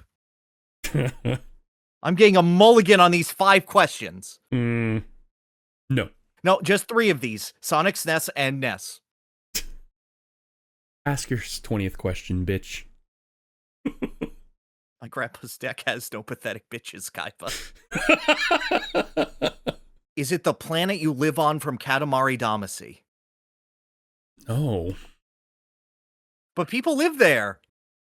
I mean, sure. And Sandra would hate it if you took her there. Okay, it's not anime enough, so... It's not Persona, because he had to think if anime fans would like it. It's not industrial. It's not sweet, so it has to be... It's not Persona because it's not an RPG as well. It could be... Shut the fuck up. I'm going down the list of various things. I can't remember more than 2 things at a time. It's very difficult. No, I feel that. I feel that. People live there. It's non-industrial. It's not from an RPG. There are no good games on the PlayStation 2 that aren't RPGs. Or Metal Gear. Well, yeah, but we talked about Metal Gear. I know. Hence, it's ruled out. Is it from a platformer? Yes. Is it from Sly Cooper? No. It's from a platformer. It's not Sly Cooper. I don't give a shit about platformers that aren't Sly Cooper, except if it's Crash Bandicoot. But Crash Bandicoot was on the PlayStation 1. We talked about Ape Escape. There are no other platformers that exist. Whew. No other platformers are real on the PlayStation 2. Except for Shadow the Hedgehog, and Shadow the Hedgehog isn't real because he's Sonic. And I don't like Rayman, so it's not from Rayman. And you wouldn't do that for me. There are no other platformers I like on the PlayStation 2 other than Sly 2. I fucking hate Jak and Daxter, so it's not that. And Ratchet is all industrial bullshit. And you knew this game, so it wouldn't be Ratchet.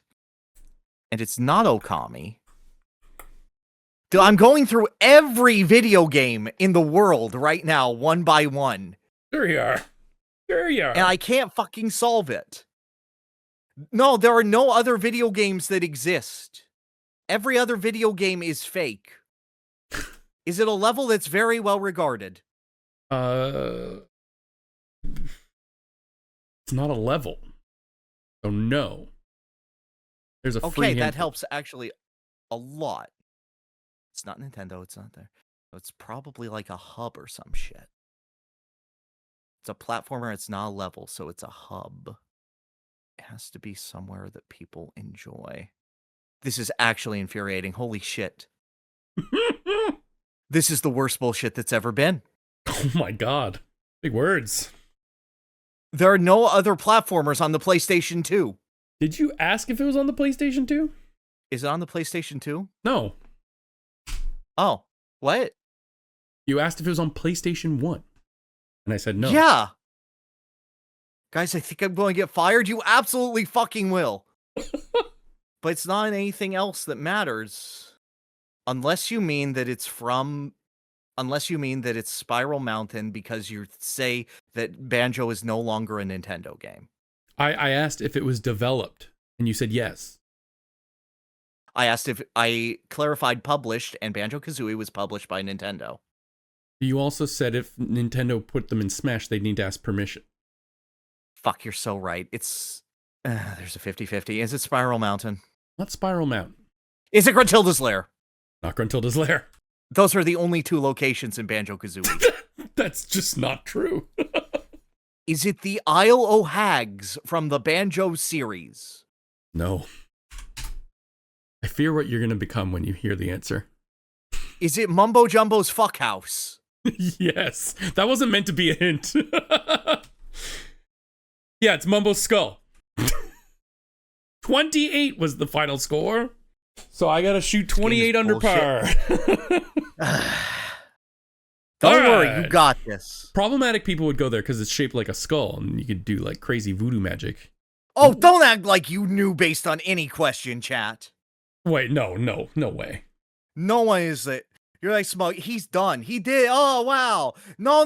Don't pity me. That was the most bullshit round of 20 questions in your life. Good.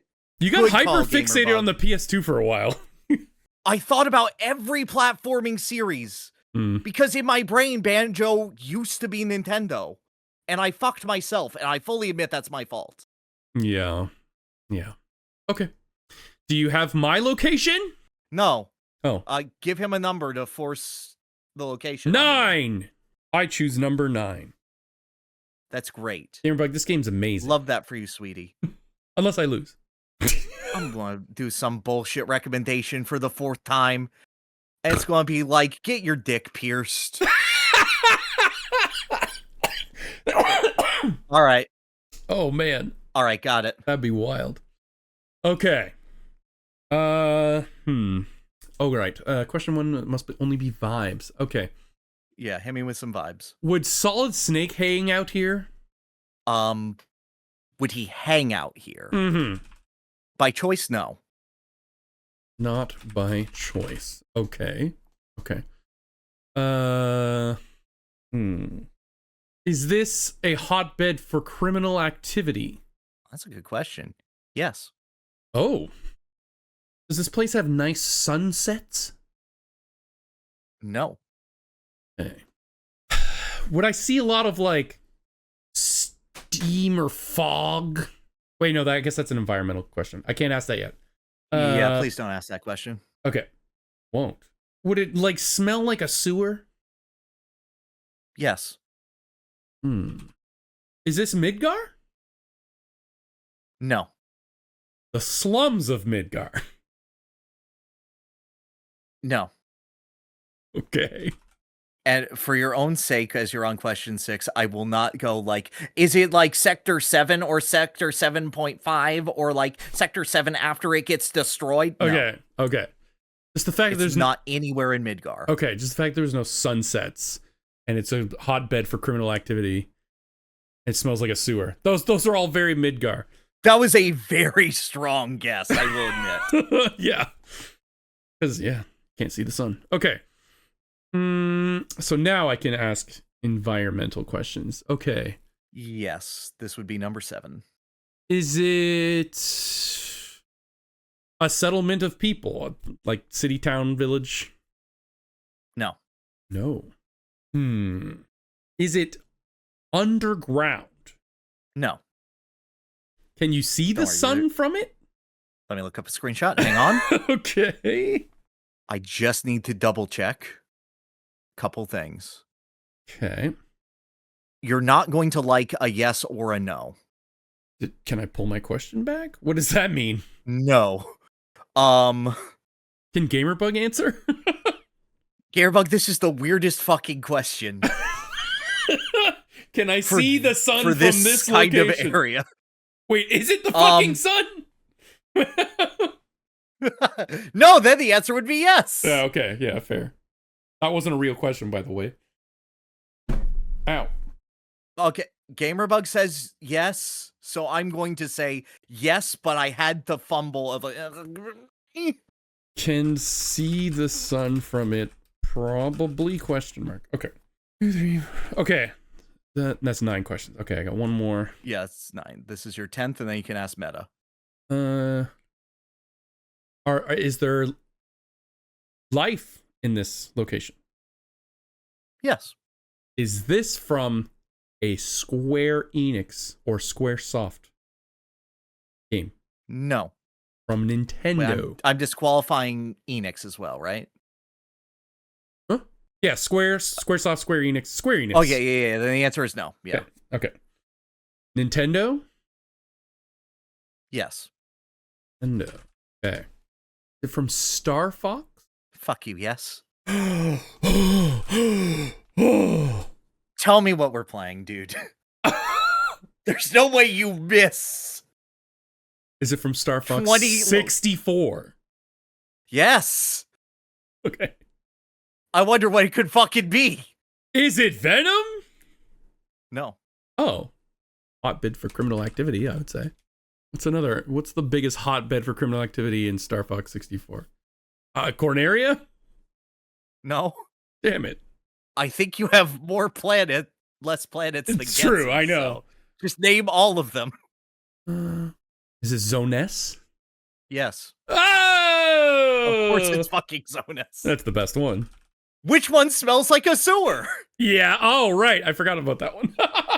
Yay! I can't believe I fucking one-shotted Star Fox. Damn. Yeah. That's kind of crazy. No, dude, I know. My one shot is like, if he says 64, I'm fucking dead. Yeah. Oh no, he just took a deeper shot. Yeah. Well, a wider net. Yeah. Oh, okay. All right. So this is my 4th one in a row. I've suggested. Yeah. What did I suggest so far? Scrubs, a TV show. Yeah. Escape from LA, and The Escapes. So music, TV, and movies. Okay. All right. We're getting away from that. The only thing that's left is anime. What the fuck? That's all of them. That's all 3 of those.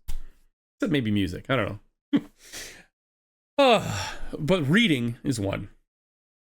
No. I know we want to share with each other things that have profound meaning to ourselves, right? And to have the other person say, that's not that cool. But I appreciate that you love it. So this has had a very, very big, powerful effect on my life, especially my adult life. And I know that you are a big fan, or at least were, maybe still deep down inside still are, of professional wrestling. Yeah. Okay. Oh, yeah. Okay. All right. Okay. All right. So I know what this is now. I have spent an hour of my day every day for the past 4 years with one Diamond Dallas Page. Yep, there we go. Book it out. Next month, you're going to be doing DDP yoga. Oh, baby. Are you so excited? Your life's going to get so much better. Oh, man. I need this push, absolutely. This will change you. Okay, so I've been exhausted, and my workout has just been like 6 miles a day, and that's it. So okay, you will notice big changes.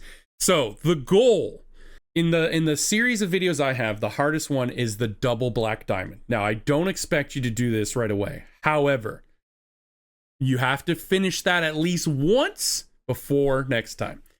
You don't have to like go super hardcore. Now, how often should you do it? I mean, I do it every day. I wouldn't expect you to do that because your muscles are going to be very sore the first couple times. So the first week, I do need recovery time. Yes, the first week at least, I would say don't do it more than every 2 or 3 days. I would say do it. Yeah, for the first week, 3 times with two gaps. So like day 1, day 4, day 7. Okay. Okay.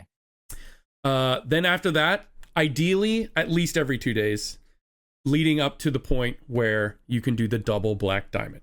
Now there's like 12 different videos in the whole DDP package. I only use 3. I'll tell you what they are, but you can do whatever ones you want. With the main the final boss being the double black diamond routine. Okay? Gotcha. All right, I hope this goes good. Yeah, get a good yoga mat. If you don't have one, I can send you the one I have from Amazon. It's amazing. It's wide, it's thick, it's comfy. Fantastic. No, I can find it. And I'll obviously hook you up with the DDP yoga as well. You can't get that. Please, I would love that. It's so good. I'm so happy. Yeah, I'm looking forward to it. Okay, sweet. Well, then there's only one other thing. The GOTM. The GOTM for the month. Okay, so I also had a big, elaborate deal or no deal-esque plan going. And I still have that in the back pocket. I feel like doing it right after. It would sully the specialness of what we're doing here. Or feel like... I look forward to it. Or feel like we're trying to one-up, and then we get into a non-stop arms race, and then it gets out of control. No, it's all game shows at the end. Yeah, exactly. So I'm dialing that back. This is a series I have never played, okay? Never. But I have always been very interested. I believe this is the 3rd game in the series, which changed the genre of the first 2 games. Now, I'm going to suggest the 3rd game, and that will be the GOTM. However, the first 2 games are only about an hour and a half long each. They will be completely optional. I'll probably do them. And based on what you've been playing recently in the past couple months, I think you're going to want to do them too. Okay. This also has a little bit of setup. This is a very difficult game to play nowadays. However, I have asked a friend to hook me up with some instructions on how to do this. And he's covered this game before. Goes by the name of Magellar. Okay? Okay, all right. So, what we're going to be playing is the very niche, but well-loved and well-respected RPG, Panzer Dragoon Saga. For the Sega Saturn. Okay. Oh, holy shit. That's a good pull. Yeah. And Panzer Dragoon 1 and 2 are just Star Fox style shmups. No, I've played Panzer Dragoon 1. Oh, you have? Oh, perfect. Yeah. Those 2 games are totally optional, but this is apparently a very well-respected RPG with a very unique mechanic. It's like if the Skies of Arcade, Sky Battles were good and fun. I've heard so many things about this, and it has been wildly inaccessible for decades. Yes. I didn't think that this would ever even be on the table ever in my life. I didn't either, but I was watching. So Madge has a video all about, he goes through like a ton of different Saturn RPGs. And when he brought this one up, he said, oh, it's fucking good. So I'm like, okay, I'm going to message him and see like, what are the options? He did it on hardware, which is crazy, but he told me that there's other ways to do it. If for whatever reason we can't actually get it running, maybe we'll make a post and we'll change it, but that's the goal. That's the goal. Alrighty. Okay. How do you feel about this? DDP and dude, PDZ. DDP into Panzer. Dude, you absolutely nailed it. Like, it's better than my suggestion for what I was going to bring. So. Okay. Do you want to say, or are you going to keep that in? No, I'm keeping that in. Okay. Absolutely. Okay, cool. All right. Well, that's it, folks. I hope you do DDP yoga. And if you can get Panzer Dragoon working, give that a shot as well. Diamond Dallas Panzer Dragoon. Dallas Panzer Dragoon. There we go. Thanks for hanging out again, buddy. It's been a blast, as it always is. No, my pleasure. Fucking Mumbo's skull. Yep. Yeah. When he sent that to me, I was like, he's going to get this instantly. Holy shit, what the fuck? No, I'll dance around it in as many ways as possible. You did? Yep. That's what happened. That's what I always do, dude. You're dancing like the genie. Have you seen my record on your trivia? Okay, you have to win next time. You have to win next time. Please, win. Next time. Must win. Just win the race. Just win the race. I can't do it, Dr. Robotnik. All right, time to go. I miss my wife, Tails. Have a good one, everybody. Bye-bye.